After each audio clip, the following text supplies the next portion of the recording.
Chapter 22-27. The word okay made Li Jinyan's eyes sting.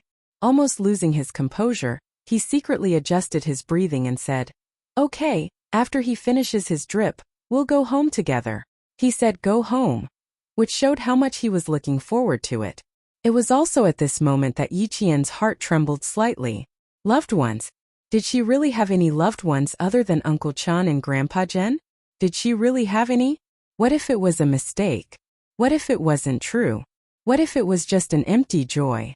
Sitting in the car, Yi Qian was uneasy because of all kinds of uncertainty. He didn't feel happy at all. When you see old master later, just greet him respectfully. Since Li Jinyan didn't say anything else, you don't have to worry too much about it. Acknowledging your ancestors is a big deal, so he won't do it casually. He has to make all the necessary arrangements. Xia Jinyuan held her hand. It was a little cold and a little nervous. He smiled and said in a low voice, "Don't think about anything else. Just think that you're going to visit a great scientist." He was telling Yi Qian not to treat old Master Fu as his grandfather, but to visit a great scientist with a respectful heart. With him by her side, Yi Qian did indeed calm down a lot. Li Jinyan was very grateful for Xia Jinyuan's help. If it weren't for his help today, Yi Qian wouldn't have agreed to go home with him so easily. His sister should have trusted her family the most, but now she trusted Xia Jinyuan so much. Li Jinyan was happy and bitter at the same time. He was happy that his sister had a man who understood her, loved her and cared for her. He also felt bitter because he didn't accompany her through all the difficulties, and didn't even know how many difficulties she went through. Li Jinyan glanced at the rearview mirror from the corner of his eye, and saw that Yi Jian's attention was all on Xia Jinyuan. She didn't seem happy about going home. Li Jinyan couldn't bear to look away. To her, was family kinship something that did not exist? Had she never thought of receiving the care of her loved ones? Was it because he was so disappointed in his family that he no longer desired it? Then what kind of environment did she live in? Just how much had she suffered for her to be so indifferent and insecure? Li Jinyan thought back to the first time he met Yi Qian and saw the maturity between her brows that was beyond her age. His heart suddenly ached. His sister should have grown up like a princess and been pampered by her family. But because of fate, the Fu family did not even know of her existence.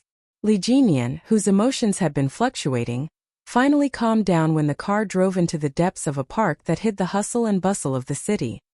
Back then, when the capital was planned, the original appearance of the entire mountain was deliberately preserved. On the left is the suburban park, and on this side is the place where the old scientists retire. It is guarded by armed police, and ordinary people are not allowed to enter or leave at will. In order to let Yi Qian relax, Xia Jinyuan picked a topic to introduce the place. The scientists who developed the first generation of computers also live here. The small houses hidden behind the trees are all old scientists who are national treasures. If you meet any old man here, his identity will definitely shock you. The car followed the winding mountain road. Through the car window, Yi Qian saw several small red brick houses. When she thought about how the people living in these houses were all scientists who had dedicated their lives to the country, the nervousness in her heart disappeared and was replaced by respect. Chapter 22-28. After turning a corner, Yi Qian saw two old men holding hands in front of him. Their backs were hunched, but they looked quite elegant as they walked slowly. Beside the two old men's feet was a pair of puppies wagging their tails happily. They chased after the two old men's footsteps, ran in front of them happily, and whimpered back to the two old men's feet. They shook their heads and wagged their tails to make the two old men happy. Xia Jinyuan did not know the two old men. Li Jinyan introduced them. This is Mr. Tang and his wife, Professor Su. Mr. Tang was the first generation of core computer scientists in our country, and Professor Su was the senior engineer who completed the magnetic core memory. The two old men devoted themselves to computer research and development in our country, and did not leave behind any children. Not only Mr. Tang and Professor Su, but almost all the scientists and senior engineers who lived here did not leave behind any children. They dedicated their lives to the development of our country's science. Yi Qian, who had never heard of this before, had forgotten where he was going. He was so shocked that he did not know what to say. The car passed by the two elders. Yi Jian turned her head and looked at the two stooped but tall figures with respect in her eyes. Xia Jinyuan, who had retracted his gaze, talked about the past in a deep voice. This was a story about how poor people had no dignity, and poor countries had no status. At that time, our country did not have the ability to manufacture our own weapons. Even the weapons used by the army were all produced overseas. Under such circumstances, the older generation of scientists worked hard to realize our dream of becoming a powerful country with a strong army. When we went out for an interview, our scientists always listened the most seriously and were the most humble. In the late 1950s, a big country that was originally helping our country suddenly left, leaving behind a pile of burning blueprints. In order to save the blueprints from the fire, our old scientists did not dare to use water to put out the fire. Instead, they reached their hands into the fire and snatched the blueprints back. Then they pieced the blueprints back together bit by bit.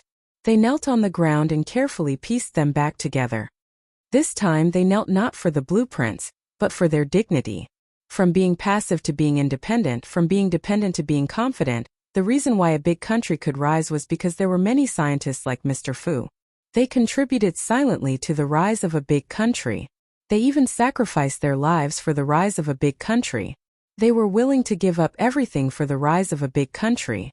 Yi Qian, if we compare our current lives with the suffering that the old scientists once suffered, do you still think that you can't overcome the hurdle, that you can't take the courage to take the next step? Yi Qian heard the tears in her eyes and shook her head. There was nothing else. Compared to what the old scientist had gone through, what else could she not overcome? Demon King, it's true that I'm not sure if your uncle is my father, so I won't be able to call old Mr. Grandpa later, but I'll cooperate with you to see if I'm really old Mr's granddaughter. The car had just entered a flat paved road that extended from the main road when Yi Qian's sudden words caught Li Jinyan off guard, and he slammed on the brakes. They didn't expect him to slam on the brakes, and the two people sitting in the back fell forward. If it weren't for the two people's agility, their faces would have hit the back of the driver's seat. Demon King, drive properly. Xia Jinyuan held Yi Qian's hand tightly and sat properly. She teased, I'm injured. You can't deliberately play tricks on me just because I'm Yi Qian's boyfriend. Chapter 22-29. Yi Qian was very nervous. How's your wound? Let me take a look. His words made her tense up. Xia Jinyuan hurriedly said, It's fine. Don't be nervous. I was just scaring him. He didn't manage to scare the devil, but his little fox got scared. Yi Qian heaved a sigh of relief. As long as he's fine, Li Jinyan wasn't scared. If he was that weak, he wouldn't be Q King. He didn't immediately start the car. Instead, he turned his head and looked at Yi Qian with dark eyes. You'll really cooperate? Yes, we'll cooperate. Yi Qian nodded solemnly. Ever since she found out that she had no choice in what happened back then, and that she didn't abandon her wife and daughter on purpose, Yi Qian knew that she had already accepted the person she had never met in her 2 lifetimes, her father. However, the word father was too unfamiliar to her. Ever since she lost her parents, she had never called out father or mother again. She was so unfamiliar with the word father that she didn't know how to pronounce it. This was another piece of good news since Yi Qian agreed to go home. Li Jinyan's cold face broke into a deep smile. His features were extremely handsome, as if they were carefully carved. Usually, his cold expression would make people fearful of him, but now that he suddenly smiled, he was so handsome that people couldn't take their eyes off him. However, his smile was short-lived. It wasn't breathtaking yet, and his expression was ice-cold again. Grandfather often told him that life didn't bring disaster to people, but that they should learn to cherish and let go. They should learn to cherish the present and let go of the past. His sister suddenly said that she would cooperate with him. Did he think that she had already let go of her prejudice against uncle? That she had let go of her past? Li Jinyan was overjoyed. He looked at Xia Jinyuan, who had been speaking up for the Fu family, and thanked him sincerely. Today, he had been encouraging Yi Qian from the very beginning. That was why she had been able to accept the Fu family so quickly. In his eyes he could see the deep love and encouragement he had for Yi Qian. Xia Jinyuan was not only his sister's lover, but he was also her guide in life. He used his own way to guide his sister so that she could go further and broaden her mind. He admired Xia Jinyuan's character and felt reassured. Xia Jinyuan smiled and said, "You don't have to thank me. I only care about Yi Qian, not anyone else." He didn't want to see his little fox being troubled by things. He didn't want to see her worrying because of it. He didn't want to see his little fox unhappy at all, so he would do his best to help her. When faced with a predicament, avoiding it would only make things worse. Only by facing it head-on and facing it bravely was the true way to solve the problem. After driving for a while, the car saw a small bungalow surrounded by maple trees. The bungalow did not have a metal gate, so the car drove straight into the bungalow and parked in the designated parking space. Li Jinyan got out of the car with light footsteps. He walked up the steps and rang the doorbell. Yi Qian, who was standing at the bottom of the steps, hurriedly straightened her clothes and asked Xia Jinyuan to check if her military cap was on properly. Before she could straighten her uniform, the tightly shut door opened. A white-haired old man with a kind aura stood at the door. The moment Yi Qian saw the old man, she didn't know why, but she suddenly felt her heart skip a beat. When the old man's eyes met hers, she couldn't help but hold her breath. "Grandfather, I brought 2 friends to visit you." Li Jinyan held the old man's arm and turned his body slightly so that the old man could see his friends better. Chapter 22:30. As Li Jinyan turned sideways, Yi Qian could see Mr. Fu more clearly. Similarly, Mr. Fu could see the girl standing in the sunlight with a faint smile on her face. She was as quiet as a painting. It was as if they had passed through centuries and reincarnations before they finally looked into each other's eyes. Even the wind couldn't bear to disturb them. It made everything stop, leaving only silence. Mr. Fu, who was supported by his grandson, looked at Yi Qian and asked Li Jinyan, "Where did you find such a beautiful girl? This is the first time you've brought a girl home to see me." Mr. Fu's hands trembled as he held onto his walking stick. He said, "This is the first time you've brought a girl home. Why do I feel like this girl looks familiar? Jinyan, have I seen this little girl somewhere before?" With that sentence, Yi Qian, who had finally calmed down and met Mr. Fu's kind eyes, felt her heart skip a beat. Her heart rate instantly soared. It was as if a seed had suddenly fallen into her chest. It took root and sprouted. In an instant it grew crazily, making her chest feel as if it was about to explode. That feeling was like a fallen leaf returning to its roots, or a wild goose returning to its nest, or a small boat returning to port. "I have to go out and take a look. It's too far away. I can't see clearly." Mr. Fu was old, and his eyesight was not as good as it used to be. 2 years ago, he had cataract surgery on his left eye, so he still had double vision when he saw people. He seemed to want to verify something. He impatiently grabbed Li Jinyan's arm and said in a slightly hurried tone, "Quick, get Xiao Lu to bring my glasses over. The sun is shining brightly outside. I have to take a good look. This girl. I've definitely seen her before. I've definitely seen her before." Before the glasses were brought over, Mr. Fu, who couldn't wait, stepped out of the door with his walking stick. Yi Jian's heart seemed to jump out of her throat in the next second. She didn't think much at all. When she saw the old man take a shaky step forward, there was an invisible force that suddenly pushed her forward. She, who didn't dare to move forward, suddenly rushed forward a few steps. Then she suddenly stopped and stood at the bottom of the stairs, motionlessly looking at the old man who was walking out. Li Jinyan was afraid that he would fall, so he supported him and said, "Slow down. Uncle Lu has brought your glasses. You should put them on first." The housekeeper who took care of the old man's daily life quickly took care of the old man. Li Jinyan did not ask him to wait on the old man. Instead, he asked him to return to the house first. He and Yi Qian would be enough. The old man, who had been observing Yi Qian's every move, put on his glasses. When he looked up, he could clearly see why the girl standing under the sun looked so familiar. This child. How could he not look familiar? How could he not be familiar with a child who looked like his daughter-in-law? Her facial features were similar to his daughter-in-law's, but her forehead was the same as Yusheng's. She looked like both his daughter-in-law and his son. How could he not be familiar with this child? Step by step, the old man walked closer and stopped at the top of the stairs. He waved at Yi Qian, who was only a few steps away, and said kindly, "Come, child. Let Grandpa take a good look at you." The old man, who had experienced many hardships, could tell something was amiss. As he spoke kindly, tears glistened in his eyes. There was no need to say too much or make any big movements. His weather-beaten eyes were filled with tears that had long since returned to their calm state. Chapter 22:31. The old man was tall and handsome when he was young. He was over 1.8 meters tall and attracted attention wherever he went in the South. Even after he studied in the West, his tall and handsome physique and scholarly temperament did not diminish his attractiveness. Now that he was old, his figure was no longer tall, but the old man's temperament had accumulated decades of ups and downs. Even though his face was wrinkled and had dark brown age spots, his calm temperament was far superior to the two young men beside him.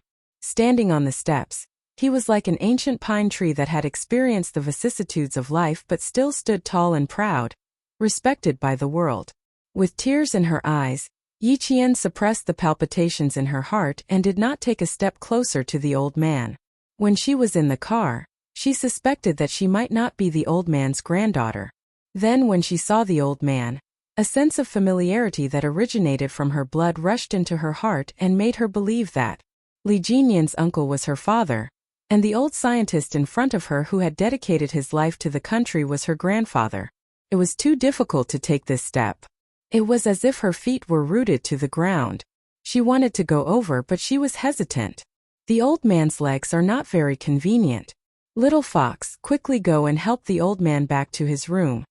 Xia Jinyuan walked to her side and reminded her in a low voice. It's cold outside. Don't let the old man catch a cold. Yi Qian turned her head in a daze and whispered as if she was in a dream. Captain Xia, I think I have a grandfather. I think I have a grandfather. I think I have a family. The moment Xia Jinyuan saw the old man, he was very sure that Yi Qian was indeed the old man's granddaughter. The two generations had a common temperament, a sense of righteousness that did not admit defeat and did not bow down. Her eyebrows were as beautiful as a painting and her eyes were clear. At this moment, she looked like a lost child who could not find her home. It made Xia Jinyuan's heart ache. His little Fox, his lover, had always longed for a family. Therefore, she treated Uncle Chun and Uncle Jen as her loved ones. With them, she would have a home that belonged to her.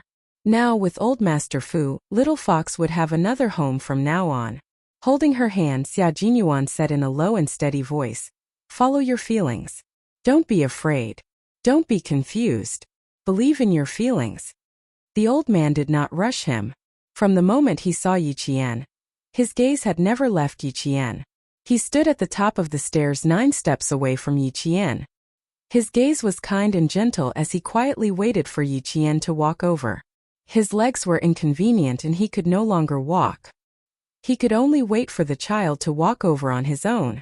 Even though he did not know the child's name or where he had come from, he knew in his heart that this child was a child of the Fu family. He was a child of the Fu family. With just one look, he knew that this child was a child of the Fu family.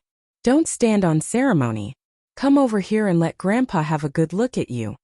The old man said kindly. Don't worry, don't worry. His good grandson had found his granddaughter. Don't worry, don't worry. He just stood here and waited for her to come home. His good grandson found his granddaughter. That's great. That's great. There was no sense of unfamiliarity or alienation. He stood there and made Yi Qian feel as if she had grown up by the old man's side. Every time she went on a long trip, the old man would use his walking stick to send her off. Every time she came home, he would use his walking stick to stand at the top of the stairs and wait for her to come home. Chapter 22:32. This was blood, this was family. No matter how long they had been separated, they would always feel a sense of familiarity with each other. The road was long and lonely. As the wanderer returned home, her tears were stained with tears. Yi Qian did not know why she was crying again. When she realized that she was crying, her face was already mottled with tears. She lifted her foot and took the first step, the second step. She stood on the 9th step and looked up at the old man who was waiting for her. She saw the tears in the old man's eyes and also saw the excitement under his kind smile. She walked up the steps step by step. The old man, who looked calm on the surface, did not wait for Yi Qian to reach him. He had already reached out his trembling hand until Yi Qian took the initiative to stand under his outstretched hand. He gently stroked Yi Qian's head and sighed. "Child, you're finally home." There was no need to verify anything. The blood that could never be severed had already told the old man that the child he was so familiar with was a child of the Fu family. Yi Qian, whose tears were streaming down her face, looked up at the tear-stained old man. After a while she said softly, "It's cold outside. Let me help you into the house." Her words were short, but they were trembling. Okay. Let's talk inside, let's talk inside." The white-haired old man repeated repeatedly as Yi Qian helped him into the house. Li Jinyan saw that Yi Qian was supporting his grandfather steadily, so he discreetly let go of his hand and allowed Yi Qian to help him into the house. He walked with Xia Jinyuan behind them. "Yi Qian is indeed my uncle's daughter. I'm sure of it." The old man and the young girl walked slowly in front of him. Li Jinyan's deep and gentle gaze was fixed on them. He said to Xia Jinyuan in a low voice, "My grandfather won't be wrong either. He has already decided that Yi Qian is his granddaughter, his only granddaughter." As far as he could remember, his grandfather had never shed tears in public. Even when his grandmother passed away and his mother passed away, his grandfather would only show his face after crying behind his back. He had never bowed down to fate and used his strong will to overcome difficulties time and time again. And Yi Qian's return made him cry tears of joy. Even though he was trying his best to hold back his tears, his eyes still glistened with tears. Xia Jinyuan was also happy for Yi Qian. Judging from the old man's reaction, he had already determined that Yi Jian was his granddaughter. The bloodline was indeed magical. Even though it was the first time they met, he also felt that Yi Jian was the old man's granddaughter. "I also believe in my intuition. However, old Mister's identity is special, so it's better to be cautious. The DNA test is indispensable." Looking at Yi Jian's back, Xia Jinyuan said calmly, "There are still many things that need to be sorted out. Let's go in first." Li Jinyan nodded. "You know more about Yi Jian's past than I do. It just so happens that I have a lot of questions to ask. But..." He paused for a few seconds before continuing, "We have to avoid my grandfather. I'm worried that he won't be able to accept it." He was referring to the difficult life Yi Qian had led in the past. Xia Jinyuan nodded in understanding. What kind of life little fox led in the past? He couldn't say it in front of the old man. He definitely wouldn't be able to accept it. Later, the old man will definitely ask about Yi Qian's past. With Yi Qian's kindness, she won't complain. She'll only say things that will make the old man feel better. But with the old man's wisdom, he'll definitely be able to tell that Yi Qian is coaxing him. Does the old man have any heart problems? If so, it's best to prepare the medicine first. Xia Jinyuan arranged everything carefully. Chapter 2233. The old man's heart was fine, but his blood pressure was unstable, and there was a blood clot in his brain. Li Jinyan paid close attention to him the entire time, afraid that his grandfather would be too agitated and cause problems. The heater was turned on, and it was warm and comfortable to walk in. The old man was supported by Yi Qian into the living room. He introduced the furniture in the living room in a hoarse voice. "This place was renovated according to my wishes by the state. There isn't a single nail in the furniture, and it's all made of mortise and tenon construction. Look at the wooden sofa. It's all handmade by an old carpenter. It's sturdy, durable, and much better than those leather sofas or fabric sofas outside. Do you see the curtains? They're made of cotton and linen. They weren't dyed with chemical dyes, but with ancient plants." There were so many things he wanted to say and ask, so much so that the old man didn't know where to start. He was so touched that he couldn't say a single word. He could only talk about the environment he was living in now. It could be seen that the state had meticulously arranged the old man's life in his later years. His food, clothing, housing, and transportation were all arranged according to the old man's wishes. From the large furniture to the small daily necessities, everything was arranged according to the old man's habits.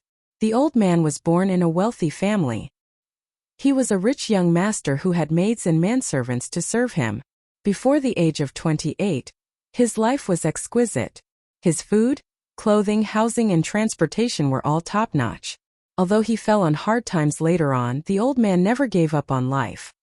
He could live his life to his liking with just a bouquet of wild flowers, a wooden chair, a green bowl, and a pot of water. It was because the old man and the old madam were open-minded and never lost interest in life that they were able to survive one crisis after another. Even though he was old and retired, the old man still maintained his youthful attitude towards life. Yi Qian admired him. Everything in the house is what this old man likes. Later I'll have Jinian go out with you and buy some things that you girls like. Jinian is your aunt's son. He's older than you and he's your older brother. If you need anything in the future, you can look for him. The old man spoke very slowly, but he didn't stop for a moment. He wanted to chat with Yi Qian and get closer to Yi Qian. He wanted to make Yi Qian accept him as a grandfather who had never cared about her, and didn't even know about her existence. He also kept holding Yi Qian's hand, as if he was afraid that he would lose it if he let go. Even when he was sitting on the sofa, he still held on to it tightly. Every time he spoke, he couldn't help but look at Yi Qian. He looked at him carefully, as if he was afraid that if he said too much, Yi Qian would get angry and leave. Yi Qian saw how careful the old man was. His nose was stuffed. Please take a rest first. I will accompany you. Holding the old man's skinny hands, Yi Qian said softly, I won't go anywhere. I'll stay here with you. The old man's shoulders trembled. His eyes, which were filled with wisdom and calmness, were filled with tears. He gripped Yi Qian's hand tightly. His chest heaved violently. Tell Grandpa your name and how old are you this year? Which military school are you studying at now? How have you been all these years? Have you suffered a lot? Tell Grandpa all about it. Grandpa wants to know. The old man's voice was choked with emotion. Li Jinian's expression changed slightly.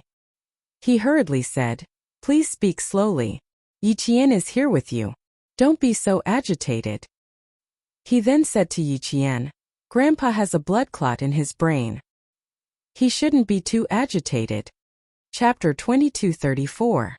On the other side, Xia Jinyuan took the warm water from the housekeeper and handed it to Li Jinian. Let old master drink some water and calm himself down before we talk. Don't worry, I won't go anywhere today. I'll be with you the whole time. Yi Qian was scared. He had a blood clot in his brain which was called a cerebral thrombosis. With this disease, he should not be agitated and unstable. She hurriedly said something to reassure old Master Fu. Drink some water first. You can ask slowly and I'll tell you slowly. For a long time, the Fu family had only been looking for martyr Sun Xueqing, but they didn't know that martyr Sun Xueqing had given birth to a daughter for Fu Yusheng. Now that Yi Qian, who resembled martyr Sun Xueqing, had suddenly appeared, old Master Fu, who had always been calm, was greatly agitated. Yi Qian waited for old Master Fu to calm down before replying softly. My name is Yi Qian. I'm 20 years old today. I'm a first-year commander student at the National University of Science and Technology. You can see that I'm doing well and haven't suffered much. I also know that you've been looking for my mother, and have never given up. Thank you for always thinking of us. Thank you, Yi Qian said softly with sincere eyes, trying to make old Master Fu feel better. Old Master Fu didn't believe her. With tears streaming down his face, he held his granddaughter's hand tightly. His voice was as heavy as a rock. How could you not have suffered? How could you not have suffered? Your mother was pregnant with you. In that era, it was a big deal to get pregnant out of wedlock. People would point fingers at you, but she was still able to give birth to you. Grandpa was late. Grandpa let you and your mother suffer. The Fu family has mistreated you and your mother. Old Master Fu blamed himself.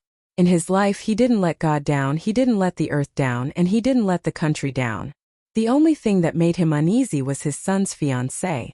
An innocent girl and his son were about to get a marriage certificate, but his son was suddenly called back for a year of confinement. The family didn't receive any news, and by the time they found out, things had changed. Who would have thought that her daughter-in-law would actually be pregnant? In that era, having a child out of wedlock would cause one to be criticized and scolded by thousands of people. In that era, her daughter-in-law still managed to give birth to a child. It was clear how strong she was. This child was like her mother. She was young, but her gaze was firm and unyielding. Her back was even straighter. and she had the arrogance to compete with the wind and snow. This kind of arrogance was not something an ordinary person could possess. Only those who had suffered countless hardships, endured countless hardships, bravely faced them again and again, and defeated them again and again. In order to make him feel better, his granddaughter was comforting him. Yi Qian was also very sad, but more than that she felt relieved. With tears in her eyes, she kept comforting the old man who was deeply immersed in self-blame. Don't blame yourself. You've already tried your best to find my mother. It's just that my mother's name isn't Hong Mei. It's normal that you couldn't find her. Faced with the old man who was so deeply remorseful that his hands were trembling, Yi Qian didn't dare to mention that her mother had already sacrificed herself. She quickly changed the topic and talked about herself. I'm also doing very well. I'm really doing very well. I got into the school I like and I'm doing very well. Don't be too sad. How could he not be sad? His only granddaughter had been exposed to the outside world, and the Fu family didn't know anything about it. She had suffered so much and suffered so much. How could this old man not be sad? Chapter 22:35. Now that his only granddaughter was back, old Master Fu was more happy than sad. Good girl, this is the Fu family's good girl. Even though life was tough when you were young, who didn't suffer at that time? Everyone was the same, so we didn't think it was tough. Also, compared to the life you had before, we didn't suffer at all. Don't cry anymore, it'll hurt your eyes if you cry too much. Indeed, Yi Jian only said nice things. She made light of the hardship she had suffered in Yi Jifan's house when she was young, which made the old man, who was as clear as a mirror, feel even more distressed. Old Master Fu, who had lost control of his emotions, looked at Yi Qian without blinking. Hearing her comforting words, not only did he not feel comfortable, but he felt even more sad. How could the Fu family be so blind? How could they let such a sensible child be pregnant? Fu Yuxing, you're such a bastard. How could you not realize that your fiancée is pregnant? Old Master Fu, who felt guilty, became angry again, which made Li Jinyan, who was standing next to him, so worried that he secretly clenched his fists. Especially when he saw old Master Fu turn away, tears streaming down his face. His eyes were red. Li Jinyan gently stroked old Master Fu's back from behind. You should rest for a while. If you cry, Yi Qian will cry too. Facing old Master Fu, who was sad and blaming himself, old Master Fu's stooped figure made Yi Qian feel so sad that she felt uneasy. Clenching old Master Fu's skinny hands that had never let go of her for a second, Yi Qian said softly, Grandpa, let's not cry anymore. He had thought that it would be difficult to say the words Grandpa, but when he actually said it, he realized that it was actually very simple. Before old Master Fu could react, Yi Qian said again, Grandpa, if you continue to cry, I won't dare to talk to you anymore. The too heartfelt Grandpa finally made the old man come back to his senses. He was too shocked and too excited. The two Grandpa finally broke the last bit of distance between the grandfather and grandson. There was no longer any sense of unfamiliarity. Good. Countless goods came out of the old man's mouth. Grandpa. This child called him Grandpa. How could this child's heart be so pure and kind? How could he forgive this rotten old man so easily? Good child, don't be afraid that Grandpa will be sad. Grandpa knows that you're just trying to coax me and make me feel better. Grandpa can't take back all the pain you've suffered in the past, but in the future, Grandpa won't let you suffer alone anymore. If there's anything, let's face it together. Also, wait for your father to come back and make him apologize to you properly. It was all his fault back then, but you, a child, had to suffer. No, he still has to apologize to your mother. As a man, he didn't protect his wife and daughter well. He deserves to be beaten. He deserves to be scolded. 20 years. It's been 20 years since Grandpa found out about your existence. Child, if there's anything you're unhappy about, tell Grandpa. This is what Grandpa deserves. I'm really not unhappy about anything. Please don't think too much about it. What happened back then? Yi Qian looked at Li Jinyan, who was worried about the old man's health. She wondered if she should call him brother. So be it. The Devil King was her brother after all. Li Jinyan, who had been listening by the side, saw that she didn't say anything. Instead, she looked at him. He seemed to have guessed something and smiled. He waited for Yi Qian to speak again. Chapter 2236. Yi Qian's gaze swept across his face, but she did not call him brother immediately. The Devil King was her team leader during her training. She had been scolded, yelled at, and scolded by him. The cold image of the Devil King had long been engraved in her mind. Suddenly calling him brother made her feel indescribably awkward. The old master, who was immersed in grief, noticed Yi Qian's slight pause. The clear-minded old man understood everything, but he could not say it. He could not force his granddaughter, who had only returned home after 20 years, to acknowledge him as her father. He could not and did not dare to. Today, she had already given him a huge surprise by calling him grandpa. Now he needed time to adjust their relationship. Good child, the Fu family was not kind enough to let your mother suffer. It was all our fault, all our fault. The old master did not want his granddaughter, who had finally returned home, to feel sad. With a solemn expression on his deeply wrinkled face, he said to Yi Qian, "A mistake is a mistake. No matter how much time has passed, this mistake must be acknowledged. Although the past was in the past, the damage left behind would not disappear because of it. Mistakes must be corrected, and they must be corrected properly." Yi Qian gently shook his head and comforted the old man. "I know what happened back then. Grandpa, you were not wrong. My mother was not wrong either. And my father was not wrong either. None of you were wrong. The mistake was that the timing was not right. The mistake was that fate made a fool of us. Don't worry, I really don't have any resentment. In the past, to be honest, I did hate, but now I don't.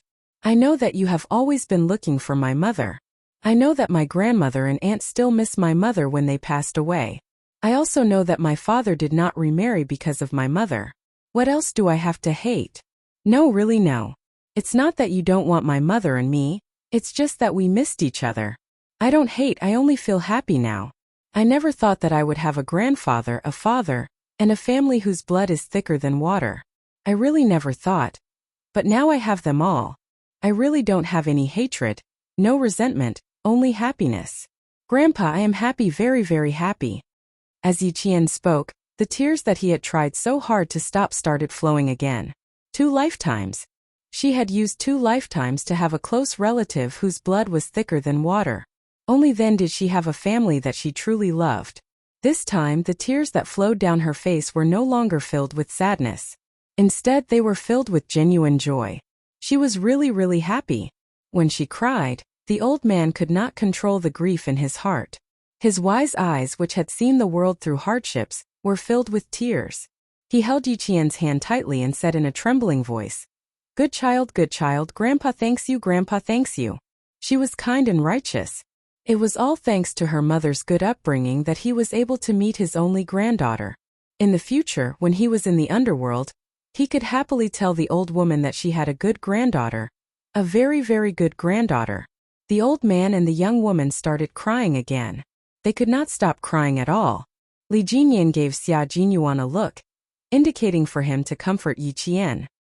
He then advised the old man, "Grandpa, if you continue crying, I will have to call the doctor." On the other side, Xia Jinyuan gently comforted Yi Qian. "The old man's health is not good. Your crying will make him even sadder. Little fox, today is a good day. Let's not cry so much. We should smile more." Chapter 2237. He was also afraid that Yi Qian would keep crying. Crying too much was not a good thing. It was bad for both the body and the mind. Xia Jinyuan, who felt sorry for his lover, said in a softer voice, "Just now the devil was eagerly waiting for you to call him brother. In the end, he didn't hear you call him brother.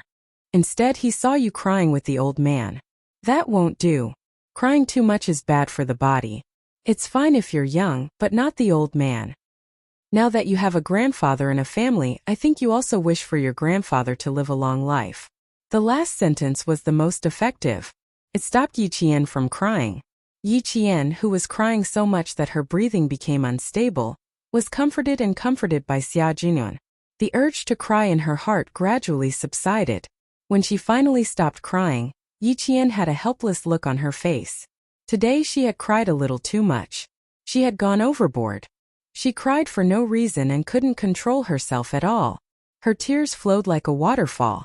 She had clearly cried all her grievances away, So why did she start crying again just now? She was like a child. Xia Jinyuan reached out to wipe away the tears on her face. Seeing that she was crying so hard that her eyes resembled a rabbit's and her breathing was uneven, Xia Jinyuan, who was comforting her, patted her back with heartache. He picked up a cup of warm water from the coffee table and said, "Drink some water before you talk to the old man. Also look at Li Jinyan. He's waiting for you to call him brother. In the army he's the devil and the leader of the soldiers, but at home he's just your family. He's your brother. What's so difficult about it? Let me say it. It's not a loss for you to call him brother. In the future you'll have another family member who will protect you and love you dearly. Isn't that a good thing?" The old man, who had been comforting Yi Qian, used his handkerchief to wipe the corners of his eyes. When he heard this young man, who he didn't know, speak like this, he couldn't help but take a second look at him. The young man had been quietly accompanying them, and had not paid attention to what he was saying since he entered the room. Now that he had opened his mouth, he was speaking up for the Fu family. Looking at his granddaughter, she was also willing to listen to his advice. It was obvious that their relationship was not ordinary. The old man looked at Xia Jinyuan gratefully. Although he did not say anything, it was enough to make Xia Jinyuan happy. It meant that he had left a good first impression on the old man. Since Xia Jinyuan valued Yi Qian, he naturally valued Yi Qian's family as well. Li Jinyan, who had persuaded the old man, had mixed feelings. The word brother was also quite unfamiliar to him. Although he was the eldest grandson of the Li family and had several younger brothers and sisters, they had been estranged from each other since childhood and did not have many deep feelings for each other. He did not expect his stepmother's son and daughter to be close to him. He only hoped that they would not harm him. As for calling him brother, he did not expect them to be close to him. The children of the Li family were born with the cold blood of the Li family. Today, Old Man Li was able to control all of the family business in his hands. His hands were stained with the lives of his brothers. In Old Man Li's words, the children of his wife were not considered part of the Li family, but they could be the dogs of the Li family for the rest of their lives. The Li family was a warlord. His great-grandfather married a total of 12 concubines. Except for Old Man Li, who was born to the first wife, the other 16 children were born to the 12 concubines. However, in the end, only the first wife, who was his great-grandmother, survived. Survival of the fittest was the Li family's ancestral teaching. Whoever survived was qualified to be the next heir of the Li family. Today, Old Man Li survived by stepping on the bones of his family. Chapter 2238. Li Jinyan's lips twitched coldly. He had never thought of finding kinship in the Li family. The Li family did not give him a sense of kinship, but the Fu family had made him feel warm since he was young. The Li family did not give him a sense of belonging, so the Fu family, which had few members, was his home. Now that the family was reunited as an older brother, he finally had a younger sister. He was just waiting for her to speak. Older brother. Just thinking about hearing Yi Qian call out to him in a soft voice, Li Jinyan's cold expression softened. There was even a flicker of light in his cold eyes. The devil, who was usually calm and composed, was a little excited. He would work hard to be Yi Qian's good older brother. He would make her trust him wholeheartedly in the future. He would support her and shelter her from the wind and rain. He would give her the best of everything. Being an older brother was a kind of responsibility. He would work hard to fulfill this responsibility to the fullest. Li Jinyan, who was waiting for Yi Qian to call him older brother, couldn't help but sit up straighter. His heart was beating faster and faster, and he was a little nervous. His gaze was dark as he waited for Yi Qian to speak. Old Master Fu's emotions had calmed down. Seeing Yi Qian looking behind him, Old Master Fu gently patted the back of Yi Qian's hand and said amiably, "Child, you and your older brother must be well in the future. Only when you are well will I be able to rest assured. He is your older brother, your dearest older brother." Yes, the devil was her older brother. He would be her dearest older brother. She could call him that openly. Just as Captain Xia had said, he was the devil, the leader of the soldiers in the army. But at home he was only her family. He was her older brother. Why couldn't she say it? Since Grandpa had already spoken, how could she go against his wishes and disappoint him? The atmosphere was tense enough, so it was better to talk about something more relaxing. Thinking of this, Yi Qian, whose eyes were red, looked at Li Jinian with a smile. Under the old man's expectant gaze, her dimples bloomed like a flower. She said sweetly, "Brother, please take care of me in the future." The sweet big brother not only made the old man happy, but it also made the calm Li Jinian's heart tremble. It was as if he could hear the sound of flowers blooming in his ears. Why did I feel a sense of familiarity when I first saw Yi Qian? Because blood is thicker than water. Why was it that when he saw Yi Qian, he only wanted to get close to her and look at her? Because she was his sister, his only sister. With me here, no one can bully you, including him. The demon king of sister spoiling was officially on the job, and he quickly made a list of all the rules that an older brother should protect his younger sister. After saying that, his cold gaze swept towards Xia Jinyuan. Then he couldn't help but smile. "If he dares to do anything to you, I'll teach him a lesson." Yi Qian was instantly amused. She laughed out loud. She looked at Captain Xia, who was sitting upright and still. Then she looked at Li Jinian and said in a crisp voice, "Then I'll have to trouble you in the future, brother." "It's no trouble. It's what I should do." Li Jinian, who was answering seriously, glanced at Xia Jinyuan.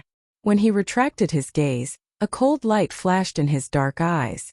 The first thing he had to do was to discuss with him not to hug his sister all the time. The smile on Yi Qian's face deepened. It felt good to have a brother protecting her. Chapter 2239.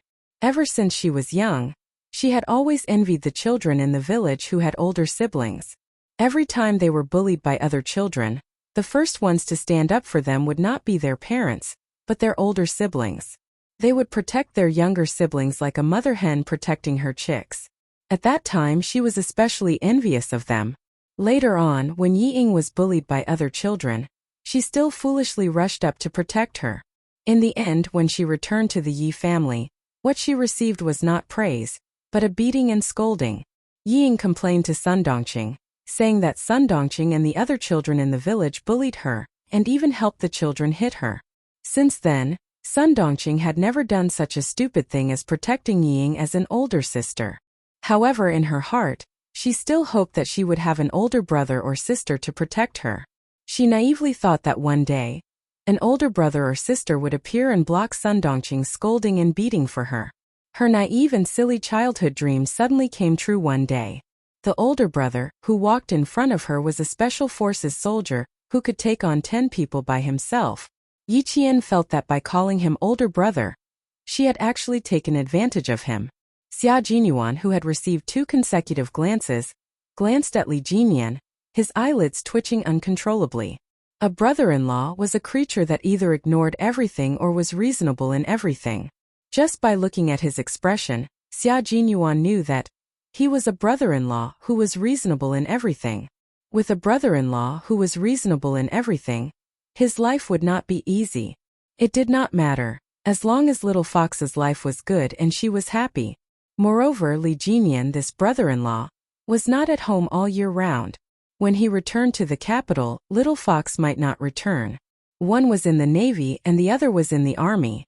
They would not be able to see each other often.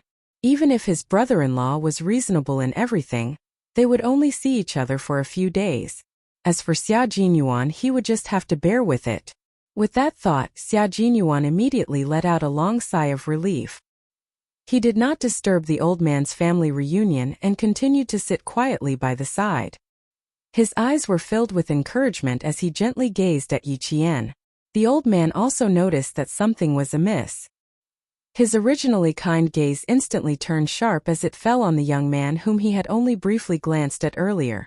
He was a major and had good looks. His facial features were well defined. His eyes were not bad either. He had military might and righteousness. His height was about the same as his grandson's. He was tall and straight. Judging from his appearance, he was a good young man. Seeing that the old man was sizing him up, Xia Jinyuan, who had been sitting upright, smiled politely at the old man and gracefully allowed the old man to look at him. This time, it was as if he was accompanying the little fox back to her parents' home, while he himself was visiting the Yu clan. The only mistake he made was that he did not bring any gifts to visit them. The old man liked young people who were bright, intelligent, and as bright as the moon. Seeing Xia Jinyuan's neither servile nor overbearing attitude, he couldn't help but secretly nod his head. The oppressive and sorrowful atmosphere instantly relaxed when Yi Qian called him brother. The old man, who blamed himself for not knowing that he had a granddaughter for more than 20 years, placed Li Jinyan's hand on top of Yi Qian's and said earnestly, "The two of you are very close. As an older brother, you should know how to give in to each other and protect your younger sister. As a younger sister, you should know how to be considerate of your older brother and take care of him more. One of you is from the Navy while the other is from the Army. It's not easy for you to meet each other. If you have time, write to each other more often and get to know each other, okay? What's the most important thing for a family? The most important thing is to think about each other, care for each other, and not drift apart. Once you drift apart, your feelings will fade. When you want to find each other again, no matter how hard you try, there will always be a ravine in the end." Chapter 2240. The fact that Old Master Fu was able to overcome adversity time and time again had a lot to do with his open-minded personality. And now, the world-renowned Old Master was using his lifetime of experience to teach Yi Qian and the others how to behave and how to face adversity with composure. As the topic revolved around Yi Qian, the mood gradually changed from heavy to light. 2 hours later, the emotional Old Master was a little tired. The attentive Yi Qian gently held the old man's arm and said, "Grandpa, I'll accompany you back to your room to rest for a while. When you wake up, I'll chat with you again." Okay. You don't have to accompany me. Chat with your brother." After receiving his granddaughter's concern, the old man felt particularly comfortable. Even his dispirited spirit was swept away. Later you can tell Grandpa about your childhood and your mother. Later you can write a letter to your father and let him know that he will be happy. Yi Qian nodded obediently and said, "Okay, I'll listen to you. Please get up slowly. Don't get up too quickly." With her taking care of Old Master Fu, Li Jinyan did not have to interfere. Seeing Yi Qian carefully and steadily supporting Old Master Fu back to his room, he said to Xia Jinyuan, "My sister will definitely stay here when she comes back. As for your side, Grandpa will never agree to let her stay there." Xia Jinyuan had already expected this. Hearing this, he calmly replied, "That's normal. Of course, she has to accompany her grandfather. When the time comes, I'll accompany her to visit Grandpa. Before our relationship is fully disclosed, Captain Xia, it's more appropriate for you to address my grandfather as Old Master." As her brother, Li Jinyan began to openly protect and pamper his sister. "My sister is still young. In the past, it was all thanks to your help. Our entire family is very grateful to you. But since she's back as her brother, I naturally have to share some of her burdens and solve some of her problems. Before your relationship with my sister is fully disclosed, it's better not to worry too much. Otherwise, if word gets out, she'll be affected. After all, she's still a military school student. There was a written rule that military school students were prohibited from dating. Once discovered, they would be severely punished." Xia Jinyuan felt depressed when he heard her say, "Before our relationship is made public." Of course, he knew that military school students were not allowed to date, so his current identity was still that of a secret boyfriend. Only a few brothers in his team knew about it. He had guessed correctly. Demon King Li treated Yi Qian like an elder brother who would take care of everything. In the future, as long as he felt that he had wronged Yi Qian, he would definitely step forward to teach him a lesson. It was a good thing that Yi Qian had a brother to pamper him, but it was not a good thing that he had a brother-in-law to control him. What I'm saying now doesn't have much weight in front of you. After all, you've helped Yi Qian too much. You've far surpassed me, your brother, that you've just acknowledged. But now that you've become my sister's boyfriend as her brother, it's inevitable that I have to be more lenient. I don't want my sister to suffer any grievances, and I don't want to see you hugging my sister in front of me." Li Jinyan, who always pampered his sister, had a serious expression on his face. His voice was so cold that it was almost chilly. "She's an unmarried woman. You have to be careful of your image." At this moment, Xia Jinyuan's understanding of the Demon King had been completely overturned. The Demon King he knew was cold and taciturn. If he had something to say, he would say it in 5 words. If he could express it with his eyes, he would never say it out loud. Chapter 22:41. However, the devil in front of him was nagging endlessly. He was no longer as cold and taciturn as he usually was. It was as if he had become a completely different person. Xia Jinyuan did not know whether to laugh or cry. His identity had changed, but his personality had also changed. However, he was indeed very concerned about Little Fox, which was why he spoke so sincerely to him. Therefore he did not dislike it. Li Jinyan was naturally very satisfied with Xia Jinyuan. The two of them had known each other for almost 7 years. From the beginning of the basic military training, to later when they became rivals, and then when they were assigned to different posts they had always kept in touch. It could be said that they were both friends and rivals.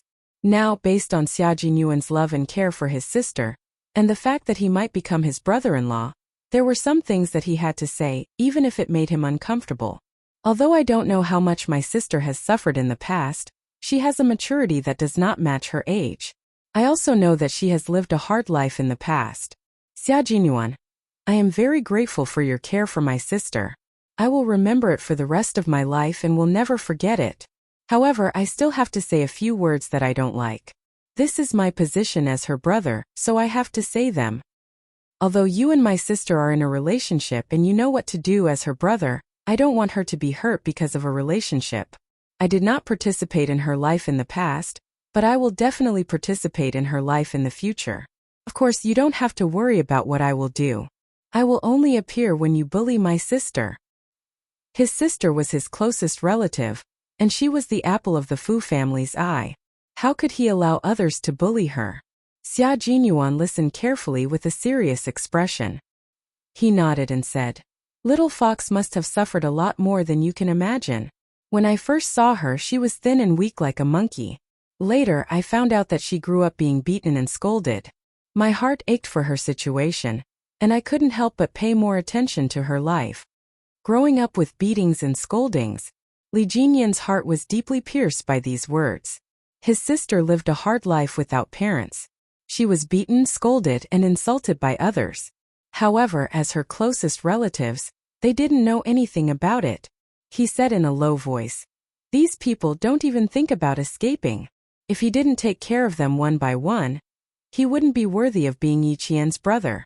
With a cold look in his eyes, he asked Xia Jinyuan, Who bullied my sister? Please tell me one by one. Fortunately, there aren't many of them. One of them is already dead. And there's also Yi Jifan's family of 3. They aren't much of a threat anymore and we're almost done with them. The only one left is Yi Jifan, who can't be taken down yet. At the mention of Yi Jifan, Xia Jinyuan's face darkened. Even the Commission for Discipline Inspection could not find out anything about him. It was obvious how difficult it was to deal with him. Li Jinyan pursed his lips. A person who couldn't be taken down yet meant that he was difficult to deal with. His cold face darkened as he glanced in the direction of the bedroom. He lowered his voice and said, Back then, my uncle was suddenly recalled for an inspection and was grounded for a year. After that, my aunt left the army and went missing. Grandfather tried to find out more, but he couldn't find anything. Even if Hongmei isn't my aunt's real name, as long as the army is real, it's impossible that there wouldn't be any clues. Moreover, after my aunt died, it's impossible that the army didn't know anything about her. Grandfather tried to find her many times, but to no avail. I suspect that someone is secretly preventing grandfather from finding my aunt. Chapter 22:42. Xia Jinyuan was amazed by Li Jinyan's keen senses. He was quite impressive to be able to detect the abnormality from this point alone. Since he was Yi Qian's brother, and now he kept calling her my sister, then there was no need to hide the investigation from him. You guessed right, someone is indeed behind this. Before Xia Jinyuan could finish his sentence, Li Jinyan, who was sitting opposite him, glared at him fiercely. Xia Jinyuan, who was unaffected, said slowly with a calm expression, After martyr Sun Xueqing sacrificed herself, all information about her was erased. Moreover, there are many problems with her sacrifice. It is very likely that she was secretly killed by her own people. Now, the military commission and the military department have secretly set up an investigation team to fully investigate martyr Sun Xueqing's sacrifice. The reason why I stopped you from investigating Yiqian yesterday was because of this. I didn't want you to suddenly interfere and disrupt the military commission's investigation. There is also a very important person, Yi Jifan, whom I mentioned just now. This person is very cunning. After martyr Sun Xueqing's sacrifice, he rose from a small village official to the current chief of the Southern Province Construction Bureau. He has a very powerful force supporting him. Yi Qian and I suspect that this force is very likely related to martyr Sun Xueqing's death. In the Yi family, Yi Qian has an aunt. Her husband, Sun Yaozu, was an old acquaintance of martyr Sun Xueqing. Before martyr Sun Xueqing sacrificed herself, someone gave her a sum of money and deliberately misled martyr Sun Xueqing, who was on a mission. Martyr Sun Xueqing realized that something was wrong. Before she was killed, she took a dagger in her hand and prepared to kill Sun Yaozu. At that moment, a person wearing the same combat uniform shot her. Before she fell, martyr Sun Xueqing only had time to blind one of Sun Yaozu's eyes. Before Yi Qian walked out of the bedroom, Xia Jinyuan told him everything that he already knew. When she walked out, she saw Li Jinyan's back stiffened and he exuded a cold aura that warned people not to come near him. Hearing her footsteps, he turned around. His cold black eyes were actually faintly red as he stared deeply at her. His eyes seemed to contain 1,000 words that he couldn't say. "Come and sit," he said. Xia Jinyuan said, "I told your brother some things. He is very angry now, really angry." So it was because of her. Yi Qian felt a warmth in his heart as he walked over. "Brother, don't be angry. I just want to find the truth now, so I'm not that angry anymore. The Central Military Commission told me very clearly that this matter involves a lot of things, and it's not something that can be solved in a few days. The implications are too deep and we need to take it one step at a time. As long as the Military Commission doesn't give up, I've waited for so many years. I'm not afraid to wait another year or so." The more sensible and understanding she was, the more Li Jinyan's heart felt stifled. When he spoke, his usually cold voice was extremely hoarse. "Leave these things to me. Focus on your studies. Don't be too depressed. Who did this to Auntie? Who is the mastermind behind Yi Jifan? Leave it all to me. Just focus on being the eldest daughter of the Fu family. Don't worry, I'm here to take care of everything." Having a brother was a wonderful feeling. He was supporting her, sheltering her from the wind and rain, and guarding her home. Faced with such a doting brother-in-law, Xia Jinyuan was a little jealous. He wanted to sit down and hold her hand, but when he thought of his brother-in-law who was still fresh out of the oven, Xia Jinyuan controlled himself. Chapter 2243. He could resist the urge to hold her hand, but he couldn't resist the urge to speak. Hence a jealous Xia Jinyuan said in a deep voice, "That's what I said too. Don't shoulder everything by yourself. Leave it to us men." With that, he raised his eyebrows slightly and smiled faintly. "Little fox, you have me and your brother in the future. You can't hide anything from us and face difficulties alone." "He's right. Your problems are my problems. I won't allow you to hide anything from me." Li Jinyan agreed. He looked sternly at Yi Qian, who was sitting on the sofa in the middle of the room, and said seriously, "I'll be a very competent brother. I'll protect you in the future. I won't let you suffer any grievances. And I won't let you be bullied." His gaze shifted from Yi Qian's face to Xia Jinyuan, who was sitting opposite him. He looked directly at him with his cold eyes. "Including him. I can't bear to let my lover suffer any grievances. If one day, as a brother, I let my little sister suffer any grievances, I'm afraid I'll have to offend the Devil King." Xia Jinyuan immediately replied and rudely retorted, "You have a great chance of offending me." Li Jinyan replied rudely. His voice was even colder than before. "My little sister chose you. I don't object. But if you dare to betray her, Xia Jinyuan, don't even think about living a good life." He used to think that Xia Jinyuan was a good soldier, but that was as a comrade. But now, as an older brother, he was much more picky. He used to think that Xia Jinyuan was worthy of Yi Qian, but now he had to observe him carefully. Li Jinyan's gaze turned even colder at the thought of handing over his only sister to Xia Jinyuan. He couldn't let Xia Jinyuan marry his little sister so easily. He had to observe him carefully. But in the end, he still had to see what his little sister wanted. He respected all her wishes. Don't worry, I'll depend on my little fox for the rest of my life. She's the only one who doesn't want me. He had set his mind on the little fox and hoped that the two of them could get married soon and give birth to a few little radishes. Oh, a few little radishes didn't work, they had to give birth to a little radish. They could only give birth to a little radish. Since he had already thought of giving birth to a little radish, how could he let the little fox down? That was impossible. Xia Jinyuan had always been confident in himself. He only wanted to hide the lover he had chased after for so many years at home. No one was allowed to see her. How could he let her down? This was something that would never happen even in several lifetimes. Yi Qian finally understood why there was so much tension between the two men. It was undeniable that it felt good to be the center of attention. She had a brother who doted on her, a grandfather who doted on her, a lover who loved her, and a father who still didn't know of her existence. The hardships of her previous life had been exchanged for a reunion in this life.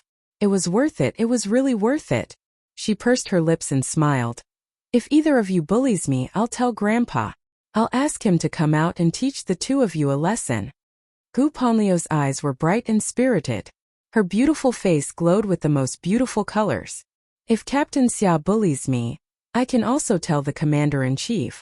The Commander-in-Chief told me personally that if you dare to bully me, he'll whip you. How would I dare to bully you? Old man Xia treats you like his own daughter and treats me like an adopted son. Xia Jinyuan saw her bright smile and her eyes were as bright as stars. There wasn't a trace of gloominess in them. The smile on his handsome face became even gentler. Chapter 2244. His little fox was very beautiful. The sadness that had occasionally appeared in her eyes was gone. This was what he hoped for. He only hoped that she would live a carefree life. Li Jinyan smiled faintly. His sister was very smart. What she said just now was to tell him that she was on good terms with Xia Jinyuan and had the Commander-in-Chief's support. She wanted him to be at ease. That's good, that's good. He only hoped that there would be no more haze or sadness in her life.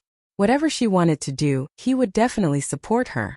Whatever she wanted, he would do everything he could to get it for her. And if she wanted to be with the person she loved, he would also silently support her. Commander-in-Chief Xia's call interrupted the three of them. Yi Qian took out his cell phone, looked at it, and immediately picked it up. Commander-in-Chief Xia, who was standing in the ward, saw that Yi Qian picked up the call in less than 3 seconds. He was slightly relieved. Xiao Yi, where are you and old Six? His mother is in the ward now.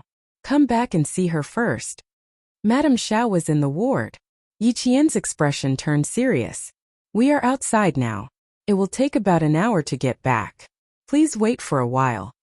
Then he quickly said to Xia Jinyuan, Madame Xiao is here to see you. Go back quickly. Give me the cell phone. Xia Jinyuan, who had a faint smile on his handsome face, stood up and took the cell phone from Yi Qian indifferently. He walked out. Li Jinyan saw this and could not help but frown. Commander-in-Chief Xia's divorce was not a secret in the military. He also knew a little about it. However, from what he saw just now, it seemed that Xia Jinyuan did not have any feelings for his mother. Madame Xiao is a woman with a strong personality. She left Captain Xia in pursuit of freedom, so Captain Xia did not have deep feelings for her. Yi Qian had already seen him frown slightly. He explained the reason implicitly and defended his boyfriend. Ms. Zhao's departure hurt Captain Xia a little. Later on, some things happened, so Captain Xia didn't have much motherly affection for her. Li Jinyan couldn't help but laugh when he saw her anxiously defending Xia Jinyuan. Sister, you're already so loyal to him before you're married. As his older brother, I might have to play the villain a few times. Xia Jinyuan is a soldier, and I respect him a lot. But if he wants to be my brother-in-law, it won't be that easy. As your elder brother, I have to take care of your marriage. I can't be careless. Who said that the Demon King was cold and taciturn? He was clearly good at talking. Yi Qian silently wiped the cold sweat off her boyfriend. She smiled sweetly and said, I didn't say that I would marry Captain Xia right away. He still has a shady identity. Other than those close to him and a few of our comrades know a little about it, the rest of the people don't know about my relationship with Captain Xia. The tall man had already walked out of sight. A trace of worry flashed through Yiqian's smiling eyes. She turned serious and said, "Brother, Captain Xia is more than just a boyfriend to me. All these years he's been holding my hand and telling me what I should do and what I should do. I can't get to where I am today without him. Without Captain Xia, perhaps I wouldn't be where I am today." "Brother, did you know? It was also Captain Xia's request to send me to train under you. He personally suggested to Major General Yang that I could train under you. He also told me that you're the soldier he admires the most. Being able to train under you for a few days is better than being able to train under you for a year." Chapter 2245. Yiqian's eyes were full of tenderness when she talked about Xia Jinyuan with her family. Li Jinyan could feel how much she loved Xia Jinyuan. "If it wasn't for his arrangement, I might not have known about you, Grandpa and Dad. I might still be living with the hatred of being abandoned because of Mom. Brother, Captain Xia is very important to me. He has become a part of my life that I can't let go of. My life has long been linked to his. I know you want to test Captain Xia for my own good, but I can't bear to do that. So, brother, I have to ask you to be magnanimous and let him go." When he heard Li Jinyan's serious expression, he couldn't help but reconsider the importance of Xia Jinyuan in his sister's heart. He didn't know whether to laugh or cry when he heard her say, "Be magnanimous and let him go. Okay. I won't make things difficult for him. You can't bear for him to be sad, and I can't bear for you to be sad." Li Jinyan waved his hand. His cold, handsome face broke into a faint smile. "I know you're worried about him. Go take a look." Yiqian got up and left. Li Jinyan looked at his sister's anxious figure and couldn't help but laugh. Then he sighed softly. His sister was still too inexperienced. Sometimes she would be at a disadvantage when compared to Xia Jinyuan, who was once the #1 playboy in the capital. Otherwise, he wouldn't have given Xia Jinyuan a warning on their first day together. Although his sister understood that he was doing it for her own good, she didn't understand why he said it. He was just telling Xia Jinyuan that the girl he loved now had her family backing her up. This was Li Jinyan's sister, who was pure and kind. Xia Jinyuan was a responsible man. He couldn't deny that he was relieved when he heard from his sister that the commander-in-chief knew about their relationship and was completely on his sister's side. Family Xia was different from the Fu family. Although the Fu family was wealthy, they were born into a business family. On the other hand, Family Xia was an aristocratic family with roots in the imperial city. After all, there was a difference between Family Xia and Family Xia. No matter how responsible Xia Jinyuan was, he would still be worried that his Family Xia would be wronged. Now that she had the approval of the commander-in-chief, her sister's life would undoubtedly be more comfortable in the future. With Xia Jinyuan's love, the commander-in-chief's approval, and his sister's extraordinary abilities, he really didn't have to worry about his sister being bullied by Xia Jinyuan. He might even get to see Xia Jinyuan being bullied by his sister.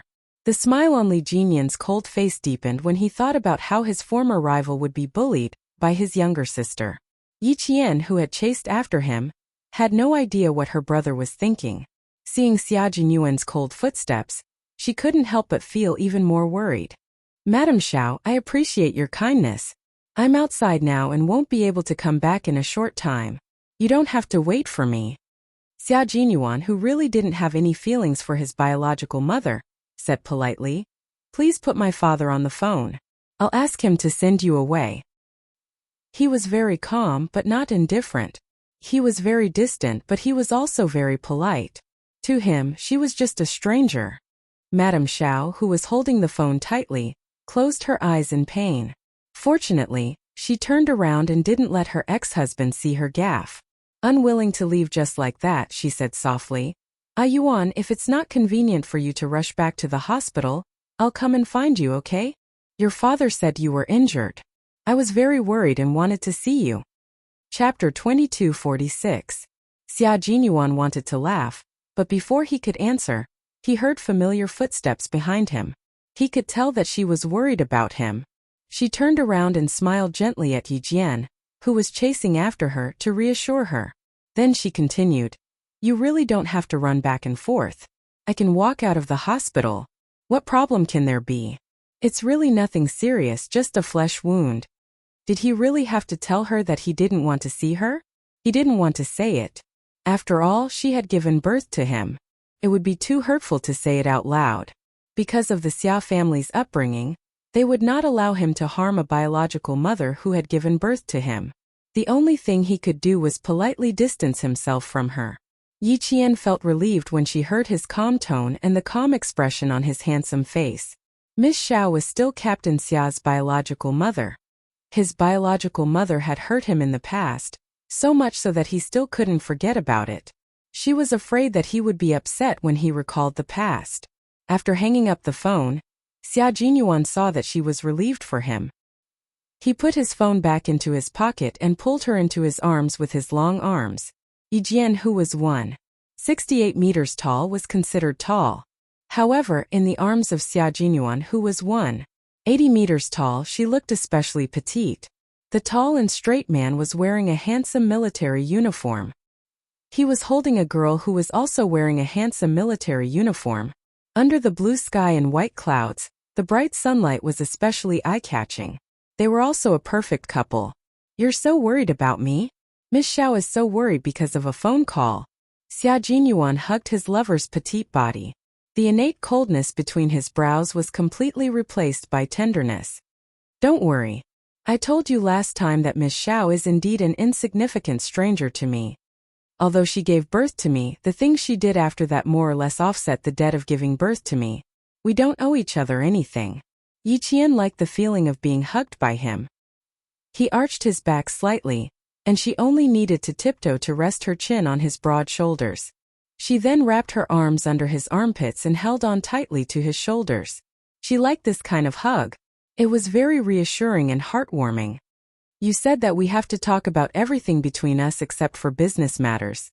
Captain Xia, if you have something on your mind, you should tell me as well." Yi Qian, whose waist was tightly held by him, spoke softly.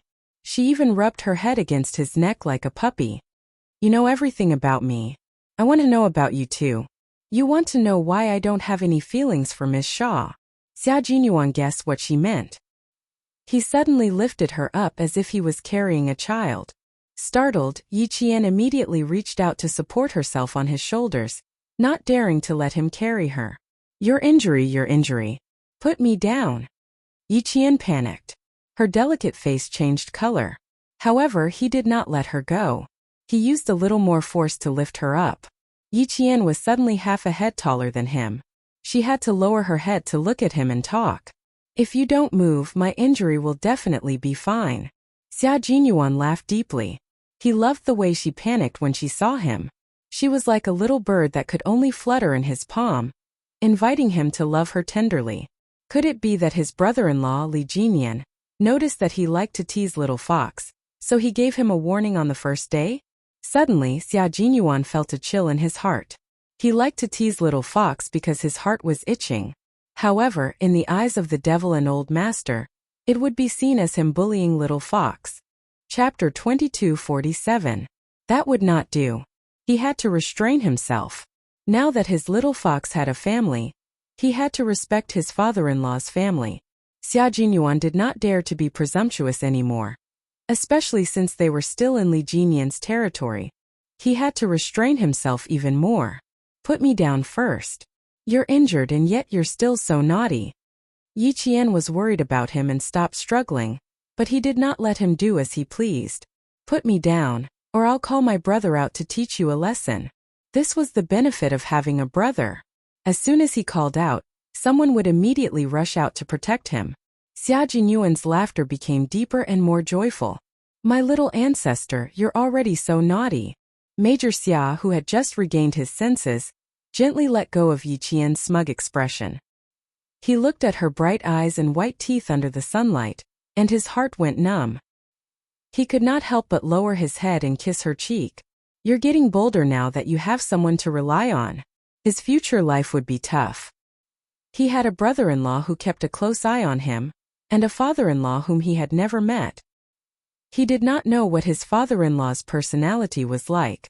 The Fu family had always kept a low profile, and he did not even know what his father-in-law did. He heard from his brother-in-law that his father-in-law had not returned home for a few years, just like his third brother. He had been transferred to the Northwest for 4 years and had not returned home. He had not even called. Those who did not know would think that he had been missing for a few years. His father-in-law's situation was similar to his third brother's. He had to ask the devil about it later. Yi Qian had already looked around and said nervously, "Be careful. There are old scientists living nearby. It's not good to be seen by them." Then his face turned serious again. "You don't pay attention to the injury on your waist. I'll handcuff you to the hospital bed later. Let's see if you can still do anything." "I'll handcuff you too. I won't go anywhere." Xia Jinyuan, who had stolen the kiss, smiled and did not do anything else. He was also worried that his brother-in-law would rush out of the house. Thinking of the devil's warning, Xia Jinyuan chuckled. "The devil said that I'm not allowed to hug you casually in the future. What should I do? I'm a little scared that we have to be supervised when we're dating." Was he scared? Otherwise he wouldn't have hugged and kissed her just now. Yi Qian smiled and glared at him. "What are you afraid of? Are you trying to get me to coax you again?" She raised her eyebrows slightly, and there was a sly and proud smile in her bright eyes. "Captain Xia, I already have a brother, and he just told me that if you dare to bully me, my brother will seek justice for me. So Captain Xia, don't tease me in the future. Otherwise, I'll tell my brother." As soon as she finished speaking, Xia Jinyuan did not say anything. Instead, she laughed heartily. Perhaps it was because she was so happy that tears came out of the corners of her eyes. Gradually, tears flowed out of her eyes, and her bright eyes became watery. "Captain Xia, I have a grandfather and an older brother. I haven't seen my father, but I've been looking for him. Captain Xia, I'm so happy. What should I do? I'm so happy that I want to cry again." She laughed and cried again. With one hand holding the corner of Xia Jinyuan's shirt, she kept wiping her tears with the other. "Why am I crying again? I don't want to cry. I want to laugh. I'm too happy." He knew that she was too happy. Although she was crying, her dark eyes were especially bright. Raising his hand to wipe away her tears, Xia Jinyuan smiled gently. "I'm happy for you too. Sometimes the tears that flow out are not because you're sad, but because you're too happy." Chapter 2248. Look at how happy you are. You're like a little kitten crying and laughing at the same time. Do you really want to ask brother-in-law to teach me a lesson? Little fox, you found someone to back you up. You're even more daring now. Why don't we cry inside? I'm sure brother-in-law will send me flying with a punch. Who told me to make his sister cry? Be good, you have to feel sorry for me. As an injured person, I'm no match for brother-in-law. I'll be beaten black and blue. I won't be able to show my face at the military promotion ceremony tomorrow. His little fox had been bullied too much when she was young. No one helped her or stood up for her. Therefore, when her brother, the devil, said that if she was bullied in the future, he would stand up for her and teach them a lesson, it would definitely evoke her childhood trauma and remind her of the hardships and difficulties she had suffered as a child. Just now, she was proudly showing off to him that she had a brother.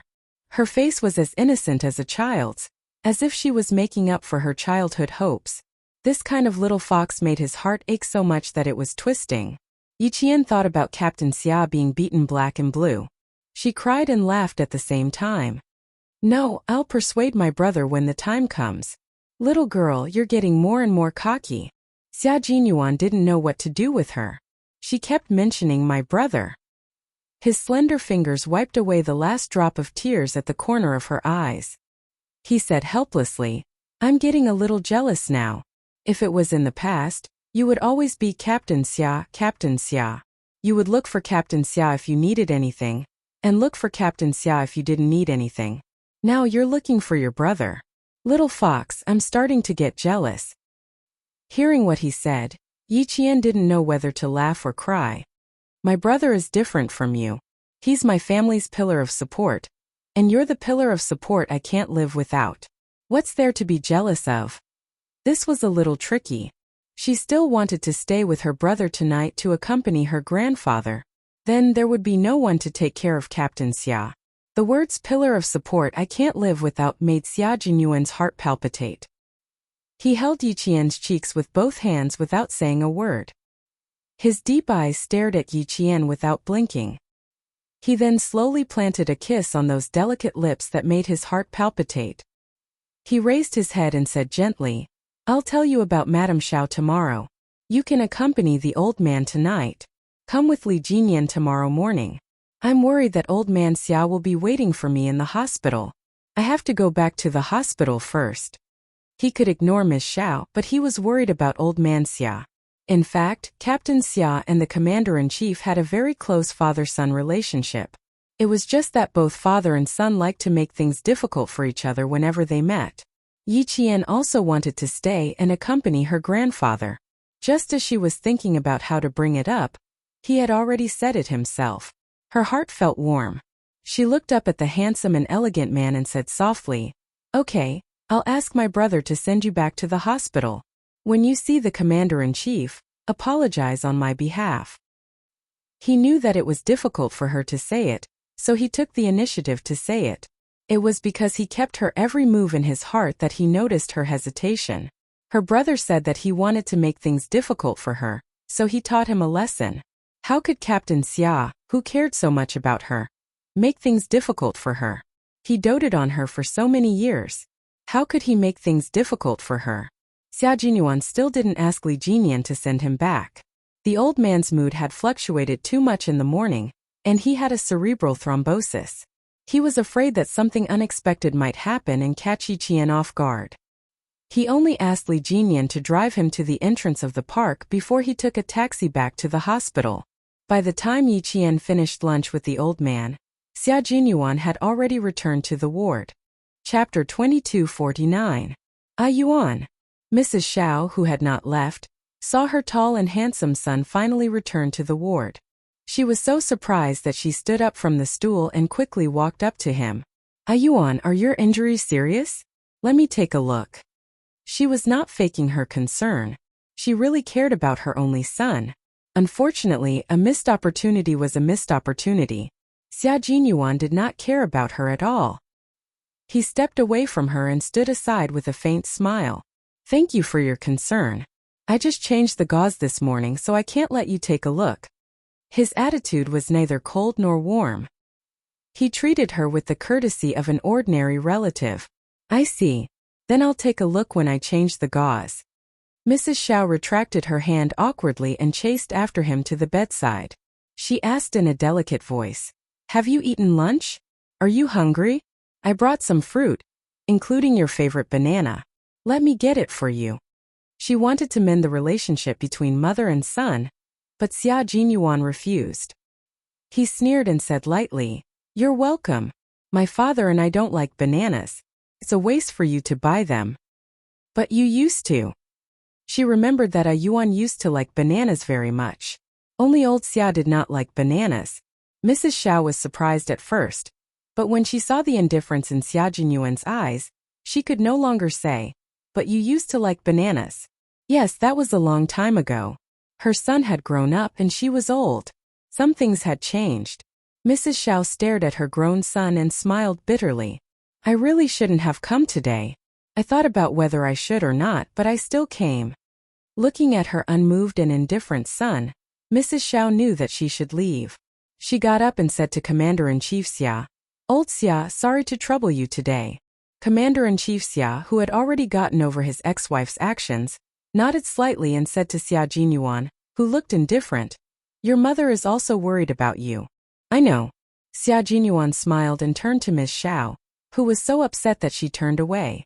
"Thank you for coming to see me today, but this is how I am. Please understand." Mrs. Xiao, who couldn't stand her son's politeness, nodded her head carelessly. She clutched her bag tightly and said, "I'll leave first." Then she staggered out of the ward. Commander-in-Chief Xia sighed softly and turned around to send his ex-wife out of the hospital. If he had known this would happen, why did he do it in the first place? By the time he thought about making it up to her, sixth brother was already past the age where he needed maternal love. When he ran out of the ward, he saw that his ex-wife had not left. Instead, she was leaning against the cold wall with her head raised high, trying hard to force back the tears in her eyes. Commander-in-Chief Xia approached and stood in front of his ex-wife. He said in a deep voice, "Sixth sister has grown up. There are many things that I can't control." "I know." today. Thank you. Mrs. Xiao forced her tears back and pressed the corners of her eyes with her hand. When she stood still, her face returned to its usual dignified state. She said in a dry voice, I didn't expect him to be so polite to me like a guest. He wasn't fierce, he didn't scold me, and he was very polite. Old Xia, you taught a Yuan well. You've worked hard all these years. Commander-in-Chief Xia smiled. I didn't take care of him much. He grew up on his own. He paused for a moment and his face became serious. His voice was much deeper. You haven't answered my previous question. How did you find out that sixth brother was in the hospital? Chapter 2250. Mrs. Xiao froze for a moment. Why are you so serious all of a sudden? Is it important that I know Yuan is injured? Yes, it's very important. Commander-in-Chief Xia stared at his ex-wife with sharp eyes. His cold and deep voice was tense, revealing a sharpness that made Mrs. Xiao panic. You need to tell me very seriously. Mrs. Xiao, who didn't take it seriously, restrained all her expression. Her ex-husband's seriousness made her feel even more uneasy. This morning, old Du's daughter, Jai, accompanied Chenglan to the hospital for a physical examination. When she got out of the car, she accidentally saw Yuan leaving in a car, so she called me and told me that she saw Yuan in the hospital. Mrs. Xiao explained seriously, afraid that her ex-husband would misunderstand, and said, I asked this child to go to the border for me to inquire about Yuan's whereabouts. Commander-in-Chief Xia frowned and stared at his ex-wife, as if to confirm whether she was lying or not. After a while he asked, Then how did you know that Yuan was injured? How would I know that Yuan was injured? Mrs. Xiao smiled bitterly as if she had been soaked in gold thread. I didn't know. I just remembered that Yuan didn't like to go to the hospital since he was young. It was impossible for him to come to the hospital for no reason, so I called to ask you. It turned out that he had also been tricked by his ex-wife. Commander-in-Chief Xia was slightly relieved, but there were some things he had to remind his ex-wife. Although his son didn't recognize her, the relationship between mother and son could not be changed no matter what. You know the relationship between family Xia and the Du family. Although you have been good friends with old Du's wife for many years, I hope you can distinguish between your good friend and your son. For the sake of his only son, Commander-in-Chief Xia didn't mind his relationship with his ex-wife strained. His usually dignified and deep voice was cold and sharp as he reminded his ex-wife, If you insist on putting your good friend first, I don't mind using extreme means to make you never set foot in our country again. It was not just a reminder but a warning. Mrs. Zhao's body swayed slightly. Her hands, which were holding her handbag, were so strong that her veins were bulging. She was very angry, but she endured it. She was afraid of disturbing Xia Jinyuan in the ward, so she lowered her angry voice.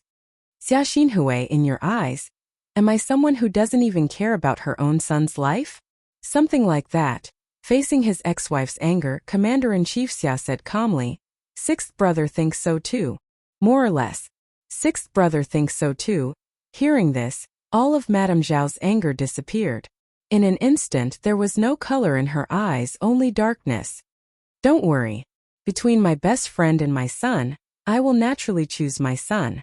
The anger and questioning just now seemed to have exhausted all her strength.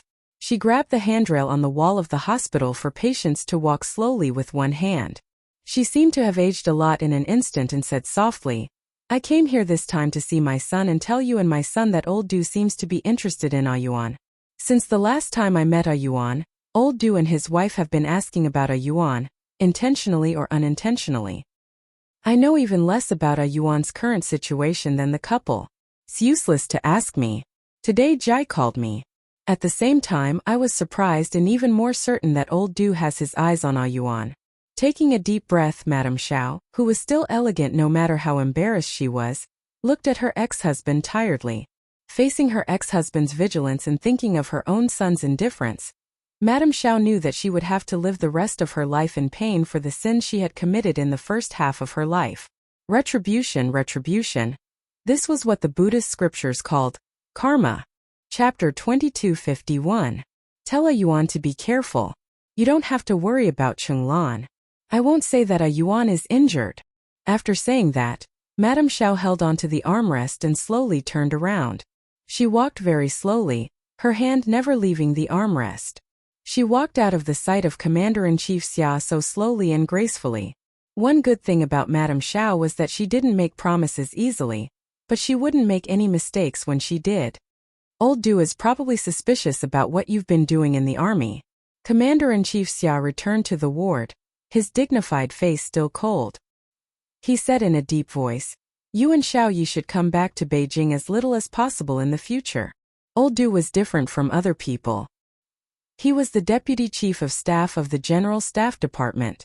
Although the information of all the soldiers in the Snowfield Brigade was top secret, he still had to be careful that Old Du didn't touch the border. The door of the ward wasn't closed tightly. Xia Jinyuan, who was lying on the bed, heard the conversation outside clearly. Compared to Commander-in-Chief Xia's seriousness, he was much more relaxed. "I'm afraid it will be a little difficult. Your daughter-in-law has found her family. She will definitely come back to Beijing as long as she has time off. If she comes back and I happen to be on leave, I will definitely come back with her." Found her family? Commander-in-Chief Xia, who still didn't know what was going on, frowned. "Speak clearly. Don't beat around the bush. Speak half of it and leave half of it out. It's a long story." Xia Jinyuan, whose mood wasn't affected by Madame Zhao's visit, sat up straight. When it came to the Yu family, his attitude had to be serious.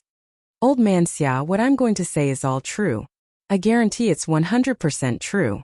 Also, it's a bit too much information. Do you want to prepare a heart-saving pill first? Get lost. Make it clear." Commander-in-Chief Xia couldn't stand his son's indecent behavior. He sat upright, but his tone always had a hint of hooliganism, especially when he was talking to him. "Then listen carefully. It's about your daughter-in-law's background. Do you want to drink some water first? I'll prepare a glass of cold water for you." Xia Jinyuan wasn't being indecent. He was just being picked on by the commander-in-chief. He got up and poured a glass of water for him before starting to talk about business. "Old Mr. Fu, one of the founders of our country's missiles, atomic bombs, and space satellites, you must be familiar with him." "Nonsense. I still have old Master Fu's brush and ink in my study. How can I not be familiar with it?" "Xia Jinyuan, you'd better speak properly." As soon as he spoke, Commander-in-Chief Xia glared at him. How dare they talk about old Master Fu? Xia Jinyuan, who felt that there was a communication barrier between him and old man Xia, raised his hand and rubbed his forehead. He adjusted his breathing and continued to speak calmly. "Yi Jian is old Master Fu's granddaughter, his biological granddaughter. I'm not talking nonsense. It's you who doesn't have the patience to hear me out." His daughter-in-law was old Master Fu's granddaughter. Commander-in-Chief Xia's first reaction was to splash the water in the glass on his son, who was giving him a headache. His hands trembled and he stopped himself. Xia Jinyuan noticed his actions and raised his eyebrows.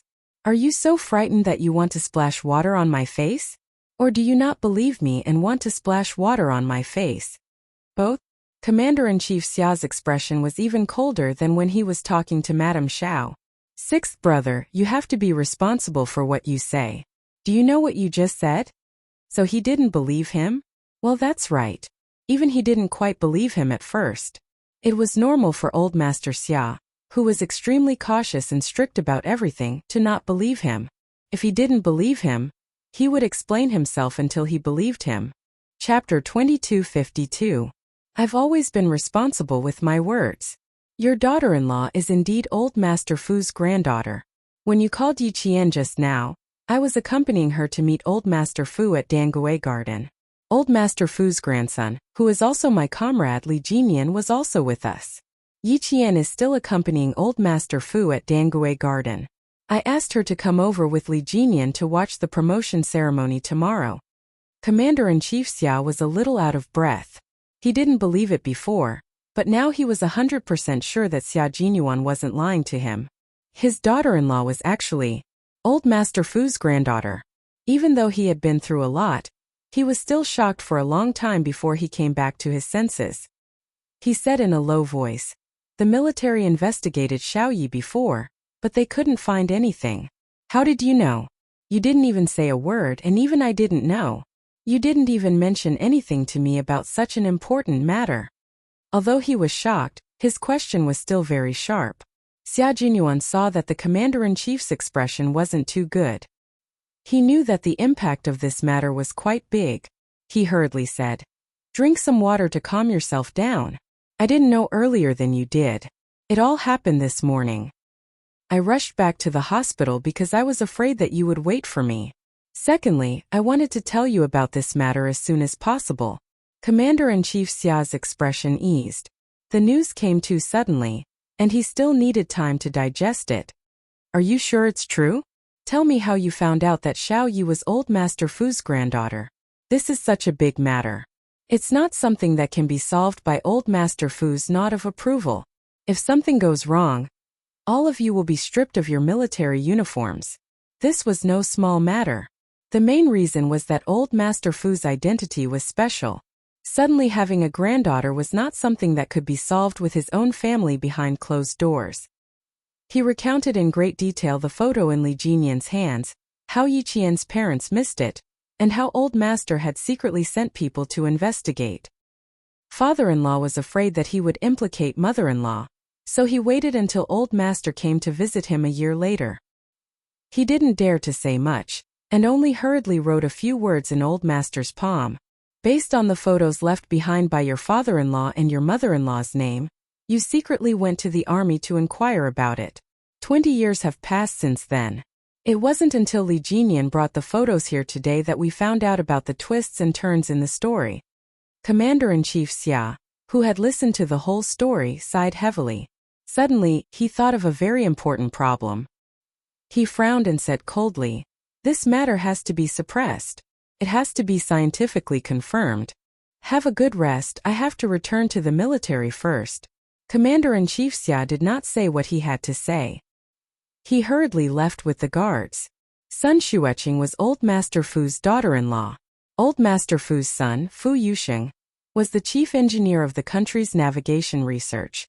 Back then, Fu Yusheng was suddenly confined for investigation for a year.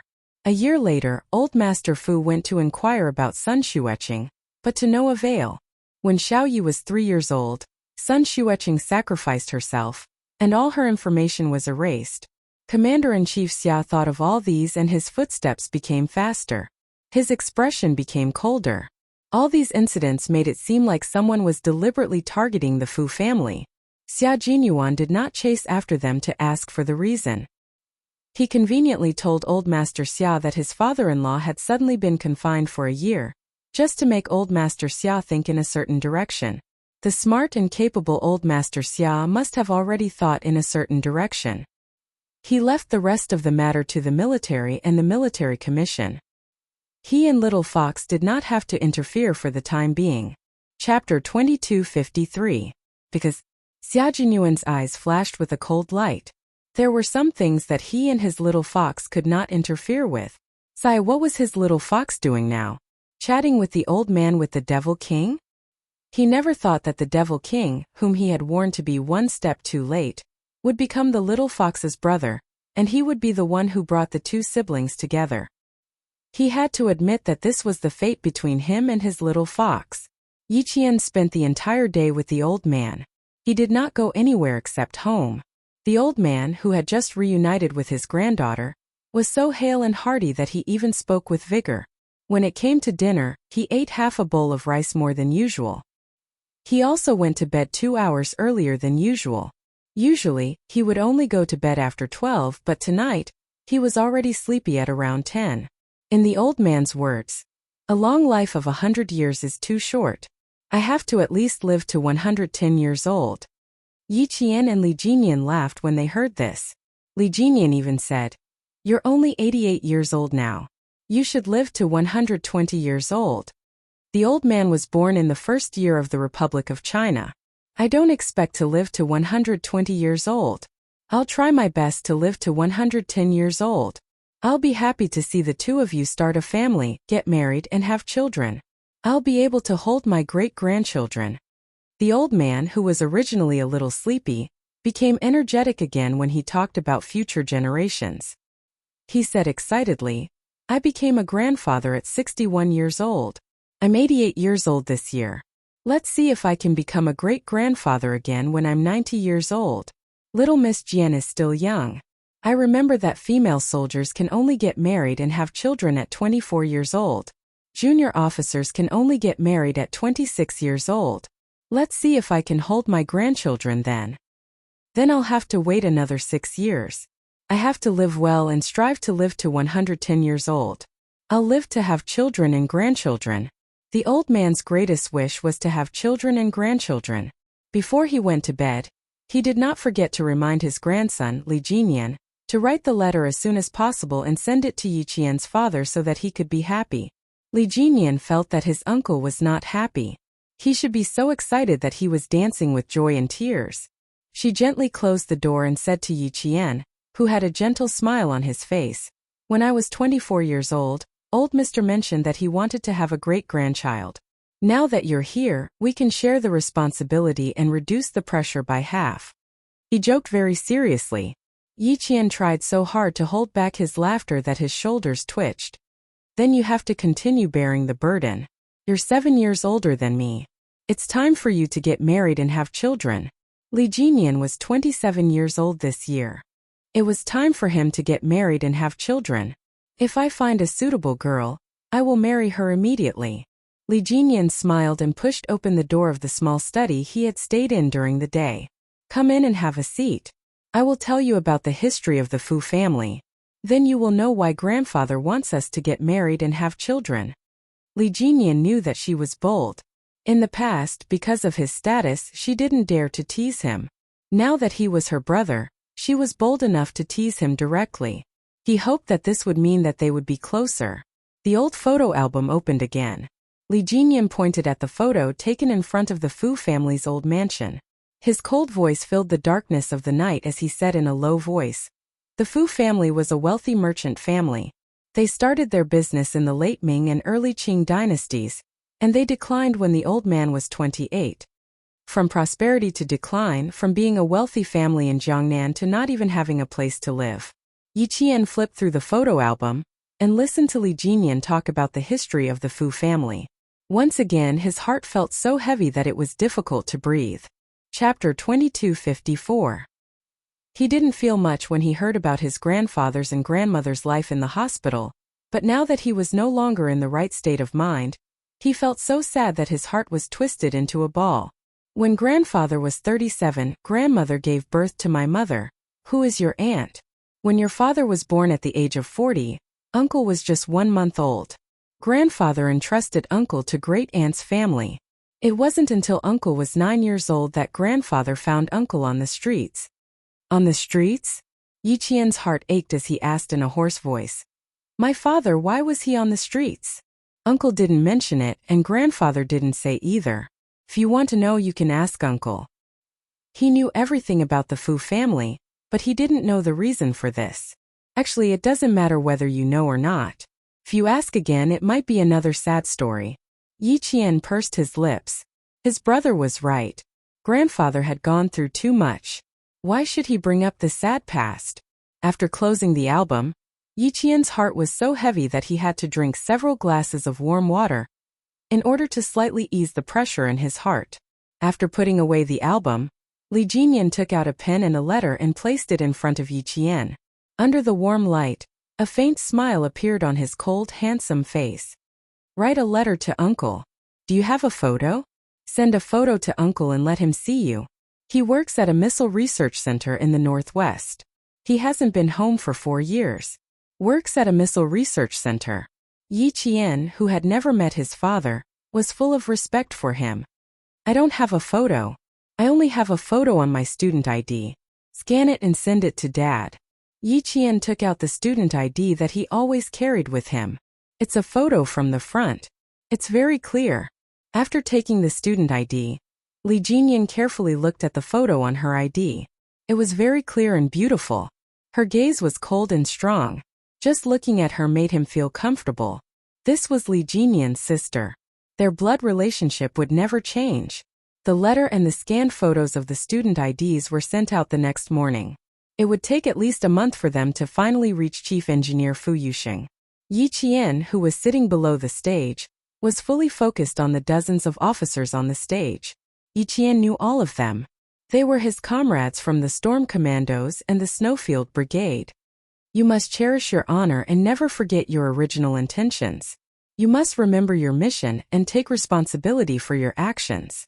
You must never let down the people, the military ministry, the military commission, and the chairman's trust in you.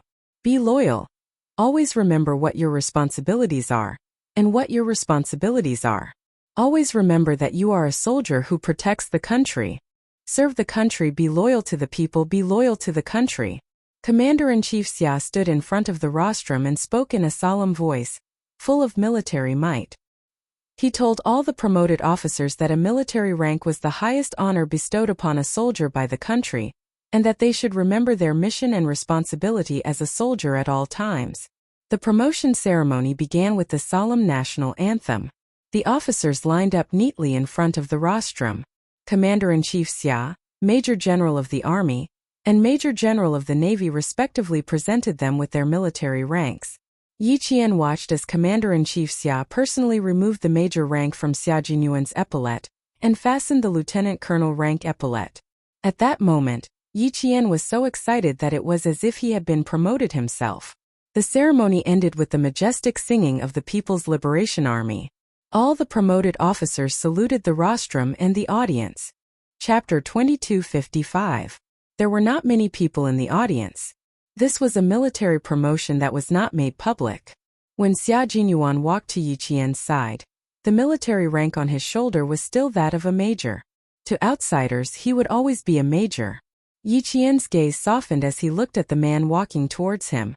Li Jinyan, who was walking beside Xia Jinyuan, stopped in time and said to him, "I have something to do. Accompany my sister first." His sister's eyes were fixed on him. He had better be sensible and leave. Xia Jinyuan smiled slightly. It was not bad to have such an observant brother-in-law.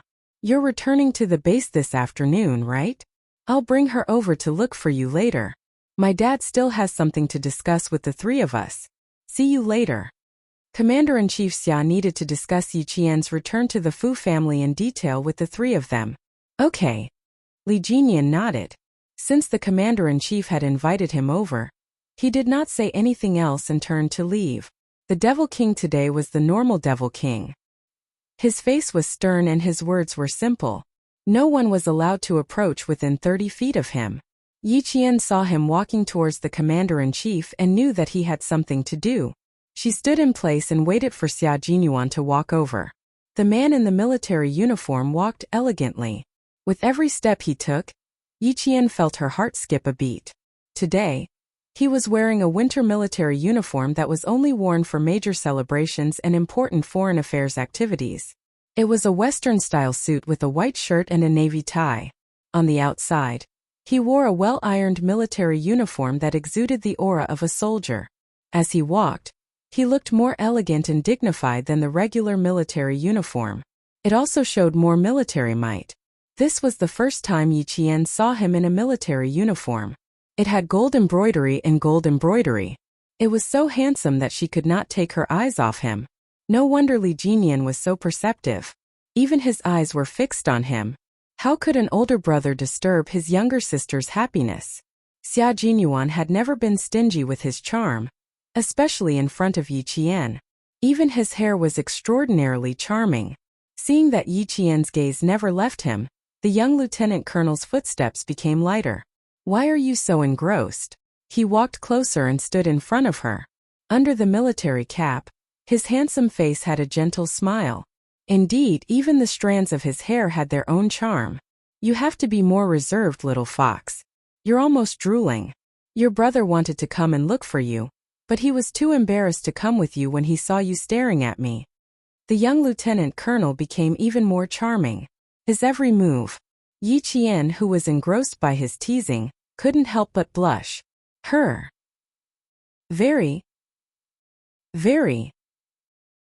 handsome is the kind of handsomeness that makes me mesmerized. Xia Jinyuan couldn't help but laugh. The little rascal's guts were almost as big as the sky now. Now even my hair is showing you my manliness.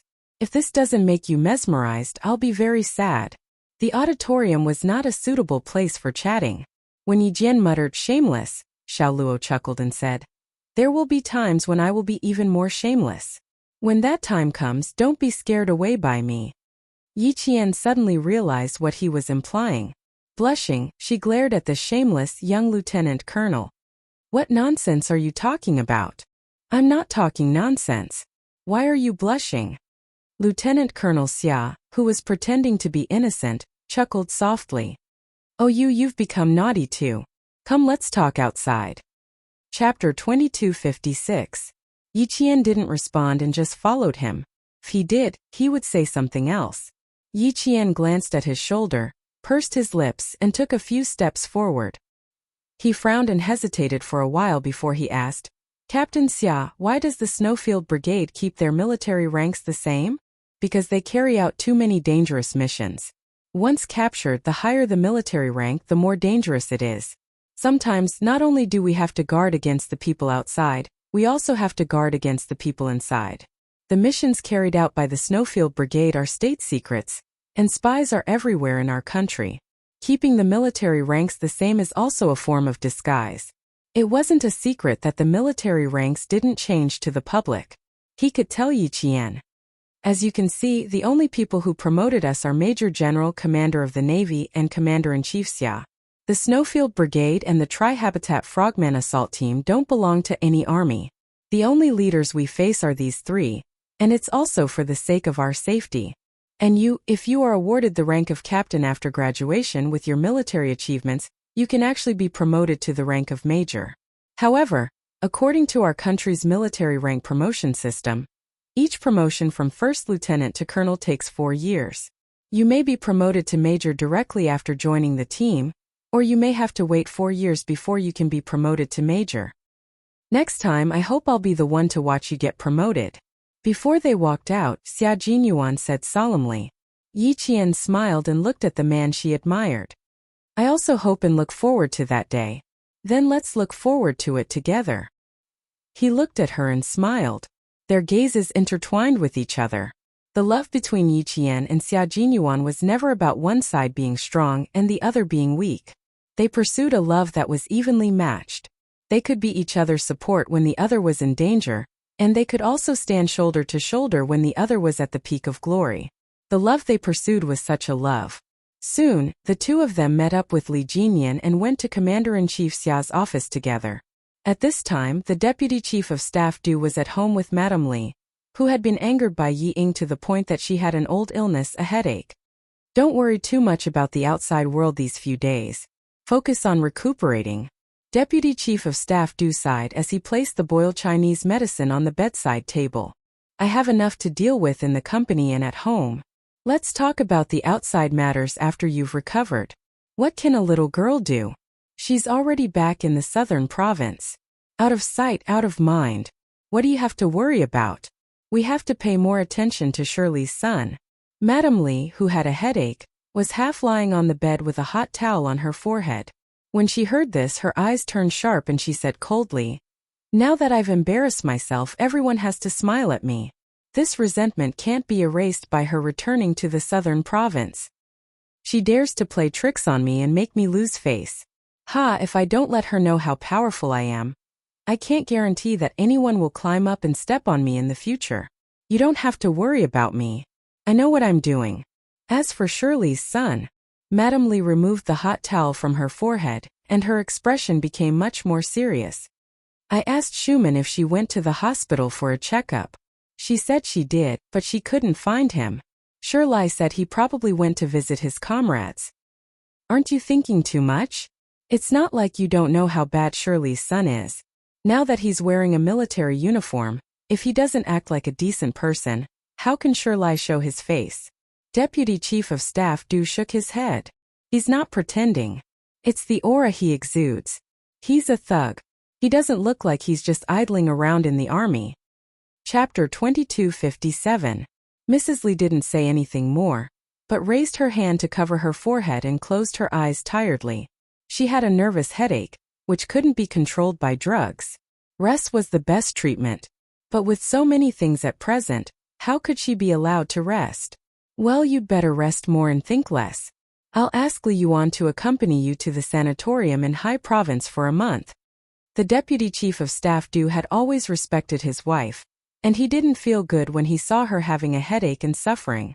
The nanny knocked on the door with a hot towel in her hand and came in. The deputy chief of staff Du asked the nanny to leave and served her by himself. The hot towel was put on her forehead, and Mrs. Li said, comfortably in a low voice. She pressed the hot towel with the back of her hand and replied weakly, I'll ask Schumann to find old Xia later. You can only rely on yourself in the army. I'll help you if I can. Family Xia is really the nemesis of our Du family. Kai Wei was not suppressed by old Xia's son, but he was suppressed by Xia Onbong's son. My eldest daughter was also suppressed by Xia Onbong's daughter. I'm angry when I think about it. Mrs. Li, who was strong by nature, was a little angry when she thought that her children were being suppressed everywhere. The only thing that made her feel a little comfortable was that she was not suppressed by Xiao Shuman's son. Otherwise, she would be so angry that her life would be shortened. The deputy chief of staff Du was also helpless that his children were always inferior to family Xia. But what could he do?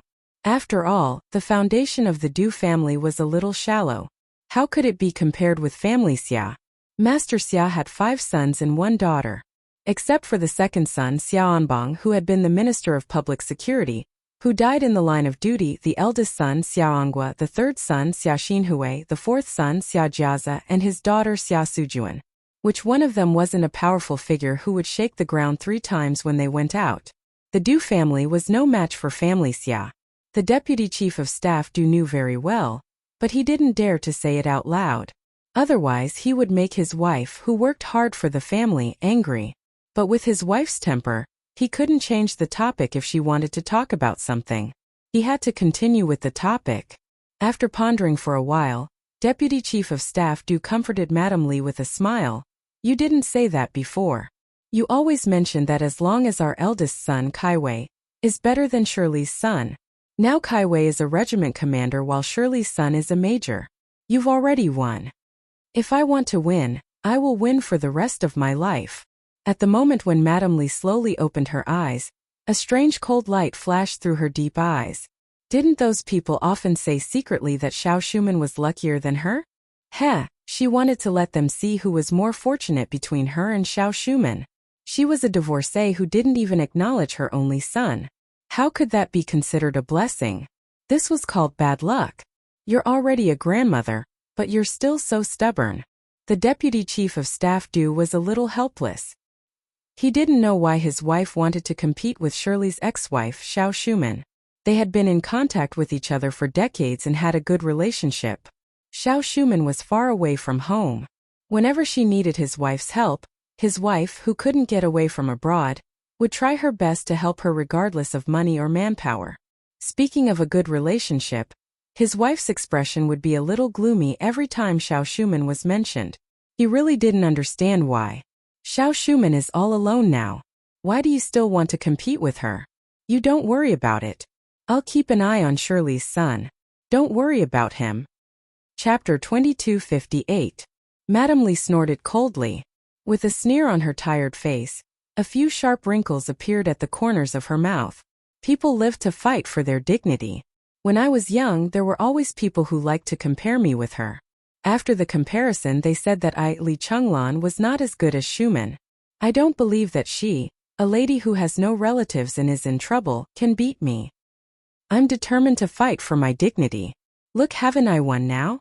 When she was in trouble, I helped her without hesitation. When she was in trouble, I worried about her. Now, who dares to compare me with her? Who dares to say that she is better than me? She is divorced and even her son doesn't recognize her. But what about me? I have children, and even my eldest grandson is 4 years old. But what does she have? Nothing. Except for herself, she doesn't even have a close friend. The deputy chief of staff Du was stunned. After a long while he laughed and said, Madam, I really admire you. You can fight for your dignity for decades. I have no choice but to admire you. Our Du family can be where we are today because of your help. So you are not in good health now. I am very worried. Since the outcome of the battle between you and Xiao Shuman has been decided, you don't have to worry about it. If it doesn't work, I will ask the eldest son's wife to take our grandson to High Province for a vacation to relax. The eldest son, Du Kaiwei, was already married and had a son who was 4 years old this year.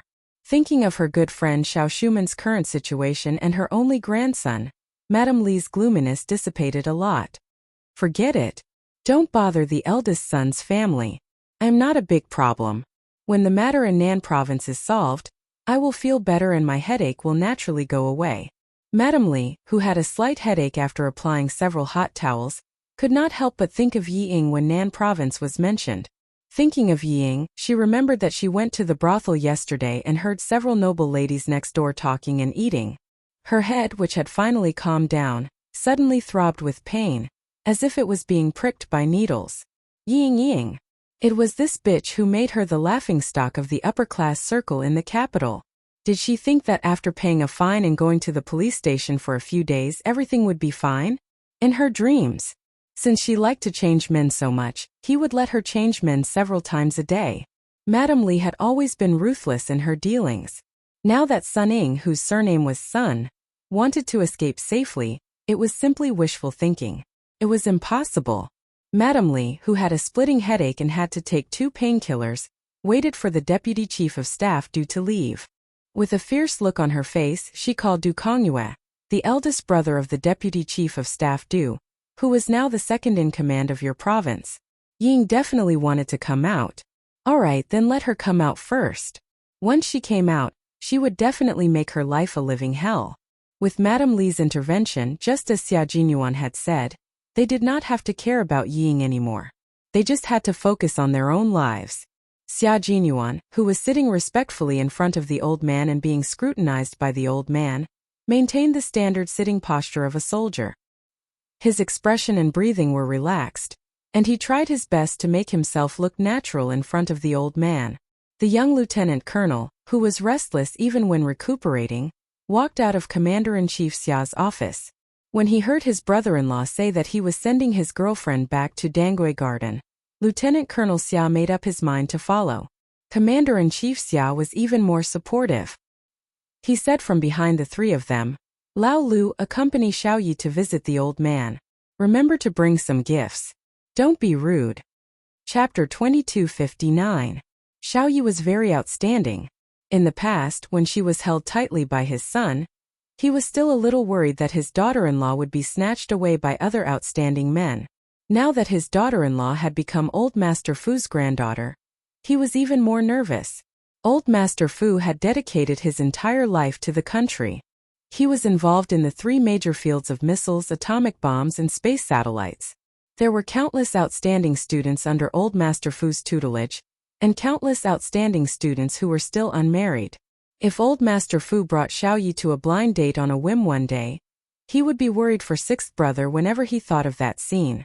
With Xiao Yi's appearance, talent, and ability, only Old Master Fu would look down on others. No one would look down on Xiao Yi. Commander-in-Chief Xia, who was afraid that his future daughter-in-law would be snatched away, felt that he was really worried sick. He had to hurry up and express his feelings in front of Old Master Fu before everything started. At the same time, he had to show his face and leave a good impression. As a father, he thought a little too much, but as a son, he didn't think so much. It was definitely necessary for him to pay a visit and show his face in front of Old Master Fu to leave a good impression. As for whether Yi Qian would be snatched away by other outstanding men, Xia Jinyuan didn't think in that direction. Old Master Fu's gaze was very sharp. When he swept his gaze over, it was as if he could make demons and monsters have nowhere to hide. Under such a sharp gaze, Xia Jinyuan maintained the steadiness of a soldier. He didn't move or sway and was as majestic as a mountain. Yesterday, Old Master Fu, who was in a bad mood, only looked at him briefly and focused all his attention on Yi Qian. Today, facing Xia Jinyuan, who was obviously related to Yi Qian, Old Master Fu's gaze was not only sharp but also quite detailed. After sizing him up for at least 5 minutes, Old Master Fu retracted his gaze and nodded secretly. He was a very good young man. Just his majestic aura alone made him feel at ease. Xia Jinyuan saw the satisfied look in the old man's eyes, and his tensed heart immediately relaxed. The old man's gaze was comparable to the old man's. Just a glance from him could make one's blood turn cold. It could turn a tiger into a rabbit in an instant. No one dared to be presumptuous. Xia Jinyuan's heartstrings had just loosened when he suddenly felt the old man's gaze fall on his face and scrutinize him. His breathing almost became erratic as he revealed a calm smile and allowed the old man to scrutinize him. The old man's gaze landed on Xia Jinyuan's face, and his eyes narrowed slightly.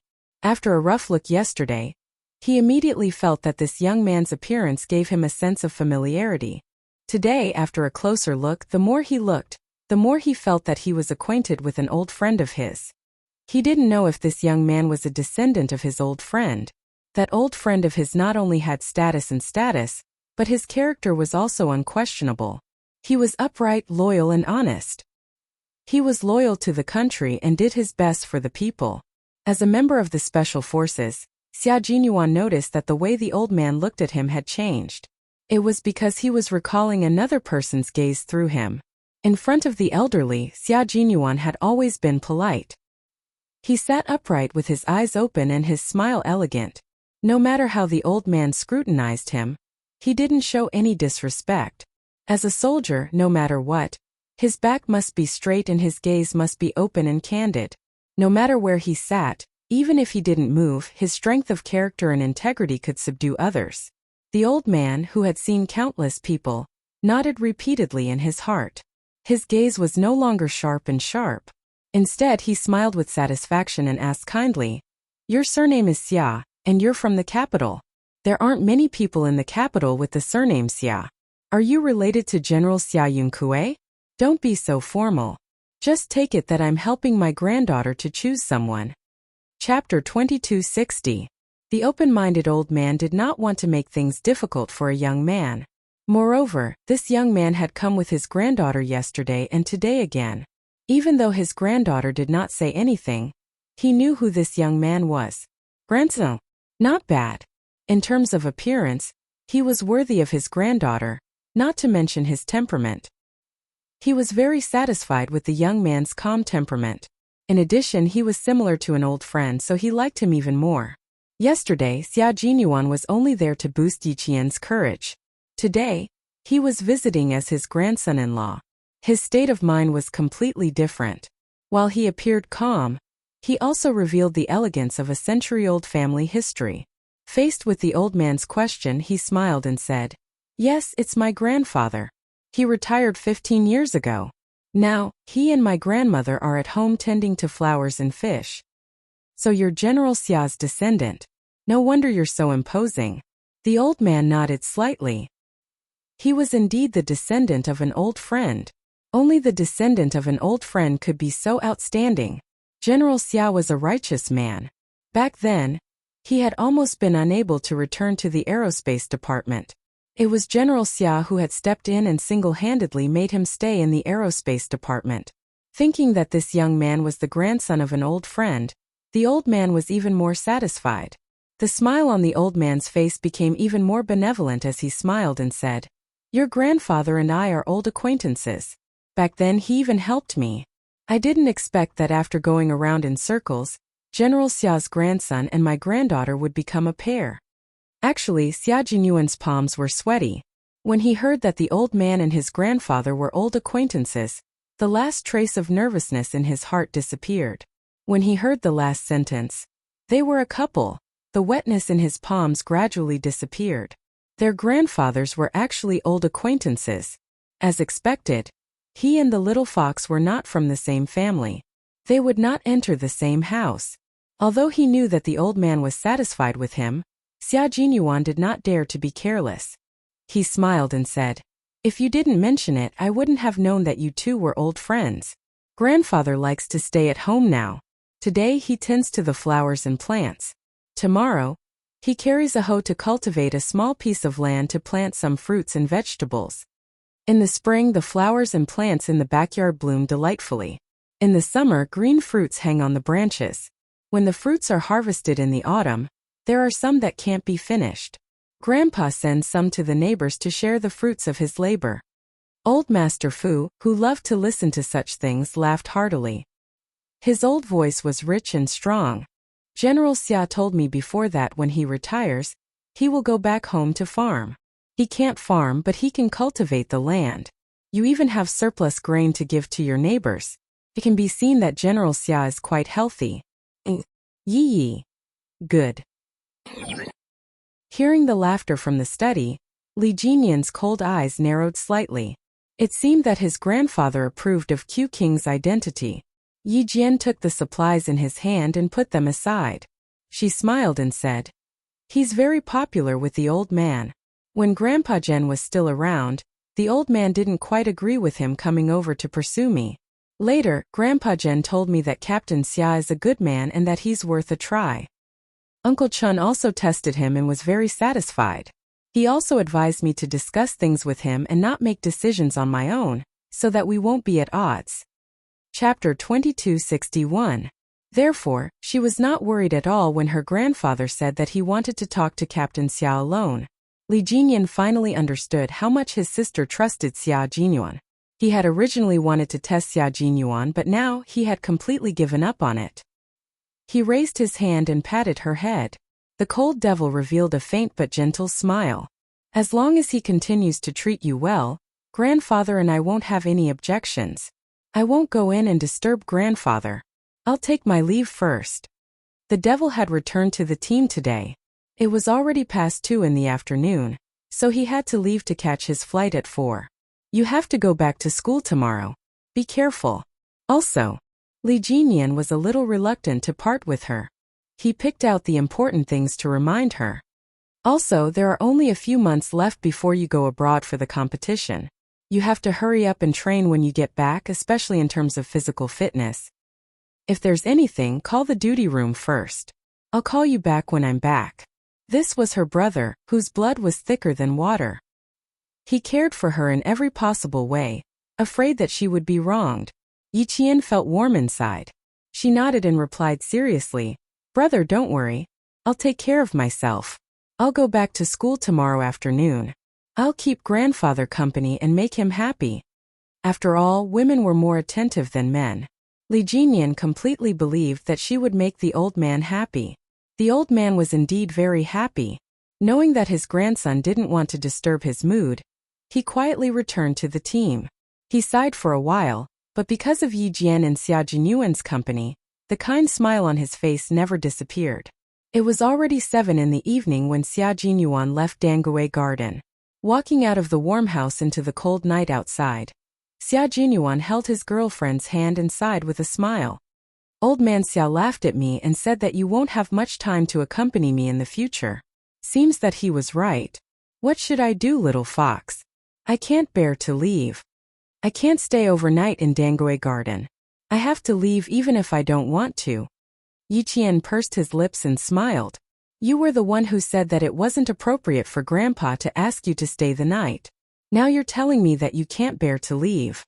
Why don't you just go back with me?" The witty Yi Qian's eyes twinkled, and there was an indescribable craftiness in them. Seeing this, Xia Jinyuan's heart itched and melted, and even his eyes darkened a little. Today's main purpose is to leave a good impression on old Mr. If I really stay overnight, even if old Mr. doesn't say anything, his impression of me will definitely be greatly reduced. If an unmarried man and woman were to live in the same house, the older generation would more or less feel uncomfortable. For the sake of my lifelong happiness, I have to leave no matter how much I want to stay. Lieutenant Colonel Xia, who planned slowly, would not lose the big for the small, lest he suffer in the future. Hearing this, Yi Qian smiled so widely that his eyebrows curved. He turned to look at her and said to her with a smile, "Captain Xia, close your eyes. I'll give you a reward for your performance today. No, put your hands behind your back first. Don't move around. The doctor said that your wound is recovering well, so you still have to be careful." If the doctor hadn't said that he could move around, she wouldn't have let him accompany her back today. Xia Jinyuan raised his eyebrows. He could guess what reward he would receive. It was a reward that he liked very much. With his eyes closed, he smiled and bent down slightly to wait for the reward to arrive. When he bent down, Yi Qian didn't need to stand on tiptoe. He only needed to raise his head slightly to kiss his sexy thin lips. A light kiss definitely couldn't resolve the young lieutenant colonel's yearning for a long night. With his hands behind his back, he wrapped them around Yi Qian's slender waist and turned the light kiss into a deep sucking kiss. Chapter 2262. The warmth between the two of them would not last long. Yi Qian was worried about the injury on his waist, so she quickly ended the kiss and covered his thin lips with her hand when she heard his irregular breathing. She was too deep into his kiss, and his thin lips were burning hot against her palm. Yi Jian raised her head to look at him. Her dark eyes were bright, like the stars in the night sky falling into the mortal world. Xia Jinyuan couldn't help but lower his head again and kiss her eyes gently. Yi Jian couldn't help but close her eyes when he kissed her. She could feel the deep affection in his kiss. Go in and accompany the old man. I'll leave first. After kissing her eyes, Xia Jinyuan said in a low and hoarse voice. She was the only one in his deep and cold eyes. I'll come over tomorrow to take you to the airport. His little fox had to leave tomorrow, and it was time for them to part after their short reunion. Yi Qian didn't go in immediately. Unwilling to let him leave, she snuggled up to him and pressed herself against his broad chest. My brother said that there will be a competition during the summer break. Do you think we will be training together during this period? The military has already asked your school, but the school leaders didn't agree. Your freshmen will be going to the northern part of Xiang province to practice during the May Day Labor Day. You won't be able to participate in our training. Every time she got close to him, Xia Jinyuan's heart softened. His expression became increasingly gentle as he stroked the back of her head. He was also disappointed that he couldn't train with her. Yi Qian was also a little disappointed, but she quickly adjusted herself. She looked up from his arms and adjusted his tie and collar. Then we'll have to wait until the summer break. Go home early and rest. The commander-in-chief is also waiting for you. Xia Jinyuan went through the discharge procedures this morning, so he didn't have to go back to the hospital tonight. Okay, going quickly. Xia Jinyuan looked down at Yi Qian, who was carefully adjusting his collar. The corners of his lips never fell. He and Yi Qian had known each other for 6 years, but they had been boyfriend and girlfriend for less than 2 years.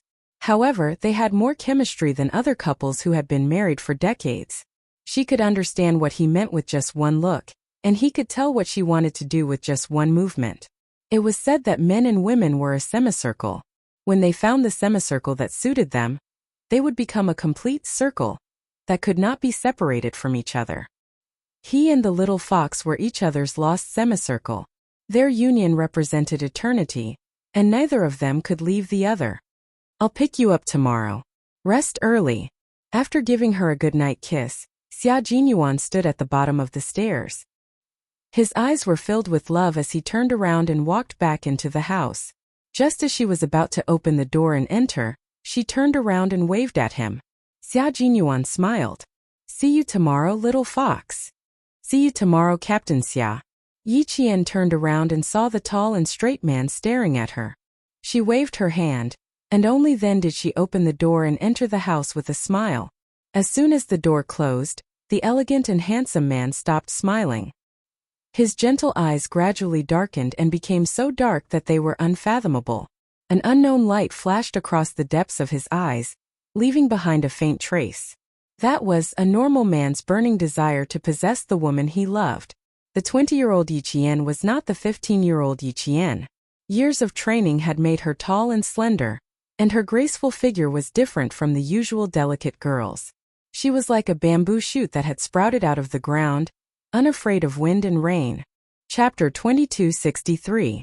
Every time Xia Jinyuan hugged her slender waist with both hands, the man's wild nature was instantly aroused. He wished that he could hug her waist tightly and rub her into his body. He hid his wildness so well that Yi Qian didn't know that every time he hugged her waist, he would appear noble on the surface and howl like a wolf on the inside. The older she gets, the more seductive she is. She's tempting me to sleep with her at any time. Xia Jinyuan, who hadn't left yet, said softly before starting the car and leaving Dangue Garden. It took a while to drive from Dangue Garden to the villa complex. Xia Jinyuan, who arrived at the villa complex at 9 p.m., walked into the living room while unbuttoning his military uniform. After a few steps, he saw Commander-in-Chief Xia lying on the sofa with his eyes closed. He hadn't even changed out of his military uniform. When his gaze landed on Commander-in-Chief Xia's graying sideburns, Xia Jinyuan's eyes dimmed. In his memory, old man Xia's hair was black and as hard as steel needles. But now, his black hair had dimmed and his sideburns had turned white. His father was no longer young. He was no longer the father in his memory who held up his belt and glared at him fiercely. Xia Jinyuan felt a little suffocated. He walked over quietly and asked, "Dad, why don't you go back to your room to rest?" He rarely called Commander-in-Chief Xia Dad. When he was young, he would call him by his full name when he was angry. Later, when he was provoked by Miss Xiao, he became mature overnight and realized his mistake. However, because of his pride, he refused to lower his head and simply stopped calling him that. The older he got, the more mature he became. He didn't know when he replaced Dad with Old Man Xia. However, Old Man Xia didn't mind and let him call him that until now. Little Fox said that Old Man Xia wanted to hear her call him Dad. Was it because he still longed for him to call him Dad? Perhaps it was because of Old Man Xia's understanding of birth, old age, sickness, and death, that he naturally called him Dad. Commander-in-Chief Xia's tired face was clearly illuminated by the white light. He was in a deep sleep, so Xia Jinyuan called out Dad again. Only then did Commander-in-Chief Xia open his eyes. Commander-in-Chief Xia opened his eyes like a lion that had just woken up. Although he was no longer young, his gaze was sharp and dignified. As he sat up straight, there was no longer any tiredness on his face. "You're back. Have a seat and tell me about your visit to Xiao Ye's house." Commander-in-Chief Xia sat up straight. After many years of military service, he had engraved the military posture and manners into his soul. No matter what, his back was straight. In Xia Yui's words, wherever Commander-in-Chief Xia was present, a family chat would be as tense as a military meeting. Commander-in-Chief Xia, who was sitting up, was a little thirsty. He picked up the thermos on the coffee table and unscrewed it. He glanced at Xia Jinyuan and said uncertainly, "I think I heard you call me Dad just now. Did I hear wrongly?" "You didn't hear wrongly. You're my dad. Why can't I call you that?" Xia Jinyuan sat on the sofa next to him and buttoned up his military uniform again. Old man Xia couldn't bear to see him take off his military uniform and only unbutton it. It was better not to provoke him in the middle of the night. The guy who liked to provoke him the most suddenly became obedient. Could it be that he ran into trouble at Old Man Xia's place? Could it be that Old Man Xia was dissatisfied with Old Man Xia? Commander-in-Chief Xia's expression became a little serious. One who is unaccountably solicitous is hiding evil intentions. Tell me what happened. Chapter 2264. Xia Jinyuan didn't know whether to laugh or cry. "Why does it sound like you're waiting for me to get snubbed in front of Old Master?" After saying that, he paused for a moment and didn't say anything. He quietly looked at the stern-looking Commander-in-Chief Xia with an obvious look of inquiry. What else could it be? Commander-in-Chief Xia replied faintly, clearly telling Xia Jinyuan why he had waited so long. This kid was getting more and more powerful. As his father, he actually felt a little pressured when his gaze landed on him. He was on guard against Xia Jinyuan seeing through his thoughts.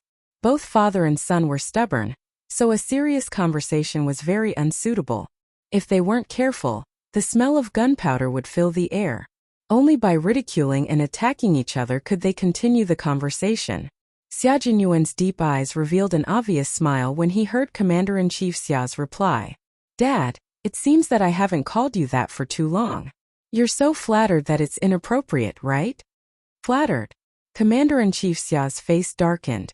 He was indeed a little surprised, but what words did he use to describe it? He reprimanded. "Xia Jinyuan, are you itching for a beating? You'd better save your energy. If you can't hit me later, you'll be so angry that your face turns blue."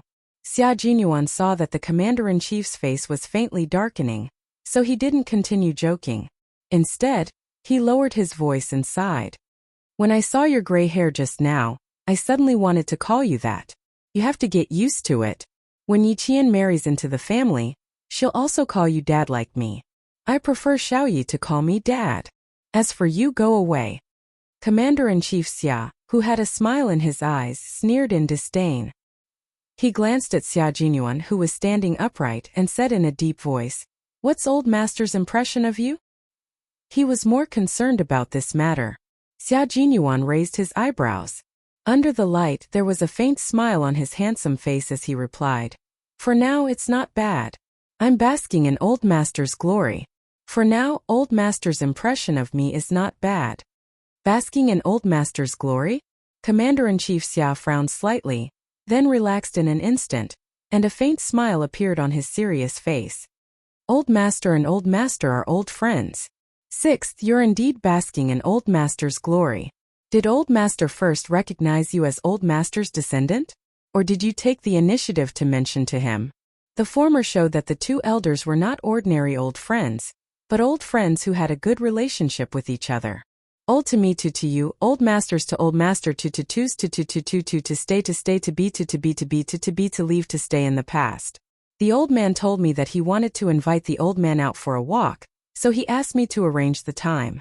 To be or to be's to him. To be. To it to be, old. He. Of old. Of old tease. To old to be, ye was old to old ye. Although OL6 acted frivolously in front of him, he was actually just putting on a show in front of him. When he was outside, he had never heard anyone say that Old 6 was not good enough. Old 6's comrade-in-arms, former military school classmate, Major General Yang of the Army, whenever Old 6 was mentioned, he would give him a thumbs up. Therefore, when he asked Old 6 to accompany Xiaoyi to visit Old Master, he was confident that Old 6 would be able to catch Old Master's eye.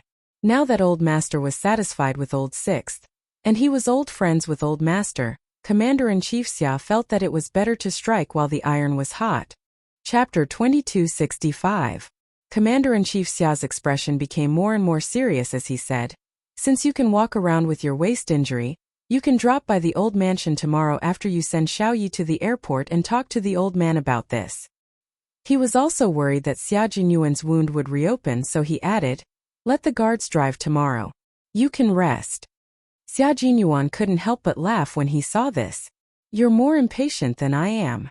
"Of course I'm impatient. You're so unreliable. You're lucky to be able to marry Xiaoyi. Strike while the iron is hot. Let the old man be satisfied with our family first." Commander-in-Chief Xia discussed this matter seriously, but when he saw that Xia Jinyuan was happy and not anxious at all, his face darkened again. "Xia Jinyuan, I'm seriously discussing your marriage with you now. You'd better correct your attitude. Dad, do you think that Yi Qian and I still need to rely on family connections for our marriage?" Seeing that the commander-in-chief was getting angry, Xia Jinyuan, who had taken a step back, stopped smiling and revealed a rare coldness. "In your eyes, am I a man who needs to rely on his family to solve his marriage? Dad, aren't you underestimating your son too much?" The last sentence was a little cold, as if it was wrapped in ice shards. Commander-in-Chief Xia choked. He had never underestimated Old 6. Although this kid has been muddling along since he was little, he was very opinionated. When he did bad things, he was able to cast himself clean, so that other people could not find any weakness that could be used against him.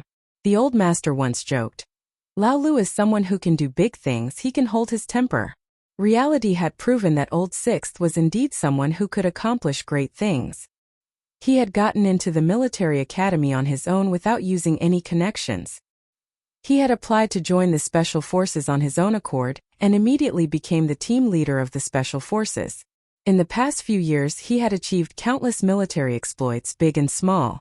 Everything he had done was done with an indomitable spirit and a clear conscience. However, no matter how capable Old 6 was, he was still a naive child in his heart. For some reason, the words that should have been in his heart slipped out of his mouth. Suddenly, the living room was silent.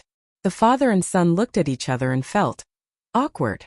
Commander-in-Chief Xia, who had been through a lot, was the first to come back to his senses. Seeing Xia Jinyuan's surprised expression, the commander-in-chief cleared his throat and said with a straight face, "What, aren't you my son?" Cough cough, yes, I am your son. You are right. Xia Jinyuan, who was trying to hold back his laughter, choked. It was rare to see old man Xia so embarrassed. As his son, he had to laugh, but as his father, he would have to keep a straight face for the next few days. The pressure would be so low that it would double the pressure on the guards. Other than laughing in his heart, there was also a trace of lament. His old man was indeed old. When a person was old, his state of mind would be smoother and firmer. If it had been a few years ago, she would have picked up the thermos flask in her hand and smashed it on him. Time hastens the aging of a person, and it was not up to him at all. As a son, it was better to follow his parents. After laughing, Xia Jinyuan said, although Old Master and Old Master are old friends, they haven't contacted each other for a long time. I have to go back and ask Old Master first. I don't intend to tell Old Master that Yi Qian is Old Master's granddaughter for the time being. Yi Qian sent a letter to father-in-law early this morning. I think it won't be too late to tell him when he comes back. You see, the military commission is currently investigating my mother-in-law's death. I personally think it's better not to do anything for the time being to avoid complications. He was referring to the fear that someone would do something if they found out that Yi Qian had returned to the Fu family. Chapter 2266. The commander-in-chief pondered for a moment and nodded. As long as you know what to do. The commander-in-chief looked at his son, who was already taller than him. Seeing his calm and confident face, the commander-in-chief revealed a kind smile that he only showed to Yi Qian. Sixth brother, I'm very relieved to see you like this. Then, without waiting for Xia Jinyuan to say anything, the commander-in-chief stood up with a kind smile and solemnly said, rest early. Then he turned around and strode away. Xia Jinyuan covered his forehead and laughed so hard that his shoulders trembled. He and Xia Jinyuan were really not suitable for father-son tenderness. Both of them felt uncomfortable. You pick on my thorns, I pick on yours. This kind of father-son relationship was more suitable for him and Xia Jinyuan. No matter how they interacted, he respected Xia Jinyuan because he was not only a father, but also a commander-in-chief who shouldered heavy responsibilities. The next day, Xia Jinyuan woke up early and learned from the guards that the commander-in-chief had received an emergency call and left. The military situation was so urgent that he didn't even bother to wash his face and brush his teeth and left in a hurry with 2 guards. Xia Jinyuan's eyes turned cold. He immediately turned on the TV and called the team. There was a coup in a neighboring country that affected our borders. A mortar fell into our sugarcane forest. Fortunately, it happened at 5 o'clock in the morning, so there were no casualties. However, the border has entered a level 1 alert, and may be upgraded to a special level at any time. The J5 in the army had received the news within half an hour, which was less than 5 minutes after the mortar fell into their country. At this time, an assault team of the Snowfield Brigade had been formed and was ready to go. How many brothers are you going to bring over now? Since he knew so much, he must have received the mission. The J5 smiled and said, an assault team and an ambassador. He was holding a photo in his hand. It was a photo of the ambassador who would meet up with the Snowfield Brigade later. He's also an acquaintance. We cooperated with him once when we were carrying out a mission in Pakistan. Qin Xiu. Xia Jinyuan, who didn't see the photo, accurately said the name. Where are you going to meet him? What level is the mission? J5, who was ready to leave on a private jet, hurriedly said, we'll meet at the border. It's a level 1 clearance mission. Rest well. We're waiting for you to recover and fight together. Don't talk nonsense. Don't be envious. I'll brag to you when we get back. Take care. Xia Jinyuan, who had only been back in China for less than a week, could no longer hold himself back when he heard that his comrades were going to carry out a level 1 elimination mission. A level 1 elimination mission was usually a decapitation mission, and J5 and the others were going to decapitation. Before he recovered from his injuries, he would not be allowed to participate in the decapitation operation. He would not even be allowed to participate in normal operations. As soon as he hung up, a beeping sound came from the landline at home. Xiao Yi has already set off from Dangue Garden. You can rest at home today. Commander-in-Chief Xia, who called from the military headquarters, brought Xia Jinyuan a piece of completely unexpected news. She needs to accompany an ambassador from our country to negotiate with a neighboring country. She will leave immediately on a special plane from Beijing. The news came unexpectedly, but Xia Jinyuan accepted it calmly. Okay, got it. Yi Qian left in a hurry. She was so anxious that she didn't even say goodbye to the old man and left in a hurry. The person who picked her up was a security guard sent by the military headquarters. There was also a confidential staff member working in the Ministry of Foreign Affairs in the car. Please take a careful look at this information.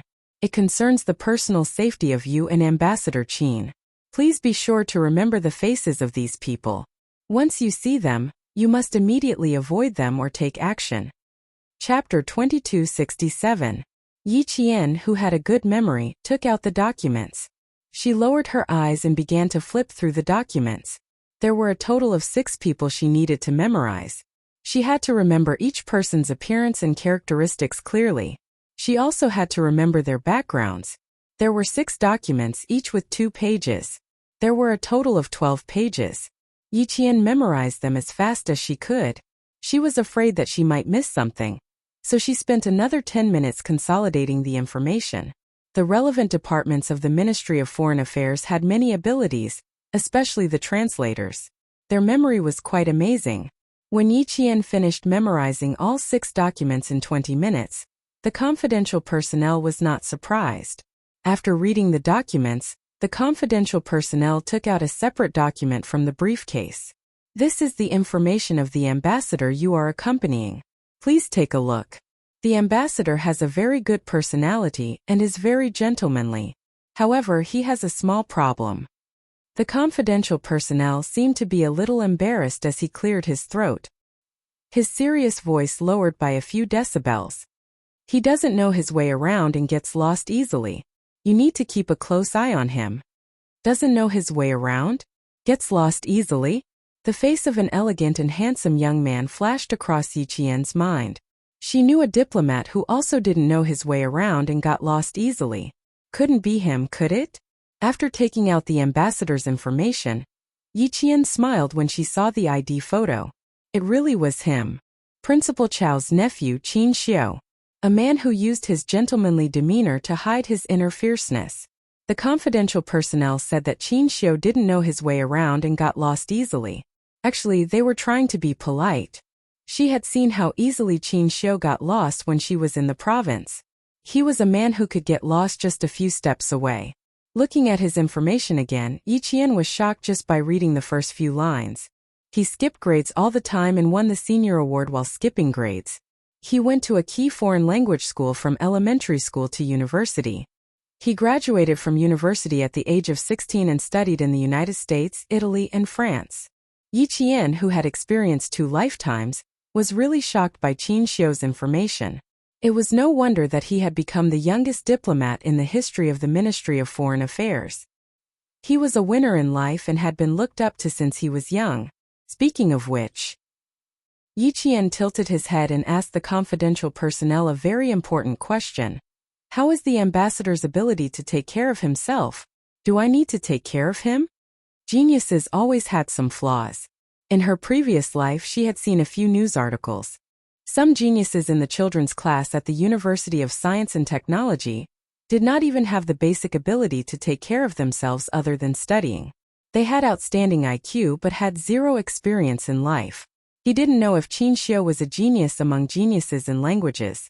For a moment, the confidential personnel did not understand why Yi Qian would ask such a question.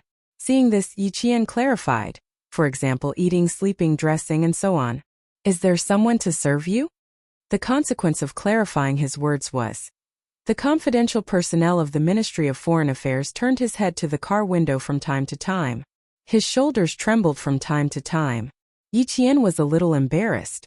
Qin Xiu was a diplomat who could accompany national leaders on overseas visits. How could he not know how to take care of himself?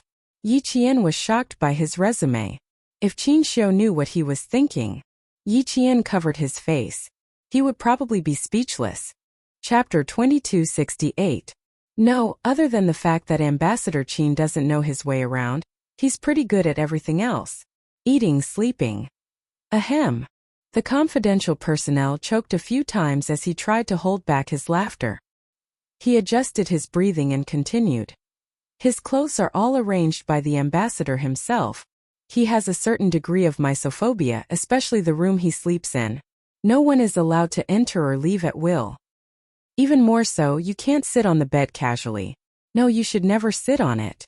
If you offend him, you'll see the gentlemanly ambassador instantly turn cold and indifferent.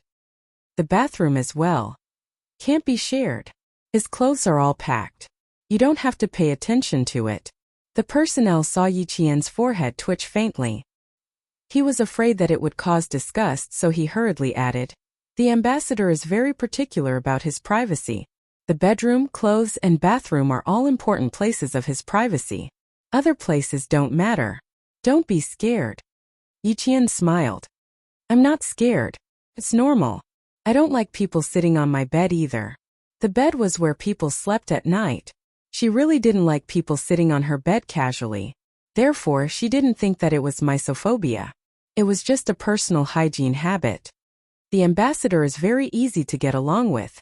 You'll know when you see him later. He's a pretty good man. The confidential personnel was probably afraid that his words would cause Yi Qian to dislike Qin Xiu. After confirming that Yi Qian had memorized all the information, he spared no effort to say good things about Qin Xiu.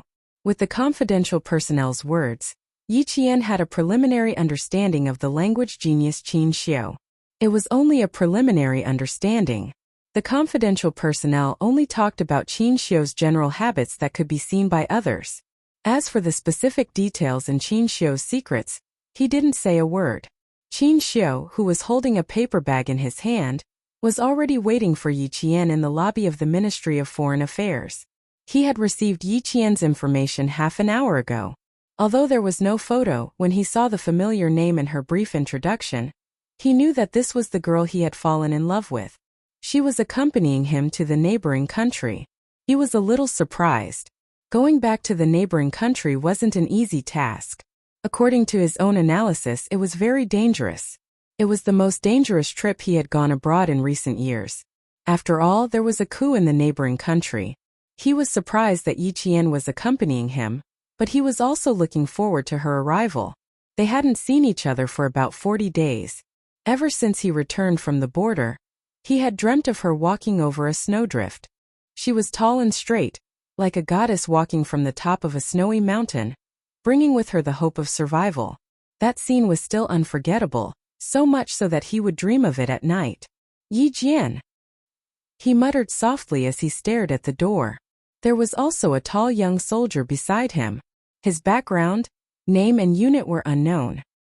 He only knew that this was a Special Forces soldier, who knew the language of a neighboring country. The Special Forces soldier who seemed to have heard his murmur glanced at Qin Xiu from the corner of his eye. His eyes flickered slightly. Why did it feel like this ambassador knew Qing Miao? V8 glanced at his watch. His steady and sharp gaze looked toward the entrance of the office lobby. Qing Miao was almost here. 2 minutes later, Yi Qian's figure appeared at the spacious and bright entrance of the Ministry of Foreign Affairs. She was wearing a student's military uniform and walked calmly against the light. He couldn't see her face clearly. He could only see her slender and straight figure walking step by step into his world. Chapter 2269. Qin Xiu couldn't help but hold his breath. He could hear the sound of his heart beating. He could hear her light footsteps, which sounded like the sound of a drum or a guqin, hitting his heart. He thought that at this moment he would fall in love with her even more. His world would be invaded by her. Looking at the figure walking towards him step by step, Qin Xiu's elegant and handsome face had an even more refreshing smile. He didn't stay in place to wait, but went up to greet her. "We meet again, Yi Qian." They meet again, the girl who made him fall in love with her. His gaze landed on her face in a reserved and polite manner. It was so gentle that it didn't offend him at all. As he got closer, Qin Xiu realized how much Yi Qian had changed. Her life in the military academy didn't make her skin tanned. Instead, it was as fair as before. She had the fair skin that most girls dreamed of. She would probably attract a lot of attention in school. Her eyebrows had also completely grown out. When they were at the border, the light was dim, so he didn't look at her carefully. Now that he saw her fully grown eyebrows, they were like pink lotuses poking out of the vast expanse of green leaves. The petals were beautiful and delicate. He didn't deliberately look at her. He only looked at Yi Qian's eyes. Yi Qian, who had always been sensitive, faintly felt that Qin Xiu was looking at him, but he quickly looked away and didn't think too much about it. He politely shook his outstretched hand and smiled. "I saw your information in the car just now. Ambassador Qin, I look forward to working with you." "I look forward to working with you."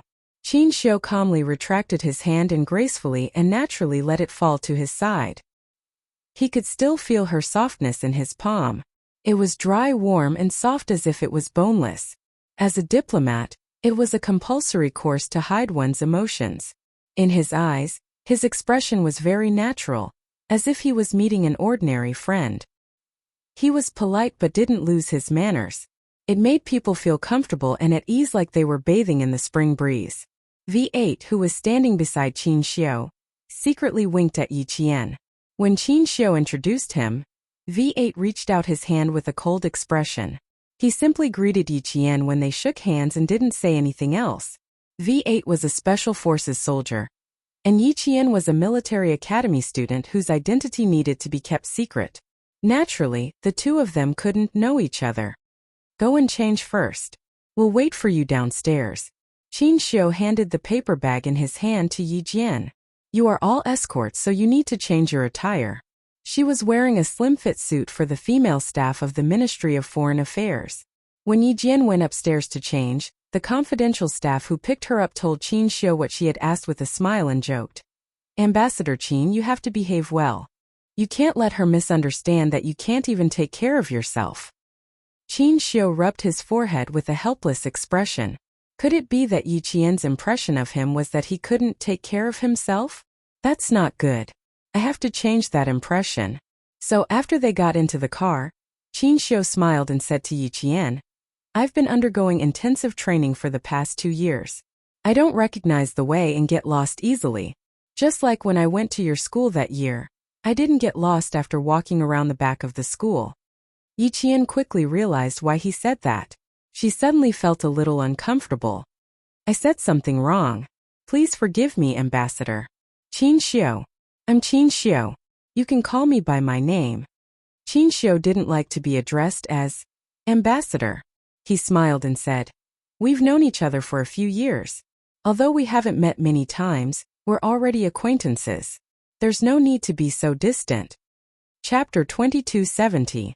If he wanted to get closer to her, he would have to start by calling her his name. Qin Xiu started to chat. Last time we went through hardships together. Yi Qian, I thought we were already familiar with each other.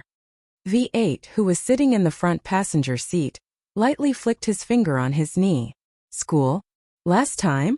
Could it be the time when Avalanche rescued him? He did not guess wrong. Qing Niao and the ambassador knew each other, and they had known each other for a long time. It had been several years. The expressionless V8 glanced at the two people who were 1 seat away from each other through the rearview mirror. He even took a second glance at Yi Jian before retracting his gaze. Although they were familiar with each other, it was not as familiar as their relationship with Qing Niao. Yi Qian, who was lamenting in his heart, did not notice V8 sizing him up. A diplomat was a diplomat. He gently and elegantly put forward a request that no one could refuse. That's true. We have known each other for a few years. Although we haven't seen each other much, at least we are not strangers. Then I won't pay attention to the formalities. Qin Xiu, if I do anything wrong, please correct me. Yi Qian readily called out Qin Xiu. He saw the young diplomat sitting next to him, who seemed to be carefully sculpted. His flawless handsome face rippled with an elegant smile like the spring breeze. Although we have only met a few times, but in my impression you have always been reliable. You don't need other people's advice. Qin Xiu's smile was very faint, but very penetrating. You could see the spring breeze, but you could also see the sharpness of an arrow. This was the temperament of a diplomat. When communicating with friends, it was like the spring breeze.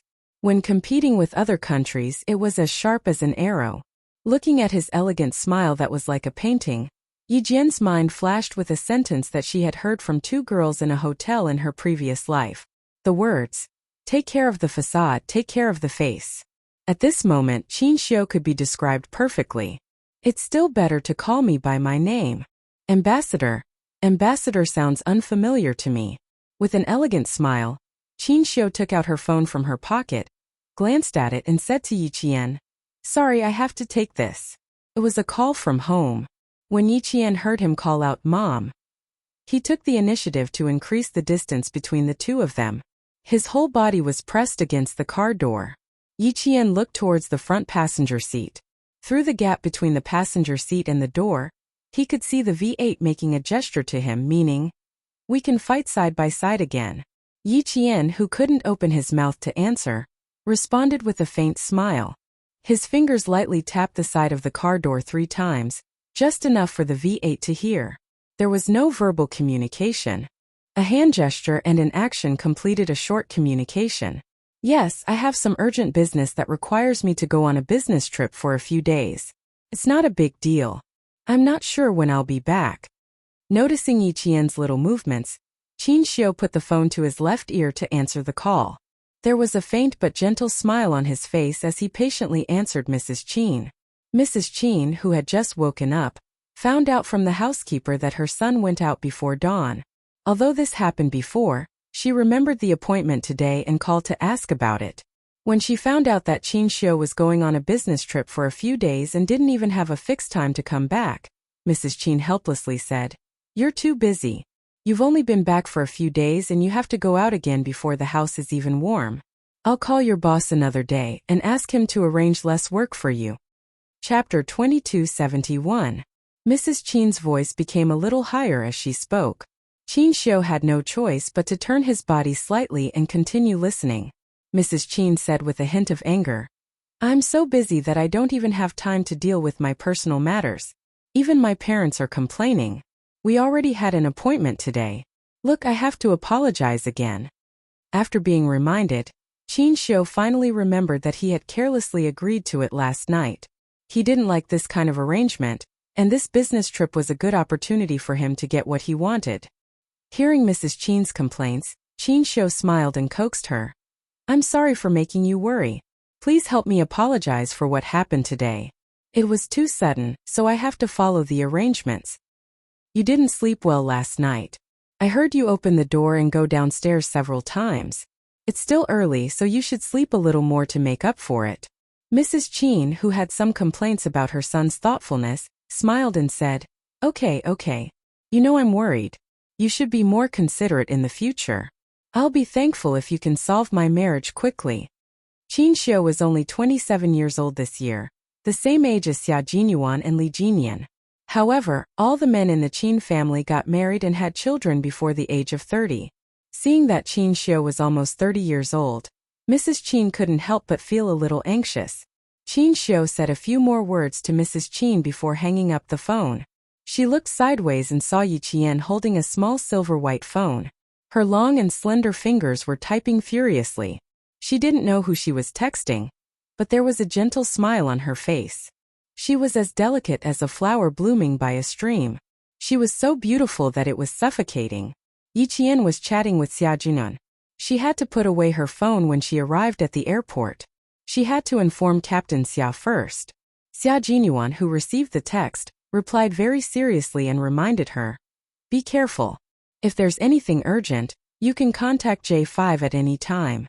Although Commander-in-Chief Xia didn't tell him in detail, when J5 mentioned going to a neighboring country, Xia Jinyuan guessed that J5 and Yi Qian were on the same side. Seeing his reply, Yi Qian's cold eyes revealed a gentle smile.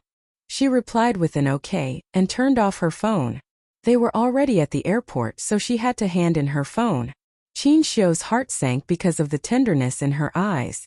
Who was Yi Jian talking to just now? Classmate? Didn't seem like it. Family? Of course. He didn't seem like a classmate or a relative. Instead, he seemed like he was chatting with the person closest to him. Of Yi. Of such an outstanding girl. Maybe. He had been too careless and overconfident. Qin Xiu. Fortunately, I realized it. It's not too late. I realized it. Without asking who Yi Qian was talking to, Qin Xiu saw that her phone was turned off. He smiled and said, "Phones will only be handed in for safekeeping when we reach the border. Once you're there, tell your family that you're safe." He shook his phone and smiled helplessly. "I left home in a hurry. I didn't tell my parents. They're already here to ask what happened. You left in a hurry too. Remember to tell them that you're safe." Qin Xiu was indeed a very gentlemanly man. His meticulousness could be seen from the details. He was the kind of meticulous man who didn't bat an eyelid. With his reminder, Yiqian knew that she wouldn't have to hand in her phone for the time being. She could also tell them that she was safe when she got off the plane. Chapter 2272. Before boarding the plane, Yiqian sent a message to Xia Jinyuan that she had boarded the plane. Yiqian left a note for the old man. She didn't want the old man to worry, so she planned to call home after the plane landed. It took nearly 4 hours to arrive from Beijing by plane. The plane had to take off at 8 in the morning, so Yiqian and the others didn't arrive at the border until noon. She sent a message to Xia Jinyuan and called the old man. When she walked out of the special passageway, she handed her phone over. Yiqian didn't feel nervous on the plane. When she handed her phone over and walked out of the special passageway, she saw several armed soldiers and the solemn deputy commander. Yiqian's indifferent expression immediately changed. There was a sudden coup in the internal affairs. The old government forced the current ruling party to abdicate. The war has seriously threatened the lives and property of our citizens at the border. The deputy commander's voice was as cold as water as he explained the current situation to Qin Xiu. Our country has never interfered with the policies of other countries. This time there was a coup in a neighboring country. Our country has always maintained our principle of not participating or interfering. This happened too suddenly. The mortars were obviously fired directly into our country. It wasn't an accident like what was later said. Yiqian followed closely behind Qin Xiu and heard every word the deputy commander said. He also understood that Qin Xiu was risking his life to go to a neighboring country to negotiate with the ruling party and the security team. You can play your coup, but you can't let the war spread to our country. This meant that they had to sign an agreement. There was another problem in the neighboring country. It was a country with 135 ethnic groups. The local armed forces of the ethnic groups were quite large. Among them, the Liqin Independent Army and the Sansa United Army were the strongest. Now that there was a coup in the old government, the other ethnic groups naturally wouldn't sit by and do nothing. Qin Xiu was going to face 3 enemies in a neighboring country, so he had to be careful. V8, who was walking side by side with Yiqian, heard the deputy commander mention the Liqin Independent Army. His eyes flashed with a dark light. This was an ethnic army that appeared in 1962. It was famous for its ferocity. It could be said that this independent army controlled the northern border of the neighboring country. Its foreign trade was mainly through jade smuggling and drug trafficking. In 1994, the neighboring government signed a peace treaty with Liqin, allowing the independent army to control Liqin. However, the matter wasn't completely resolved. A few members of the Liqin Independent Army and independent organization weren't satisfied, which was why the political situation in Liqin and the neighboring countries were still unstable. There will probably be an assassination attempt. V8 moved his lips lightly, and his low voice was only heard by Yiqian alone. The Liqin government is unstable, and it has always been at odds with the other ethnic armed forces. They all want to work together to destroy the Liqin Independent Army. This time, the old government's political turmoil has given the other ethnic armed forces a chance. And it is indeed very dangerous for our country's ambassador to negotiate. As a military academy student, Yiqian knew a little about the situation in neighboring countries, but he did not know as much as V8 and the others. Hearing this, he replied in a low voice, "That's why he has to go. For the sake of the border, he has to go. We have to let the armed forces of the neighboring countries know our attitude." "Okay, be careful." V8 nodded. The oppressive and solemn atmosphere became heavier as the sky darkened. After 3 hours of driving, the military vehicles sent by our country began to enter the border of the neighboring country. The deputy commander of the military shook hands with Qin Xiu, Yiqian and V8. He said to the 3 of them with a heavy gaze, "Thank you for your hard work. We will wait for your triumphant return." Chapter 2273. They might not be able to leave for the rest of their lives. As the deputy commander of the military shouted salute, the soldiers behind the deputy commander saluted the 3 of them in unison. They were sending them off and also supporting them. They were telling the 3 people going to the neighboring countries that they were still behind them. Yiqian and V8, who were standing beside Qin Xiu, raised their hands and saluted. The arranged car was already parked on the side of the road. A soldier opened the door for the three of them. Qin Xiu was the first to get in, followed by Yi Qian and then V8. Yi Qian recognized the driver as soon as he got in the car. He couldn't help but smile. It was another familiar comrade. V8 was also surprised to see K7 in the car. Didn't this kid return to the military a day earlier than him? Why did he come here without saying a word? K7 nodded slightly at the three people who got in the car and greeted Qin Xiu. However, K7 was a man of few words. Even if he did greet them, he only said, "Hello." The driver was K7. There were 3 Special Forces soldiers from the Snowfield Brigade in the car. Yi Qian, who was sitting in the back, looked a little gloomy. This was a dangerous negotiation. She already knew how dangerous it would be from the escort just now. With the addition of K7, Yi Qian raised the level of danger to another level. She turned around and saw the soldier who opened the car door. The soldiers from the same company were still saluting under the leadership of the deputy commander. Yi Qian held her breath and slowly exhaled. No matter how dangerous it was, she still had comrades to fight by her side. "Are you scared?" Qin Xiu's gentle voice came from the quiet car. It was very pleasant to the ears and made people want to listen to him more. Yi Qian sat up straight and smiled. "It's okay. There's nothing to be scared of right now." "You're very brave." Qin Xiu nodded approvingly and talked about something that happened several years ago. "I was scared. 6 years ago, I went to a Western country with my teacher for a negotiation and encountered a suicide attack. I saw with my own eyes 2 soldiers of our country sacrifice themselves to protect us. Their blood spilled all over my body. Even now, I can still feel the heat of their blood." Speaking of the past, Qin Xiu's eyes became dark and gloomy. His eyes were filled with the bloody memory of the sacrifice of our soldiers. Actually, at that time they had a chance to avoid it. One of our soldiers hugged the Western man who tried to commit suicide. Fearing that he would struggle, he carried him and rolled all the way to the ground. At that time, the soldiers of this country were also present, but they did not realize that danger was coming. They did not even realize why our soldiers suddenly hugged the man who was waving the small flag in his hand. I didn't realize it either. When I realized that there was danger, there was an explosion. The glass on the street was shattered by the impact of the bomb. My only reaction was to hear someone shout, "Get down." Then one of our soldiers tackled me to the ground. He used his body to block all the shrapnel for me. My ears were shaken until I lost my hearing. I only felt a sticky liquid on my neck. It was the blood of the soldier who sacrificed himself to protect me. His carotid artery was directly cut by the shrapnel. Several pieces of shrapnel pierced his back. The deepest part was directly buried in his spine. After Jing finished speaking, the car fell into a long period of silence. K7 and V8, who were sitting in the front, looked at each other. They knew about the past that Ambassador Qin mentioned because the 2 soldiers who sacrificed themselves were martyrs of the Snowfield Brigade. Chapter 2274. After a long silence, Qin Xiu sighed. "If I had your calmness back then, I don't think that soldier would have sacrificed himself. To this day, I still don't know the name of the soldier who sacrificed himself to protect me, or which unit he was from." After listening to the heavy past, Yi Qian said softly, "Their duty is to protect their home and country. You don't have to blame yourself. That's why I said you're very good.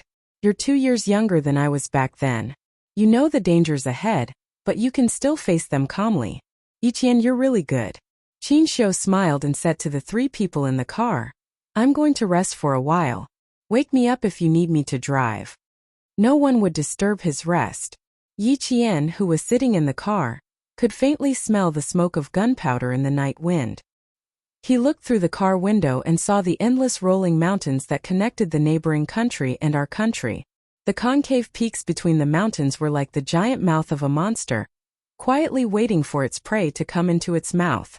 Yi Qian gently tightened his grip on the pistol in his hand. His dark eyes looking into the distance were steady, sharp, and suffused with a cold light. No one spoke in the car. Qin Xiu closed his eyes and rested, waiting for the next negotiation. V8 sat in the front with a gun in each hand. He would shoot immediately if he noticed anything unusual. The roads in the neighboring country were not as good as in our country. The roads leading to the neighboring country were rugged and bumpy. As the car drove past, yellow dust rose. The negotiation was not public knowledge. It was a secret trip. Due to the unstable situation in the neighboring country due to the coup d'état, they did not directly arrange for a private plane to fly to the neighboring country for the negotiation. Instead, they sneaked in secretly. Even the governing body of the neighboring country, the old government, and the armed forces of the various ethnic groups did not know the specific itinerary of our ambassador.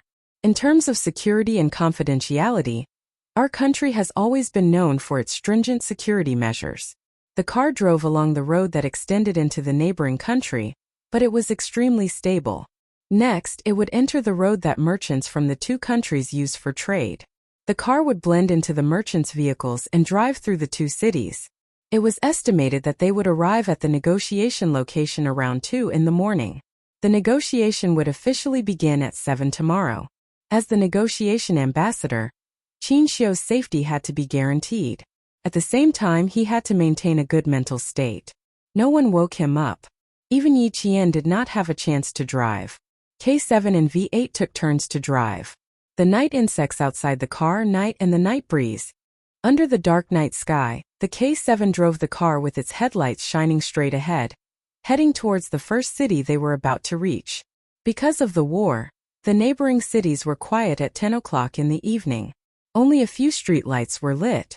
The sentry posts in the market were shrouded in the darkness of the night. Only one light was on at the post, illuminating the tall and simple sentry post. This sentry post was not a sentry post between countries, but a sentry post set up by the local armed forces. Inside the sentry post there were 2 sentries holding a rifle. Their bodies were leaning against the chair, and their heads were tilted to the butt of the rifle. They were snoring very soundly. Outside the sentry post, there were 4 armed local soldiers with guns on their backs, walking back and forth from time to time. Occasionally, they would yawn a few times, rub their eyes, and force themselves to complete the mission until midnight. Several shadows ran along the dark roadside, hunching their backs as they ran toward the sentry post. When they were about 200 meters away from the sentry post, a few black shadows hid in the bushes and communicated in the neighboring country's native language. A total of 6 people. Kill them all and drag them into the forest. Chapter 2275. The man who spoke was of medium build and dark skin. In the darkness, his eyes shone with a cold light. He was a supporter of the old regime. They wanted to control the city to have more bargaining chips. Now that the entire city was infiltrated by armed forces, they were just waiting for the order to start the war. The darkness of the night was always the best camouflage. The war to start the armed forces started as the sentry post was taken down. K7 stepped on the brakes slowly. He stared coldly at the flickering fire in front of him. "Is there any other route to take?" he asked V8, who had also noticed the problem. 2 cars passed by them. They continued driving toward the city without noticing anything. V8 shook his head and said in a low voice, "No, we can only continue driving forward." There were only 3 routes to take from the port, but there was no time to go back now. "Keep driving forward." Qin Xiu, who had just woken up, did not hesitate. He looked at the flickering fire and said calmly, "We have to reach the negotiation point at 6 in the morning." The negotiation was at 7. They had no choice but to drive forward. 10 minutes later, more and more cars turned around. They shouted at the cars that were driving forward, "There are gunshots! There are gunshots! Leave! Leave!" Soon more and more cars turned around on the road that connected the two countries with the most traffic. However, there were also cars that continued to drive forward. When they passed by a car that was parked on the side of the road, Yi Qian saw the driver talking on his phone. He was so excited that he did not know what to say. Not long after, the car overtook the car at a high speed and sped toward the city. Most of the cars that were driving forward were city locals. They had families and had to bring them back. The cars that turned around drove very fast. The cars that were driving into the city also drove very fast. This gave K7 the opportunity to speed up and shorten the estimated time to reach the city. The gunshots were especially intense near the edge of the city. As a bomb landed, a huge fire rose from the center of the city with a boom. The entire city was in chaos. Countless civilians who were affected by the gunfire and artillery hurriedly packed up their clothes and rushed out of their homes with the only money they had. As for the civilians who were far away from the war zone, their eyes were wide open. Their families gathered together with their palms together, praying for the war to end quickly and for their families to be safe. Many civilians rushed out of the sentry post, not daring to stay in their hometowns any longer. Some drove their cars all the way out, but when they realized that the road was blocked, they had no choice but to abandon their cars and leave. Yi Qian and the other three had already abandoned the car and blended into the crowd of locals who were looking for their family members. They passed through the checkpoint and entered the city. It was too chaotic and there were screams everywhere. There was no way to drive a car, so it was better to walk. Qin Xiu, this way. Yi Qian held Qin Xiu's right hand tightly. V8 was leading the way in front and K7 was covering them from behind. All she needed to do was to take care of Qin Xiu and make sure he didn't get lost. Not having a good sense of direction was indeed a big problem. If he was not careful, he would get lost. Yi Qian did not dare to be careless. She could only hold his hand tightly. It was the first time in Qin Xiu's life that he was being held by a girl. The feeling of being protected by Yi Qian struck him hard in his heart. It made him realize that the girl he loved was very determined and fearless. Right now she was fighting to protect him. Chapter 2276. Along the way, he tried to break free from her grip several times, but she held on tightly and didn't give him a chance. In the end, he chose to give up and let her hold his hand as they quickly walked through the alleys of the city. Yi Qian was very fast. She kept a safe distance from the V8 in front of her as they rushed from the sentry post to the city. There were so many fleeing civilians in chaotic places, but the V8 was always within her line of sight. Qin Xiu, hold on tight to my hand. Remember, you must not let go. Yi Qian was very worried about Qin Xiu. Qin Xiu's poor sense of direction had been deeply implanted in her mind. She was afraid that she would accidentally lose this ambassador, who entered the war zone to negotiate despite knowing the dangers.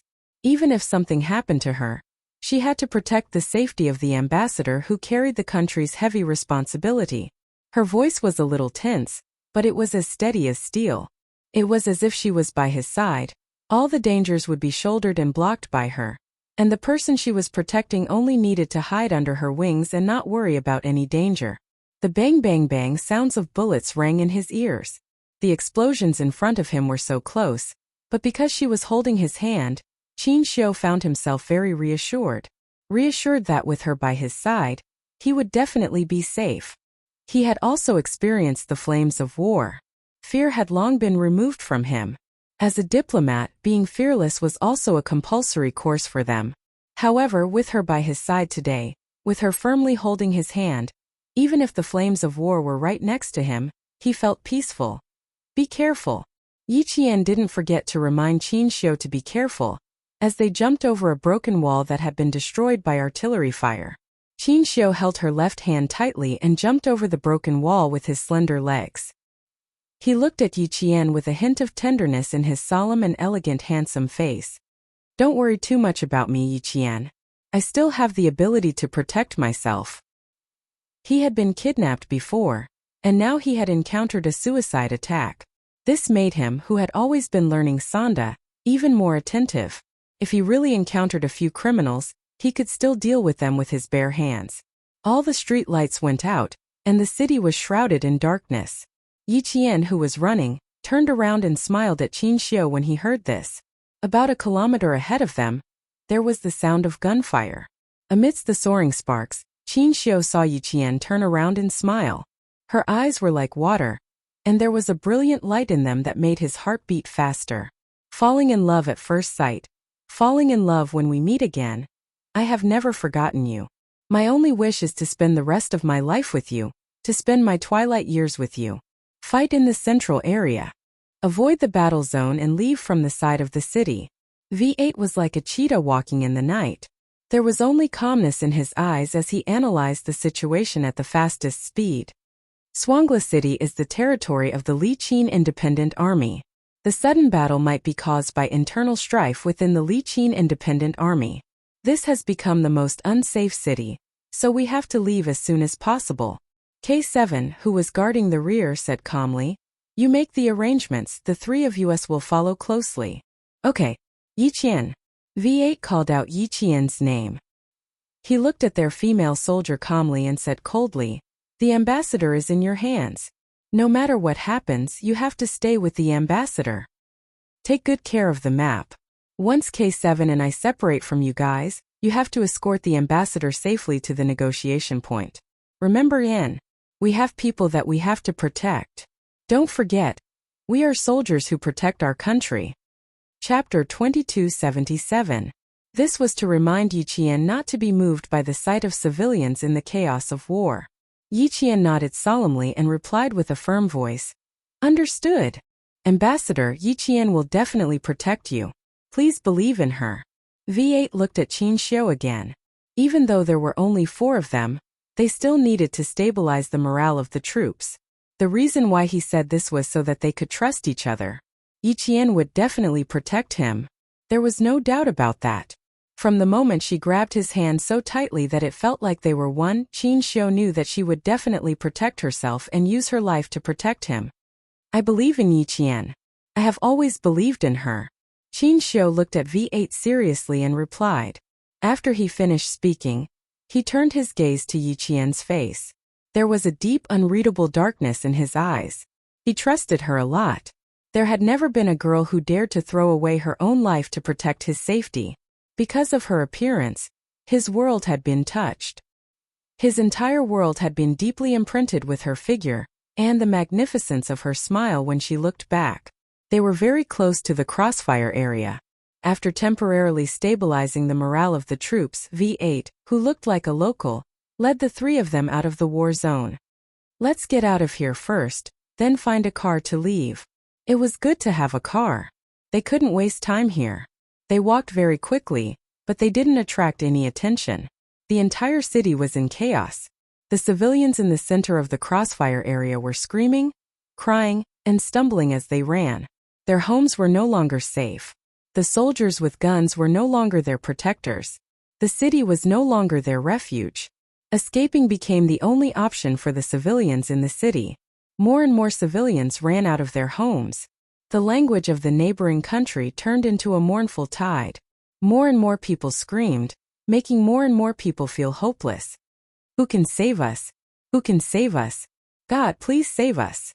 A middle-aged woman from the neighboring country who believed in Christianity hugged her child and cried as she ran into the crowd. The state religion of the neighboring country was Buddhism, but a small number of people believed in Christianity. As Yiqian listened to these desolate cries, her dark eyes grew colder and colder.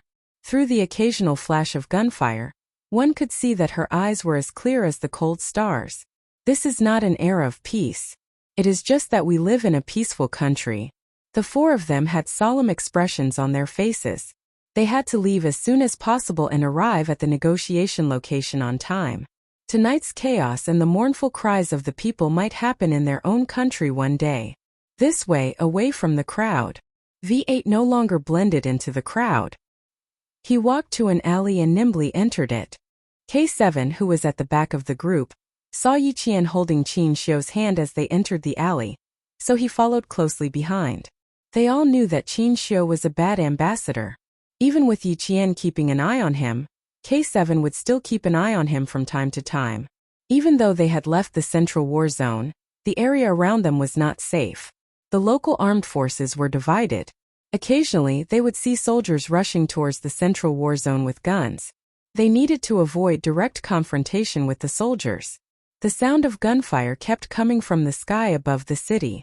Some of the gunfire came from nearby, but the distance was less than a few meters. The city in the neighboring country was not a large one. The roads were narrow, and small houses could be seen everywhere. The electricity lines that looked like spider webs intertwined with each other. It was as if the whole city was covered in a net. Chapter 2278. The smell of gunpowder thickened in the air, and the sound of bullets and cannons became more intense. Rushing out of the alley, the 4 ran into about 10 civilians who were running for their lives. They screamed and ran toward them, and it made the 4's eyes turn even colder. "This way, follow me." The alley was like a maze and V8 was like the maze's owner. always able to find the right exit in the shortest time possible. Someone's coming. In the dark, Yi Qian heard several panicked footsteps coming from behind them. Someone had chosen the same escape route as them. Up ahead, another squad of 10 ran past the alley. V8 covered the mouth of a 13 or 14-year-old girl tightly, stopping her screams in her throat. All that could be heard was her muffled moans. Next to K7 was a middle-aged couple carrying a child, and behind them was an old man in his 60s. This was a family of 5. They had escaped from the center of the war, and were planning to run to the child's aunt's home. "I'll let go now. You don't make a sound. If you make a sound, your parents and grandfather will be shot by the people outside. Do you understand?" V8 used the local language to communicate with the girl. On the count of 1, 2, 3, let go. The girl, whose eyes widened from fear, nodded in a panic to show that she understood. V8 let go, and she covered her mouth. In the dark, the girl's bright eyes were filled with heart-wrenching fear. She was afraid, but she was responsible for scouting the way and protecting the family. It was only then that Yi Jian noticed that the middle-aged couple, each carrying a child, were unable to walk. Their legs were crippled. "Can you take us with you? Can you take us with you?" The old man in his 60s said with a trembling voice. "If that's not possible, can you take the 3 children with you? Is that okay?" The middle-aged couple's eyes were filled with hope. They stared at the 4 people who had saved them with tears. The appearance of Yi Qian's group made them feel safe. V8 looked at the 2 children who were still in his arms. They were about 4 or 5 years old, young and crippled. V8 sighed softly. "I'm sorry, but we can't take you with us. You'd better find a place to hide.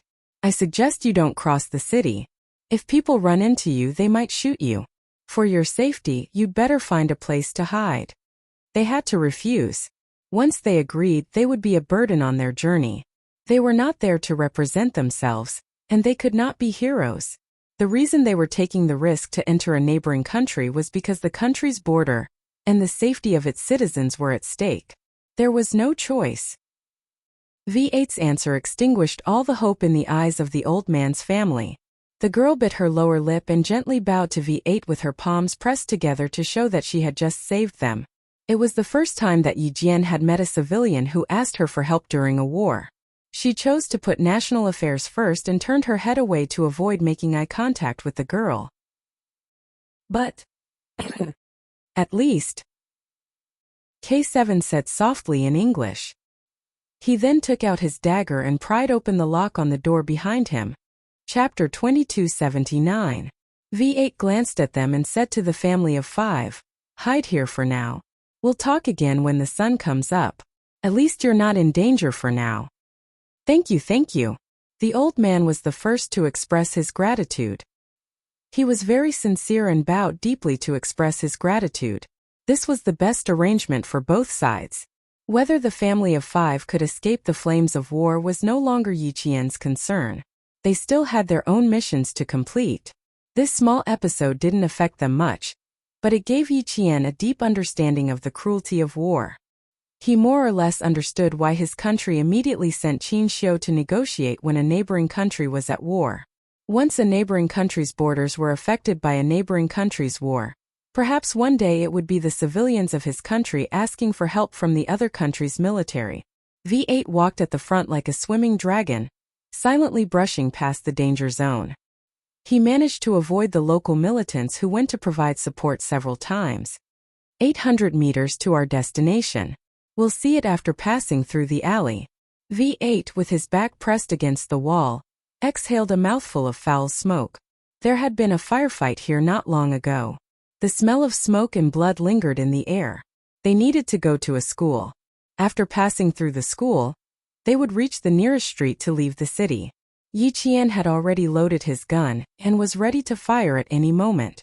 Her hand was tightly gripping Qin Xiu's hand and didn't let go for even a second. The 4 people hiding in the dark passed through 2 alleys. The school was right in front of them. The main entrance is guarded. Go around and climb over the wall. V8 saw several armed soldiers standing at the school's main entrance. His eyes darkened as he quickly retreated. The school has been taken over. I'm afraid the city is completely divided. We need to leave as soon as possible. The city was divided. Some people supported the reactionary old regime while others supported the current ruling party. Once Qin Xiu's whereabouts were exposed, he would most likely become a target. Qin Xiu rarely spoke. At times like this, he only needed to follow the soldiers who protected him with their lives. The only thing he could do was make sure nothing happened to him. They couldn't pass through the school's main entrance. They had to climb over the wall. V8 was very familiar with the school. He went around the main entrance and arrived at the wall on the left. He bent his knees slightly and placed them on top of each other. He signaled Yi Qian to go first. Step on my shoulder and climb over the wall. K7 was in charge of being on guard. His eyes were sharp as he looked around. Yi Jian nodded and let go of Qin Xiu's hand. She ran up and stepped on V8's palms. As V8 lifted his hands, she quickly climbed up the wall. She leaned against the wall and gestured for Qin Xiu to come up. After all, Qin Xiu was a man. His body weight was much heavier than Yi Jian's, and he was not as skilled as Yi Jian and the other two. Although he had some martial arts skills, it was only limited to fighting. He could not leap onto roofs and vault over walls. Seeing that Yi Jian was as light as a swallow and only needed a run-up to nimbly flip over the wall, he took a deep breath. He could only step on the V8's knee and extend his hand to Yi Jian. With V8 and K7's help, Qin Xiu successfully climbed over the wall. News of the city's internal strife quickly spread back to China. The atmosphere at the border became even more tense. More troops were sent to the border and heavy weapons were mobilized. The military issued a military order overnight. They ordered more troops to be sent to the border just in case. Send 1 armored regiment and 2 infantry regiments to the northern border for a drill. Increase the number of troops at the border. Evacuate all citizens 30 kilometers away from the border. Chapter 2280. Report. The local ethnic militants have split. Our ambassador and 3 accompanying people have called. They have driven out of the civil strife city. Good. Keep in touch with the ambassador at all times. Hearing the news, the deputy commander of the Yun province military region relaxed a little. Now the neighboring country was in chaos, and several cities had become the focus of the war. It was always the civilians who suffered in the civil strife. The sound of gunfire scared them, and the sound of gunfire scared them even more. The unarmed civilians didn't dare to stay. They had to leave if they didn't want to leave their homes. There was still a faint smell of blood in the car, which couldn't be washed away even if they washed it several times. This was the smell of blood left by the car owner who was killed by a stray bullet. Qin Xiu sat upright with his thin lips tightly pursed. His initial elegance was gone, replaced by coldness and sharpness. Please speed up. We need to get to the negotiation point in advance. The civil strife in the neighboring country was deeper than imagined. The split of the ethnic militants in the city meant that the old government had instigated the ethnic militants. Once the war broke out, the border of our country would definitely be in chaos. Instigated without warning. It was not only the power of the old government and the anti-militants, but also the support from the outside. Qin Xiu had quickly adjusted the negotiation plan in his mind. He had to express his determination to defend the country's territory and protect the safety of our citizens with an absolute position and a strong attitude. Morgenthau talked about diplomacy in the book Politics Between Countries, Power Struggle and Peace. He pointed out that diplomacy was the art of persuasion, compromise, and using coercive force. He wouldn't compromise this time, only coercive force. Moreover, he was going to negotiate instead of talk. The difference between the two was like heaven and earth. Negotiation had a very obvious purpose. He had to fight for every benefit for his country. Talk was like a chat in a tea room. No matter the result or other gains, the whole process was to understand and find out what other people thought. The former was clear while the latter was vague. Halfway through, the Ministry of Foreign Affairs called and once again clarified the purpose of the negotiation. This is a political negotiation, which involves the homeland security of our country and the safety of our citizens. We hope that the neighboring countries can sit down and negotiate with each other first to achieve mutual understanding and understanding. Our country doesn't participate in the politics of other countries, so we will always adhere to the idea of peace. The neighboring countries must fight with each other and ensure the peace of our borders. If you disturb the peace of our borders, our country will take necessary protective measures when necessary. When the Minister of Foreign Affairs said this, Qin Xiu turned on the speakerphone, the only phone that could be used to communicate with China, so that the three people in the car could hear it clearly. Qin Xiu was in charge of the whole negotiation, and the three of them swore to protect Qin Xiu with their lives. At 2 o'clock in the morning, the car with bullet holes on the door finally arrived at the negotiation location on time. Someone had already come to pick them up. Yi Qian saw another familiar comrade, J5. He winked at Yi Qian quietly, and then shook hands with Qin Xiu with a serious expression. Let's go in first. I'm afraid there might be some changes in the negotiation.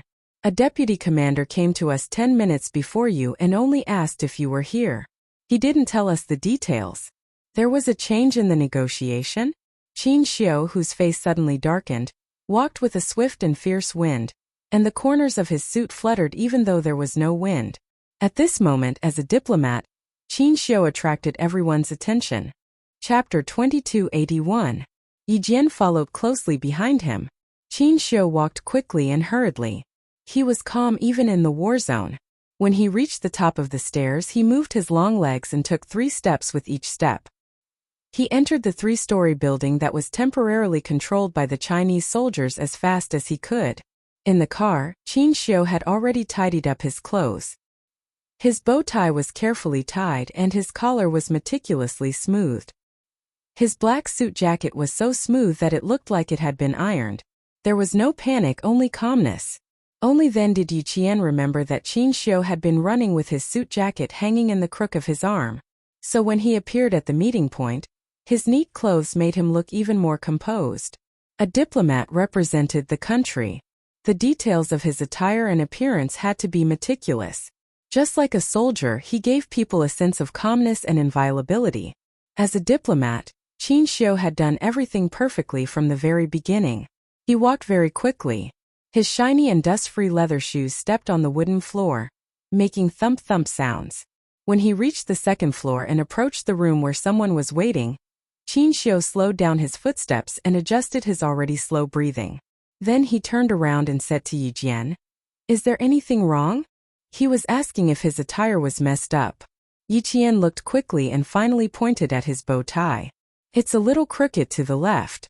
Just straighten it." Yi Qian straightened his bow tie with his fair, slender fingers, then straightened his collar and tugged at the hem of his shirt. Looking at him up close, Yi Qian was full of respect for his details. Qin Xiu was able to become the youngest diplomat in the Ministry of Foreign Affairs not by luck, but by his own ability. The elegant and gentle Qin Xiu straightened his clothes. As his expression became more serious, his eyes darkened. Even his gentle and elegant temperament had changed greatly. He was fierce, calm, and orderly. This was a qualified and excellent diplomat from our country. We don't all have to go in together. Yi Qian, accompany me. Qin Xiu stopped and said to the 4 soldiers behind him, "Sometimes more people means less power." J5 raised his hand, and V8 and the others behind him stopped in their tracks. Everyone's gaze fell on Yi Qian. J5 said sternly, "Yi Qian, the ambassador's safety is in your hands. Don't worry." Yi Qian gave the order and walked with Qin Xiu to the room where someone was waiting. Qin Xiu's footsteps were very steady. Every step seemed to be carefully calculated. The distance was surprisingly consistent, and the rhythm of his steps was very strong. Just by listening to his voice, one could feel that he was a mature and steady man with a deep mind. "I'll open the door." When they were about to reach the door, Qin Xiu said gently. The fierceness in the corner of his eyes faded a little as he looked at Yi Qian, revealing his gentleness. "Come in after me." This was when Qin Xiu was in charge, and Yi Qian obeyed him the whole time. When he knocked on the door, Yi Qian, who was paying attention, saw him raise his hand. The gentleness that he had when he spoke to him disappeared instantly, and only coldness remained. The door opened immediately. It was obvious how anxious the person waiting inside was. Inside was a middle-aged man in a khaki military uniform.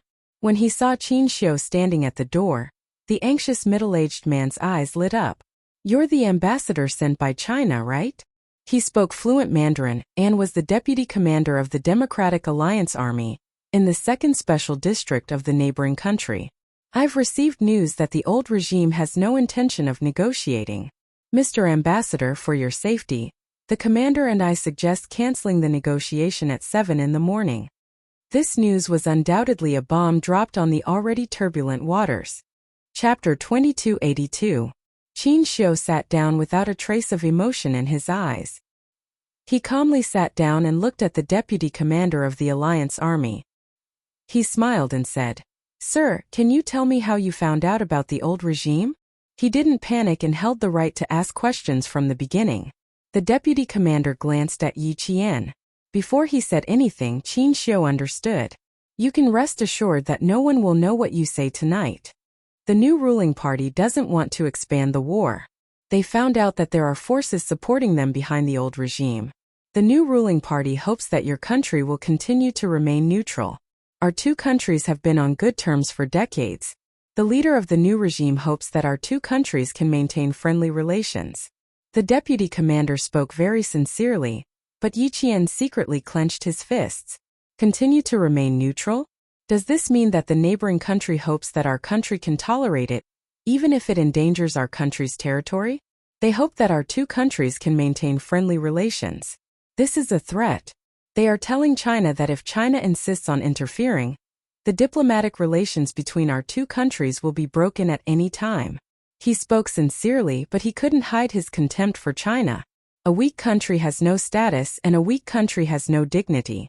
The bandit logic of falling behind constantly reminds us that if we don't want to be beaten, have no status, and have no dignity, we have to constantly strive for self-improvement. As a soldier, Yi Qian lowered his eyes slightly to hide the anger in his eyes. Qin Xiu, he must turn his words into a slap and ruthlessly slap the other party's face. He must tell them that China is no longer the same as before. The deputy commander's words seemed sincere, but he didn't realize it himself. Qin Xiu could naturally hear it and understand the other party's intentions. During a negotiation, the negotiator had to keep a cool head. They couldn't hand their emotions over to the other party just because of a few words. Instead, they had to keep a clear mind and immediately understand why the other party said those words, and what the other party meant by those words. As the youngest diplomat in the Ministry of Foreign Affairs, Qin Xiu's gaze was firm. He calmly said, "I can tell you very clearly that our country has always adhered to the policy of governing the country peacefully. We don't participate in the political affairs of any other country. However, this time your country's intentions are sinister. It's impossible for our country to not express ourselves and not appear. Your country has already pointed its sword at our territory. If we don't express ourselves and not appear, sir, do you think that's possible? I will wait until 7 o'clock. If the negotiators from the old regime and the new regime don't appear, I will immediately convey your country's attitude to the Ministry of Foreign Affairs, Ministry of National Defense, and the military. At the same time, all ports and ports will be closed and completely. This is our country's attitude. According to the original Schedule 7. I hope, if the negotiators from your country, the negotiations will unconditionally. And our country will immediately take necessary measures to maintain the stability of our borders. The Deputy Commander of the 2nd Special Administrative Region Deputy of the 2nd Special Administrative Region of the 2nd Special Administrative Region Regions. It's at the same time, the Deputy Commander of the 2nd Special Administrative Region was helping him. And the Deputy to the OVs. To the 2nd Special Districts to the OV to help to the Qin.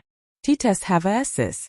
Twos to negotiate Zion, as the domineering Qin Xiu's every word had a certain degree of intimidation, but he did not suppress it all the way. Instead, he first asked questions with the other party's attitude.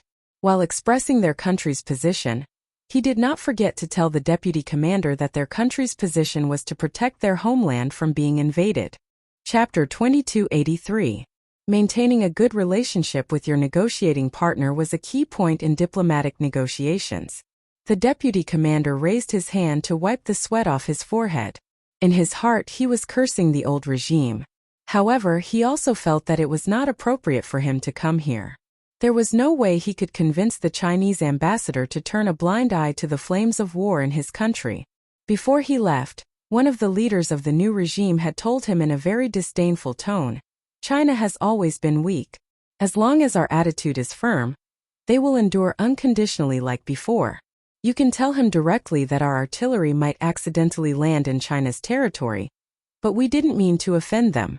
Please remind the Chinese side to evacuate the Chinese residents at the border who might be affected by the artillery to a safe area. China has always been the weak side in diplomacy. Just take the attack on the residents last year as an accidental explosion to resolve such a major incident. As for China, no matter how angry they are, they can only suppress the anger in their heart. China insists on governing the country peacefully. We don't want the two countries to go to war, and we don't want to go back to the era where we can't even fill our stomachs. In the face of artillery fire that accidentally entered our territory, China can only choose to endure now." The deputy commander thought of the leader's words and cursed him countless times in his heart. What do you mean China will be the same as before? Bullshit. Influenced, he also thought this way before he came.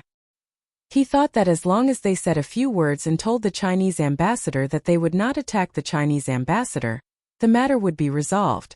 Who knew that the Chinese ambassador's attitude was firm, and the calmness he showed made him wonder if the other side had already made arrangements. Everyone wanted to govern the country peacefully. No one wanted war. Everyone was afraid that a war would cause the country's strength to decline, let alone internal strife.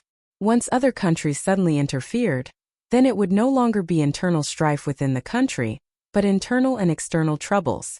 The Chinese side's strength made the deputy commander know that the leaders of the new regime's plan had failed. It was impossible to move the fire of war outward and protect the city from destruction. This was a whimsical idea. Ambassador, we are indeed very sincere. We just hope that the Chinese side will continue to maintain the original attitude of watching.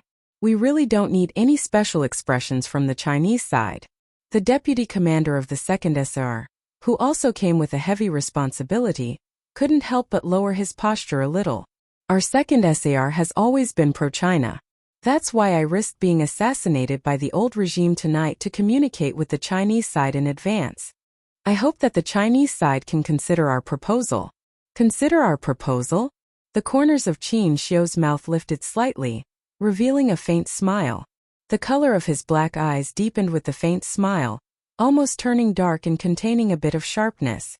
Your country has chosen to go against the flow, but you still want our country to continue to abide by the peace treaty.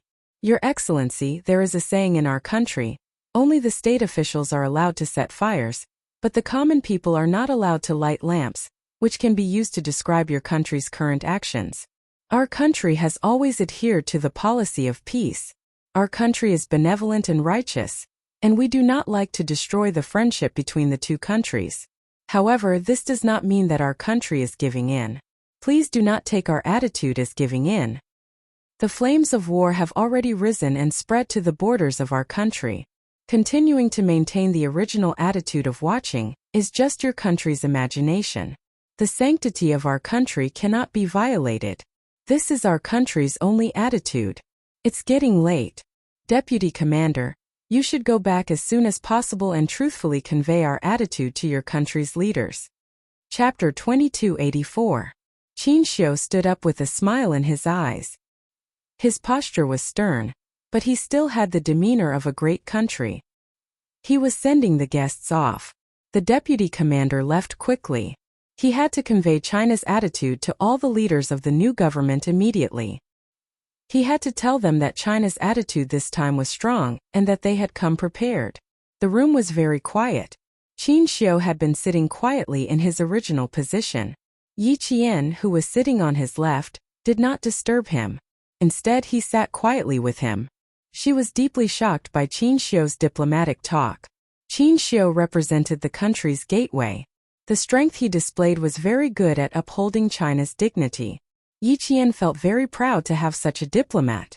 Although he didn't know much about diplomacy, he could tell that the deputy commander wanted to take the initiative.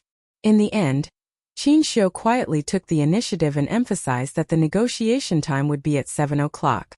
This meant that he had grasped the time limit in his hands. It was just the beginning. She could already foresee how serious the negotiation would be at 7 o'clock p.m. sharp. After about 5 minutes, Qin Xiu, who was sitting quietly, looked up and calmly looked at Yi Qian. Yi Qian, please ask the soldiers outside to come in. We have some things to discuss. There was indeed a change in the negotiation at 7:00 p.m. The new government and the old government seemed to have reached a consensus. However, the deputy commander of the 2nd Special Administrative Region suddenly came in, indicating that there were internal differences within the new government. If there were internal differences, it would undoubtedly damage the authority of the negotiators. This was beneficial to China. The 5 minutes of silence allowed Qin Xiu to analyze the negotiation situation in more detail. When J5 and the others came in, Qin Xiu spoke of his arrangements with a sharp gaze. It's very likely that the old government will not arrive on time. I need to contact the military now and leak some information about our current arrangements at the border. What he meant was to put pressure on the borders of neighboring countries to let the old government, new government, and national armed forces know China's attitude. J5 nodded. I'll contact the military immediately. I will arrive at the negotiation location 10 minutes in advance to show my sincerity and respect to the negotiators. At 7:00 p.m. sharp, if any negotiator does not arrive on time, I will leave immediately. As an ambassador, I represent the country. In such a serious situation, even if the other party is late by even a minute, it means that they have lost respect for our country. And my early departure is likely to indirectly promote the struggle between the old regime and the new regime.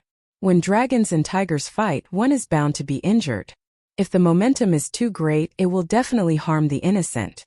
Everyone, my departure will put you in a dangerous position. Qin Xiu told them everything he could think of and what might happen, so that all the soldiers in the room would feel confident. Ambassador, you don't have to worry too much. Before we came here, we already knew that the situation was dangerous. Everything you do represents the dignity of our country. As soldiers, we have to fight for the dignity of our country. J5's words were cold and heavy, revealing a fearless military might, telling Qin Xiu of their determination. No matter what happens next, we must always remember the mission and responsibility that we shoulder. Qin Xiu smiled slowly. Look, these are the soldiers of our country. It was because of them that he had the strength to face the negotiators of the neighboring countries. With them, he could be fearless. What Qin Xiu did not know was that these soldiers he faced had another important mission. The military learned that the old government was supported by a certain country in America, and this country secretly sent someone to contact the old government in the neighboring countries. J5 was responsible for assassinating this person directly. Chapter 2285. J5 and K7 looked at each other and knew that they could begin their mission now. They could tell from Qin Xiu's words that the negotiation would not go smoothly at 7:00 in the morning. China did not interfere with the politics of other countries. Similarly, they would not allow anyone to destroy the peace of China. Since it was all done in secret, then let's do it in secret. Soon, the news of the deployment of additional troops at the border of China spread. There were also a few blurry photos of armored weapons and new missiles that were half-covered. The photos were released at 6:40 a.m. The military media had not reported it yet, but the old government, the new government, and the armed forces of various ethnic groups already had these photos. In the building occupied by the old government, a group of people sat around a large conference table with cold expressions and gloomy eyes. One of the leaders sitting at the head of the table had a dark expression on his face. He threw a few photos on the table and said angrily, "What do you think is our attitude? Do you see it? New missiles, armored weapons, they are all here. What else do you have to say? In Chinese terms, you are a group of frogs in a well. China is weak, can only endure, can only swallow this humiliation. Do you see it? These are the surface-to-air missiles that China used during last year's celebration. If a few missiles come, you will all be finished. China says it is a drill.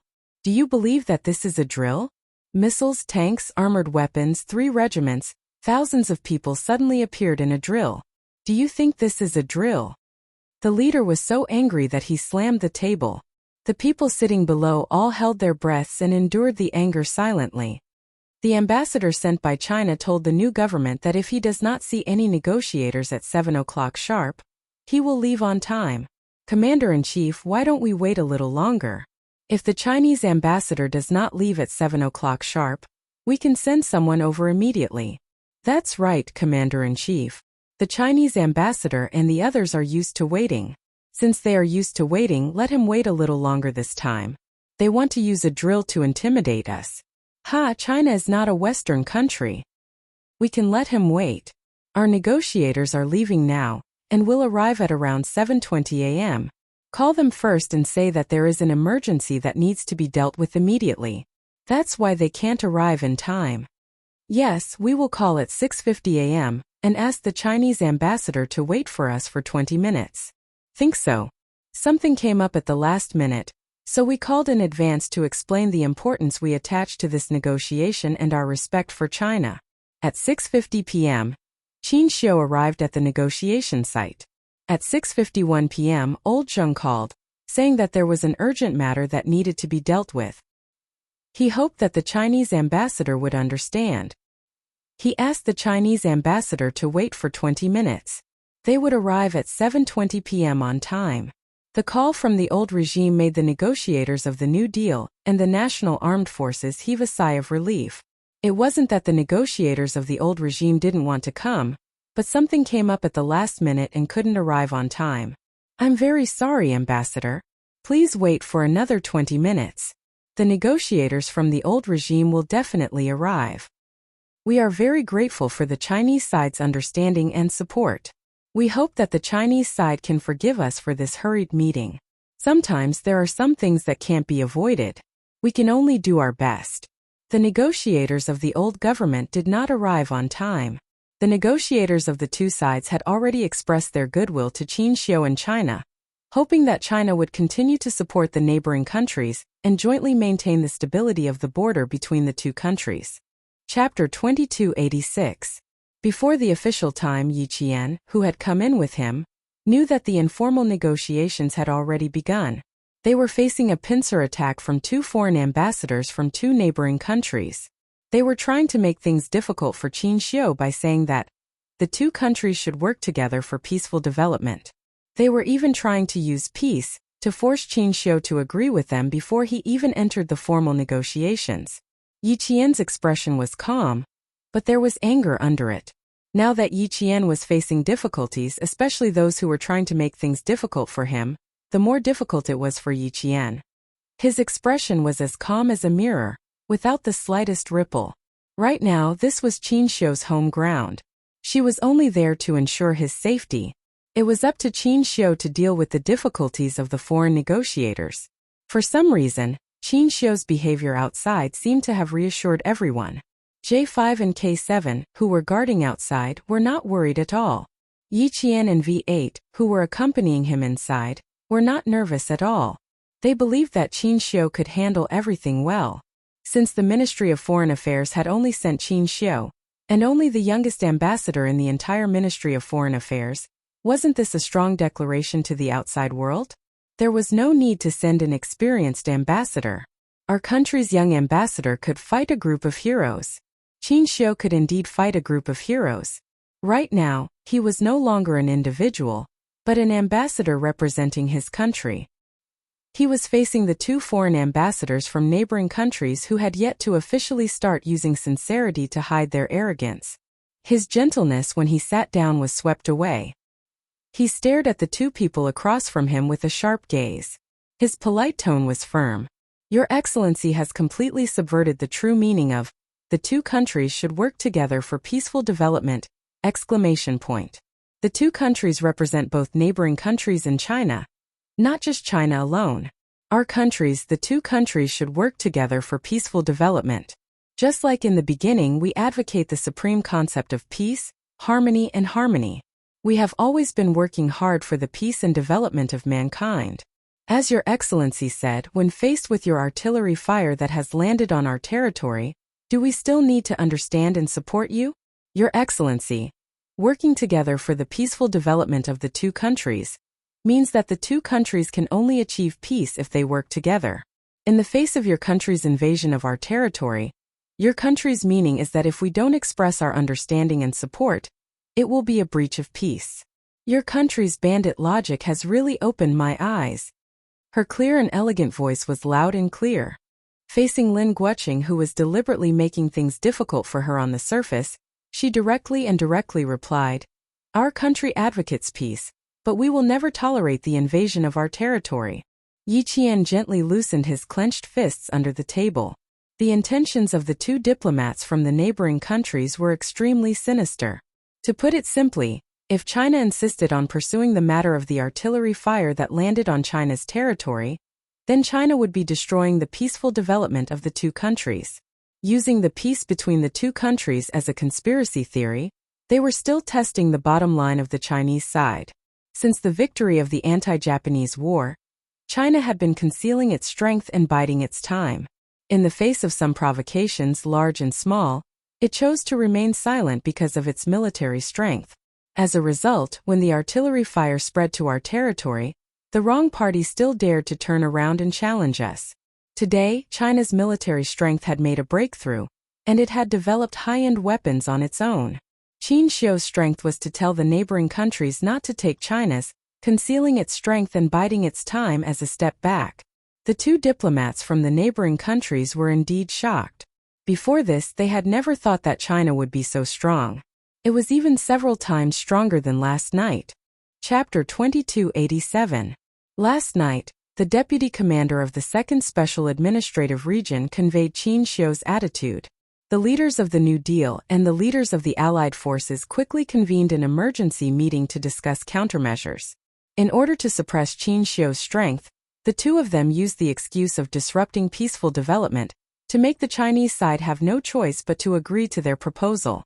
Unexpectedly, when they launched their attack, the Chinese ambassador's momentum was so strong that it shocked them so much that their backs were covered in sweat. The Chinese ambassador misunderstood. "We never thought of unilaterally disrupting peace." "Absolutely not." The ambassador of the Allied forces was the first to speak. He looked down at his watch, stood up and said politely, "There's still 5 minutes until 7 o'clock. I'll hurry the negotiator and ask him how long it will take for him to arrive." Qin Xiu smiled faintly and said to Yi Qian, who entered the venue with him, "Inform the outside that I'll be leaving at 7 o'clock sharp." Then he turned slightly to V8 and said in a low voice, "Inform the military that the exercise will begin on time." "Okay." V8, who was impressed by Qin Xiu's strength, nodded slightly. He couldn't help but look at him with admiration. As he got up, he moved his fingers inadvertently and quietly gave Yi Qian a look, indicating for her to protect Qin Xiu. Then he left the venue. The foreign affairs negotiator of the New Deal also instructed the staff accompanying him. "Feed back the Chinese ambassador's words without missing a word. Come up with a new countermeasure. Give me an answer as soon as possible." He was no longer as calm as before. There was a faint trace of anxiety in his expression. In the diplomatic negotiation field, the development of the situation and the severity of the situation could change at any time. The neighboring countries took the initiative to launch an attack on Qin Xiu's side with the reason of peaceful development together. As soon as Qin Xiu's side relaxed a little, the neighboring countries would move forward to attack. Qin Xiu didn't give them a chance, which was equivalent to blocking their reasons. The neighboring countries couldn't do anything if they didn't get a response. Naturally, they would feel anxious. The sweat on their backs was the first sign of their momentum beginning to weaken. Yi Qian cheered for Qin Xiu and felt even more proud. There were outstanding diplomats like Qin Xiu, who fought for the interests of the country, and excellent soldiers like Captain Xia, who protected the country when it was invaded. The rise of a big country was no longer a pale fantasy, but a real reality step by step. Other than the ambassadors of the V8 and the Alliance, there were 6 other people in the meeting room. There were 2 on our side and 4 on the other side. Each ambassador was accompanied by a staff member and a soldier. The soldier was responsible for the ambassador's safety. Yi Qian's attention was on the 2 soldiers protecting the ambassadors. The ambassador of the neighboring country didn't speak casually anymore. After smiling at Qin Xiu, he flipped through the information in his hand. He looked calm, but in fact even his palms were sweating slightly at this time. He was a little worried about how the diplomatic negotiators of the Alliance Army would communicate with the negotiators of the old government. The old government was influenced by Rui Lila. Their central thinking was quite extreme. They were the only ones who could betray others, but others couldn't betray them. He didn't know if there would be any changes in the future, but the situation at hand wasn't good. The unprecedented strength of the Chinese side came at the wrong time. It messed up all their plans. So much so that the secret agreement between them and the old government would be changed again. This was the situation they didn't want to see the most. Chapter 2288. If the Chinese side cooperated as usual, there wouldn't be so much trouble. But they didn't cooperate, and their attitude was even stronger than last night, so they were now in a passive position. The neighboring country's ambassador, who was dissatisfied with the Chinese side's attitude, couldn't help but purse his lips. Yi Qian, who was sitting opposite him, saw this and glanced at him indifferently. Finally, he returned a faint smile to the neighboring country's soldier who was staring at him, and calmly looked at the other party. You look at me and I look back at you. This was courtesy demands reciprocity. Yi Qian thought that Qin Xiu was quite outstanding, and Qin Xiu also thought that Yi Qian was quite outstanding. When he turned his head slightly, he saw that her expression was calm as she looked indifferently at the neighboring country's soldier. He couldn't help but laugh. You're very calm, not bad. He leaned slightly closer to Yi Qian and laughed softly. You've made me see you in a new light again. Surprise after surprise was equivalent to surprise after surprise, and it was also equivalent to being moved again and again. When the other party saw this, he consciously looked away. Yi Qian turned sideways, lowered his head, and replied with a faint smile. Same here. I don't know how many times I've applauded your answer just now. If I could clap my hands, my palms would definitely be red. The girl smiled sweetly. Her lips were as red as cherry blossoms, which contrasted with her fair skin and rosy skin. She was like a ripe fruit, tempting people to take a bite to see if there was too much juice or too much sweetness inside. It wasn't time for formal negotiations yet, so Qin Xiu, who was appropriately relaxed, calmly hid the darkness in his eyes. When he suddenly smelled a faint fragrance, he realized that as Yi Qian leaned over and lowered his head, the two of them were very close to each other. They were so close that her soft hair brushed against his forehead. That faint, soft touch caused Qin Xiu's eyelids to droop a little. After hiding everything well, he smiled faintly and said, "It seems that you quite admire me now." If he said this outside, it would be a bit ambiguous, but at this time it was as if he needed to be acknowledged. Yi Qian nodded and looked sincerely at the outstanding diplomat in front of him. Everyone admires you, including me. You stepped forward and defended the dignity of our country. You too, Yi Qian. Qin Xiu answered with a smile as he put some distance between them. He couldn't do anything inappropriate in an inappropriate situation. Although the delicate fragrance was tempting, it was not worth mentioning compared to national affairs. Outside, the diplomatic negotiator sent by the alliance was trying to suppress his anger as he spoke to the negotiator sent by the old regime. Where the hell are you now? The Chinese ambassador won't budge an inch, and the time will be completely according to the agreed 7 o'clock. Your delay is the most foolish behavior. There are still 2 minutes left before 7 o'clock. If you don't show up immediately, you don't have to come again. No one will wait for you here. You will also pay the price for your foolish actions. The old regime's diplomatic negotiations were still in the car. He didn't dare to be too careless when he entered the new regime's territory. There were a total of 4 cars, but he didn't sit in the most luxurious car in front. Instead, he sat in the staff car in the back to avoid being targeted by the new regime's snipers. Hearing this, he snorted softly. The Chinese side's attitude suddenly became strong because you are weak. Do you still need to be afraid of a country that doesn't dare to do anything? Peace, peace. Tell the Chinese side that they hope for peace between the two countries. It's best to cooperate. Chapter 2289. There was nothing to be afraid of. Commander Ruolila had the support of Western hegemonic countries behind him. There was no need to be afraid of a country that didn't even have much international standing. Moreover, it was the new government that was in charge of foreign affairs.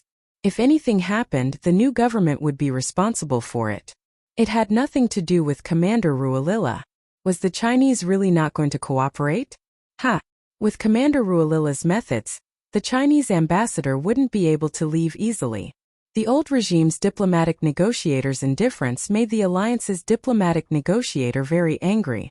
There's 1 minute left until 7. If you don't show up, this negotiation will be terminated. If Commander Rualila doesn't terminate the negotiation, no one will. Tell the Chinese ambassador that I'll be there at 7:20. Since you want to cooperate with the old regime, now is the time to show your sincerity. The old regime's diplomatic negotiator was firm in his words.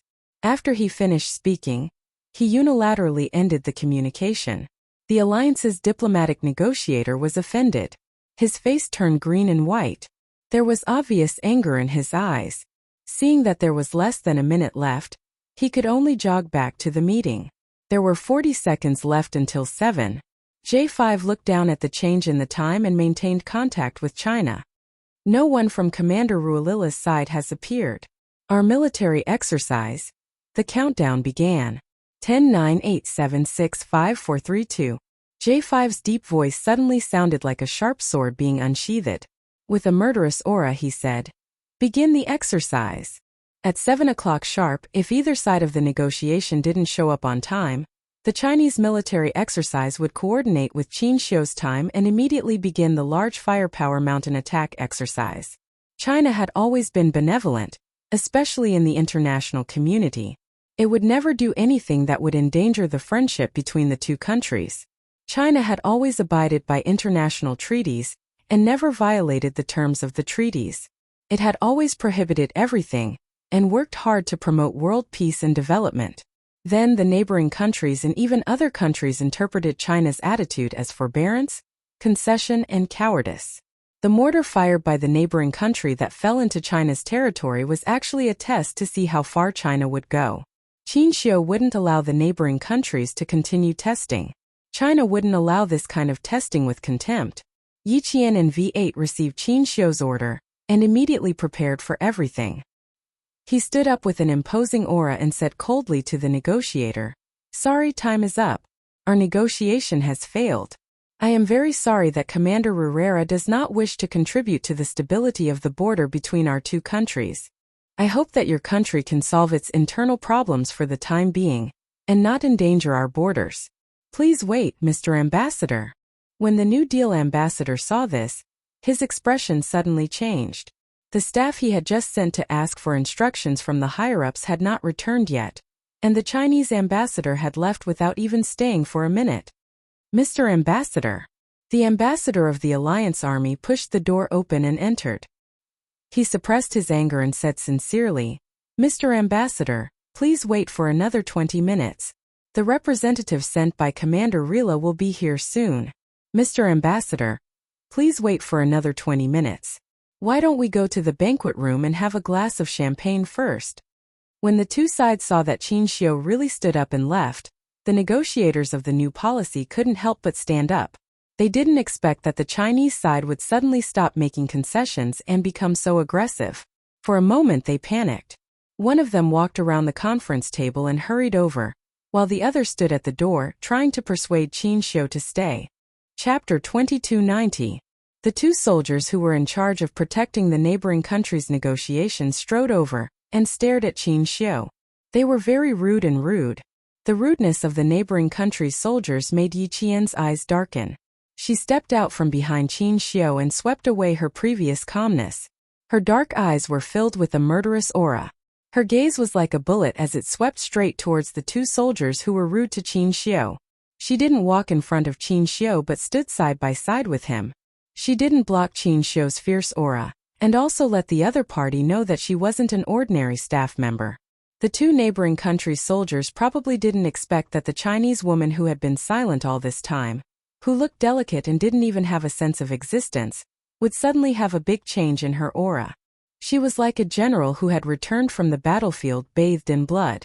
The bloody and murderous aura made the two neighboring countries' soldiers' pupils contract slightly. They ignored this Chinese woman. She wasn't an accompanying staff member at all, but a Chinese female soldier. Moreover, she was a Chinese female soldier whose hands were stained with human lives. Her gaze was like a bullet passing by, bringing with it a sharpness that made the cerebral cortex tense. The two neighboring countries' soldiers' right hands couldn't help but slowly reach for their waists. Yi Qian said to Qin Shi, "You go first.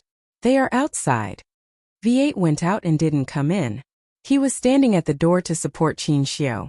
When he got up, His fingers moved inadvertently. This was a secret gesture to Yi Qian, indicating that he was in charge of the outside and she was in charge of the inside. Hearing her words, Qin Xiu didn't seem to notice the sudden hostile atmosphere in front of him. He nodded indifferently and calmly walked towards the door. Qin Xiu had already shown the neighboring country's ambassador the strength that couldn't be offended. At this time, Qin Xiu's indifferent gaze swept over, emitting a sense of oppression that made the Alliance Army's negotiation ambassador, who was blocking the door, a little tense. "Mr. Ambassador, you'd better?" Seeing that Qin Xiu was about to walk out of the door, the ambassador of the Alliance Army was unwilling to give up and wanted to persuade him to stop again. However, Qin Xiu, whose handsome face was cold, walked past him without even looking at him. When the New Deal ambassador saw that there was no way to stop Qin Xiu from leaving, he couldn't help but chase after him anxiously. Yi Qian stopped him and said politely, "Your Excellency, please wait. This is not a problem with our country. It's just that some people are not cooperating. Our ambassador's intentions are very clear. He hopes that your country can resolve its internal problems for the time being and not endanger our borders." With Yi Qian blocking the way, the V8 escorted Qin Xiu out. Yi Qian's appearance made the two soldiers from the neighboring country tense up instantly. Their right hands were already touching their waists, as if they were going to pull out their guns and force them to stay in the next second.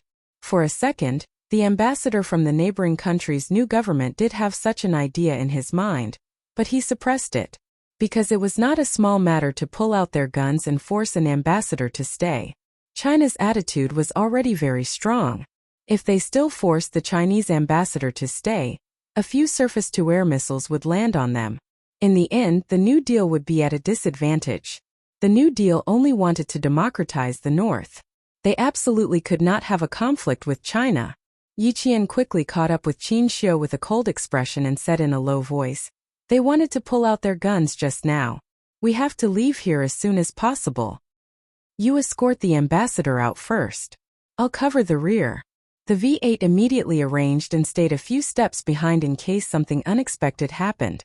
He could stall for time for Yi Qian and Qin Xiu to leave. Chapter 2291. Qin Xiu walked out of the conference hall with a warm expression. He still had a smile on his face. The New Deal and the Alliance Army don't have the guts to do that, but...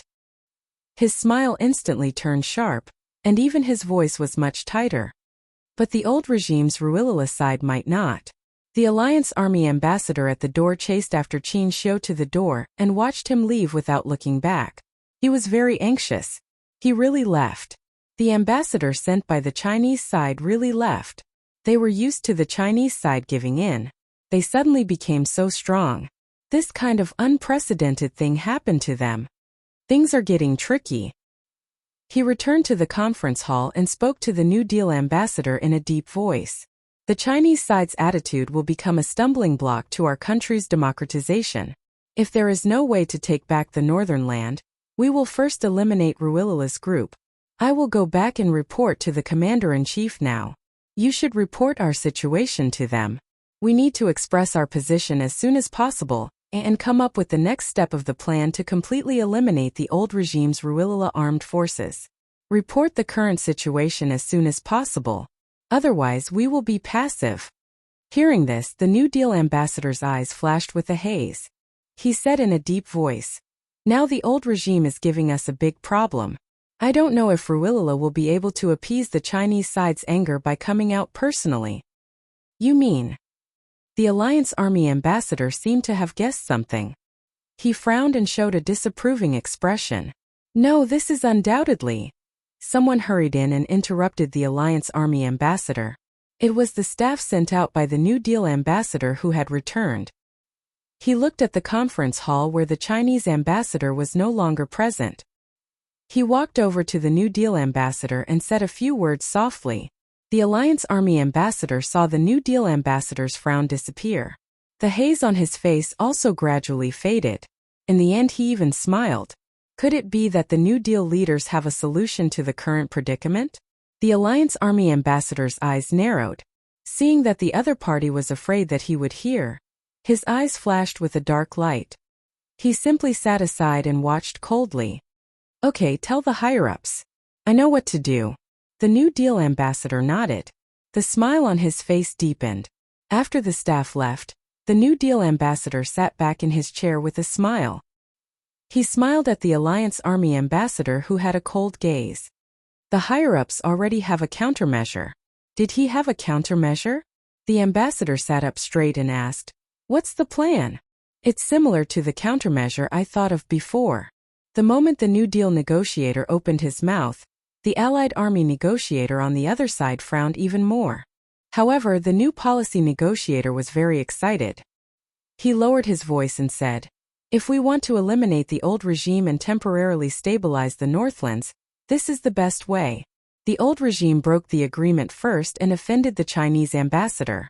It's also the best time for us to send troops to wipe out the old regime. But this is not a very good countermeasure, a countermeasure that will put our country at the heart of the struggle." Did General Wu Wenyu of the New Deal military group say anything? I would like to hear what the general has suggested.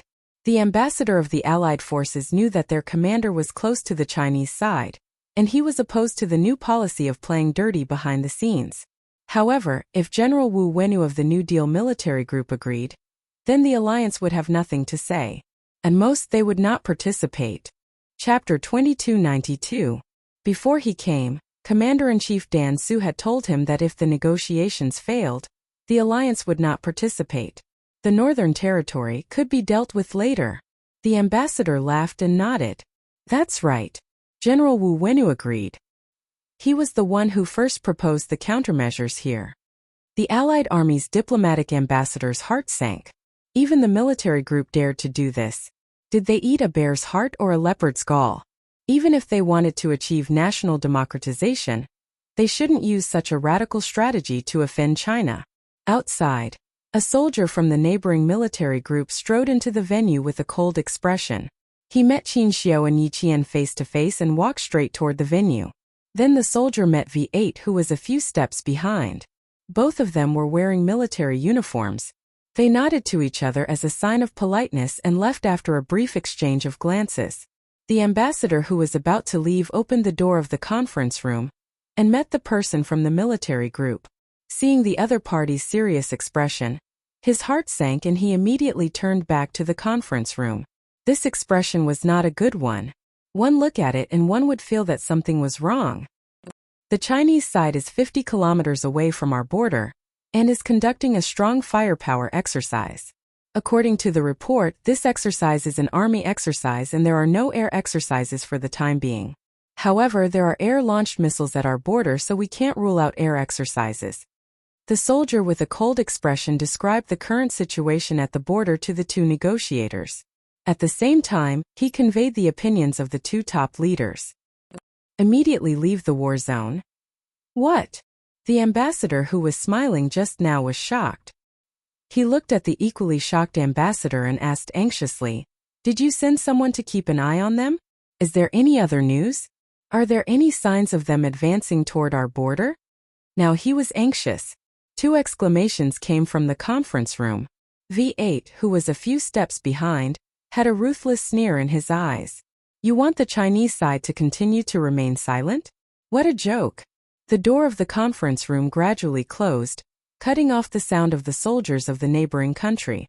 Yi Jian, who had walked a few meters away, walked beside Qin Xiao. Her pace was a little fast. Now they needed to leave the heavily guarded negotiation point as soon as possible. J5 greeted the three and walked side by side with V8 as they escorted Qin Xiao out of the building. Outside, the K7 had already opened the door for Qin Xiao. There was a certain distance between the venue and the outside. Qin Xiao noticed that Yi Qian's expression was exceptionally cold as a sword. He deliberately slowed down his steps and asked with a smile, "Were you nervous for a few seconds just now?" It referred to whether they were nervous when they pulled out their guns. "A little." Yi Qian pursed his lips and smiled. Then he asked with some doubt, "Why do I feel like you were referring to something when you said that you wanted Lingua to solve the problem internally?" Qin Xiao, who had a cold expression on his face, stared at Yi Jian for a moment. Then he smiled and said, "When you stopped the negotiator for the new policy and said those words, I thought you understood my intention. Turns out that you didn't. You were just following along with what I said." I hope that your country can solve its internal problems for the time being and not endanger our border. Yi Qian was indeed following Qin Xiu's words, but his intentions were unclear. He needed to explain. Chapter 2293. Qin Xiu walked down the stairs calmly and left calmly. He was so calm that even V8, who was following closely behind him, did not notice the cold hostility flashing in his eyes. The new policy of the neighboring countries has ulterior motives. They want to spread the flames of war to speed up the destruction of the armed forces of the northern region. They dare to do so because they believe that our country will concede to the benevolence of the international community. His gentle voice was like the sound of a zither that could break through a battle formation. It was low and elegant, but also contained the restrained murderous aura of a scholar. The old regime and the new policy had an internal conflict. In the end, the artillery fire was focused on the armed forces of the northern region. Perhaps this is a feint played by the old regime and the new policy.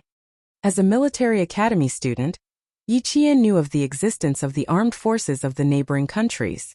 They were an important national armed force that was involved in the division of the neighboring countries and was not westernized. They were of great value to China. After listening to him, she said softly, "As long as the armed forces of the northern region exist, it will be difficult for the neighboring governments to achieve full democratization. They will also not be restrained by America and become a pawn to contain our country." That's right. We have now understood the intentions of the neighboring countries. It doesn't matter whether the negotiations are carried out or not. So, Qin Xiu walked down the stairs and looked at Yi Qian. A warm smile like the ripples of spring water appeared on his elegant and handsome face. "Get in the car first. I'll talk to you in detail in the car." The car was right in front of them. Qin Xiu bent down and entered the car first. Then the three cars on the Chinese side started and sped away from the venue. In the car, Qin Xiu said to Yi Qian with a solemn expression, "They used a mortar to test our country's bottom line and tried to spread the flames of war to our borders to maximize their benefits. This mortar is a direct wake-up call for us. If we don't make a strong statement immediately, more shells will land on our borders and cause casualties to our citizens. Although my departure will bring about certain danger, it will also make the new policy and the alliance wary. The new policy and the old regime were originally fighting for power, but it also invisibly pushed their unspeakable thoughts. So I've completed half of my mission." This was an explanation to Yi Qian and the others in the car. It was also a form of consolation. What she had expected last night really happened today, so she could face it calmly. What Qin Xiu said now was the height that Yi Qian lacked. His explanation opened a window that had never been opened before for Yi Qian, broadening her vision. Diplomacy is to deal with countries all over the world. A good diplomat not only has to understand the world, but also has to have a certain understanding of the overall situation and have their own unique views. When it came to diplomatic negotiations, he could immediately analyze the other party's intentions and fight for the benefits that his country should get from the overall situation. Confucius said, "A gentleman is slow in speech but quick in action." It was indeed not suitable for a diplomat. A diplomat indeed needed to think thrice before speaking, but this thrice had to be done quickly. Otherwise, it would be easy for the other party to take control of the situation. Qin Xiu's words were sharp and sharp. Even if the deputy commander of the second special zone of the neighboring country came prepared last night, he could easily face him. However, there were too many twists and turns in this matter that Yi Qian couldn't understand with her 2 lives of experience. In her previous life she was, after all, a person at the bottom of society. Although she had a good memory and outstanding intelligence, she had been oppressed for too long and had never received a proper education. With her limited vision, how could she understand politics and diplomacy? After Qin Xiu's advice, Yi Qian suddenly felt that the depth of the situation was too deep for her to see through. She had never thought that perhaps the new policy and the old regime were working together to eliminate the armed forces of the Northlands. If that was really the case, wouldn't they really be targeting the Chinese side? Chapter 2294. In that case, Qin Xiu said that he had completed half of his mission. Then what was the other half? Next, let's look at the next steps of the old regime, the new regime, and the alliance army. When 2 regimes fight, one side has to be defeated. Yi Qian asked a question, but Qin Xiu didn't end the topic out of courtesy. Instead, he continued to chat with her with a smile. Now, can you guess which half of my mission is unfinished? Guess the other half of Qin Xiu's mission? Although it was difficult, Yi Qian still thought about it seriously. After a moment of silence, Yi Qian deliberated and replied, I don't know if I'm right. You're waiting for the two regimes to fight again and pass on the old regime and the new regime to the Northland Ethnic Armed Forces. The three sides will each have their own regime and further prevent the neighboring countries from democratizing. When you said, I hope that your country can solve its internal problems for the time being and not endanger our borders, the main point was actually the first half of your sentence. After saying this, Yi Qian pursed her lips and smiled. I feel like I'm showing off in front of an expert. I didn't get it right. Please don't take offense. Discussing politics in front of an excellent diplomat, she really lacked confidence. She felt like she was showing off in front of an expert, but Qin Xiu was deeply shocked. He had only asked her to join the conversation out of politeness. Who knew? The girl he had fallen in love with would really answer. It really shocked him. This was the girl Qin Xiu had fallen in love with. She was outstanding enough, confident enough, and capable enough to look down on those delicate girls who only knew how to flirt. Yi Qian, you're very smart. So smart that I'm shocked. Qin Xiu smiled and shook his head. He was very good at hiding his thoughts. He praised. What you said is indeed the other half of my mission. But there's one thing you're wrong about. It's not that we passed on the old regime and the new regime to the Northland Ethnic Armed Forces, but that the Northland Ethnic Armed Forces figured it out themselves. Don't forget, our country is a country that never interferes in the politics of other countries. Now it is, and maybe in the future, it will be, but it's not certain. If the country's strength increased in the future, it might be able to influence a country. With a smile on his face, Qin Xiu thought to himself, once our country reaches the status of being able to control another country, we will be the overlord of the world. He was also looking forward to that day. His answer caused Yi Qian's eyes to gradually darken. Qin Xiu, he wanted to spread the news that he had entered the neighboring kingdom to negotiate, so as to achieve the goal of letting the armed forces of the Northlands guess the conspiracy of the old government and the new government. Qin Xiu was putting himself in danger. If he released the news now, he would have a slim chance of survival. For the country, he had disregarded his own life and death and did everything to protect the dignity and interests of the country. Such a diplomat made the two special forces soldiers in the car respect him. V8, on the other hand, looked deeply at the diplomat who was also fighting for his country through the rearview mirror and said in a low voice, Ambassador, Yi Jian and I are here to ensure your safety. Please rest assured that we will return to our country safely. I always thought that we would return to our country safely. Qin Xiu smiled. This diplomatic negotiation process was not very pleasant. However, with these special forces soldiers protecting him by his side, his mood would always recover quickly. Qin Xiu's phone kept vibrating. When he saw the number, he knew it was from the Ministry of Foreign Affairs. He did not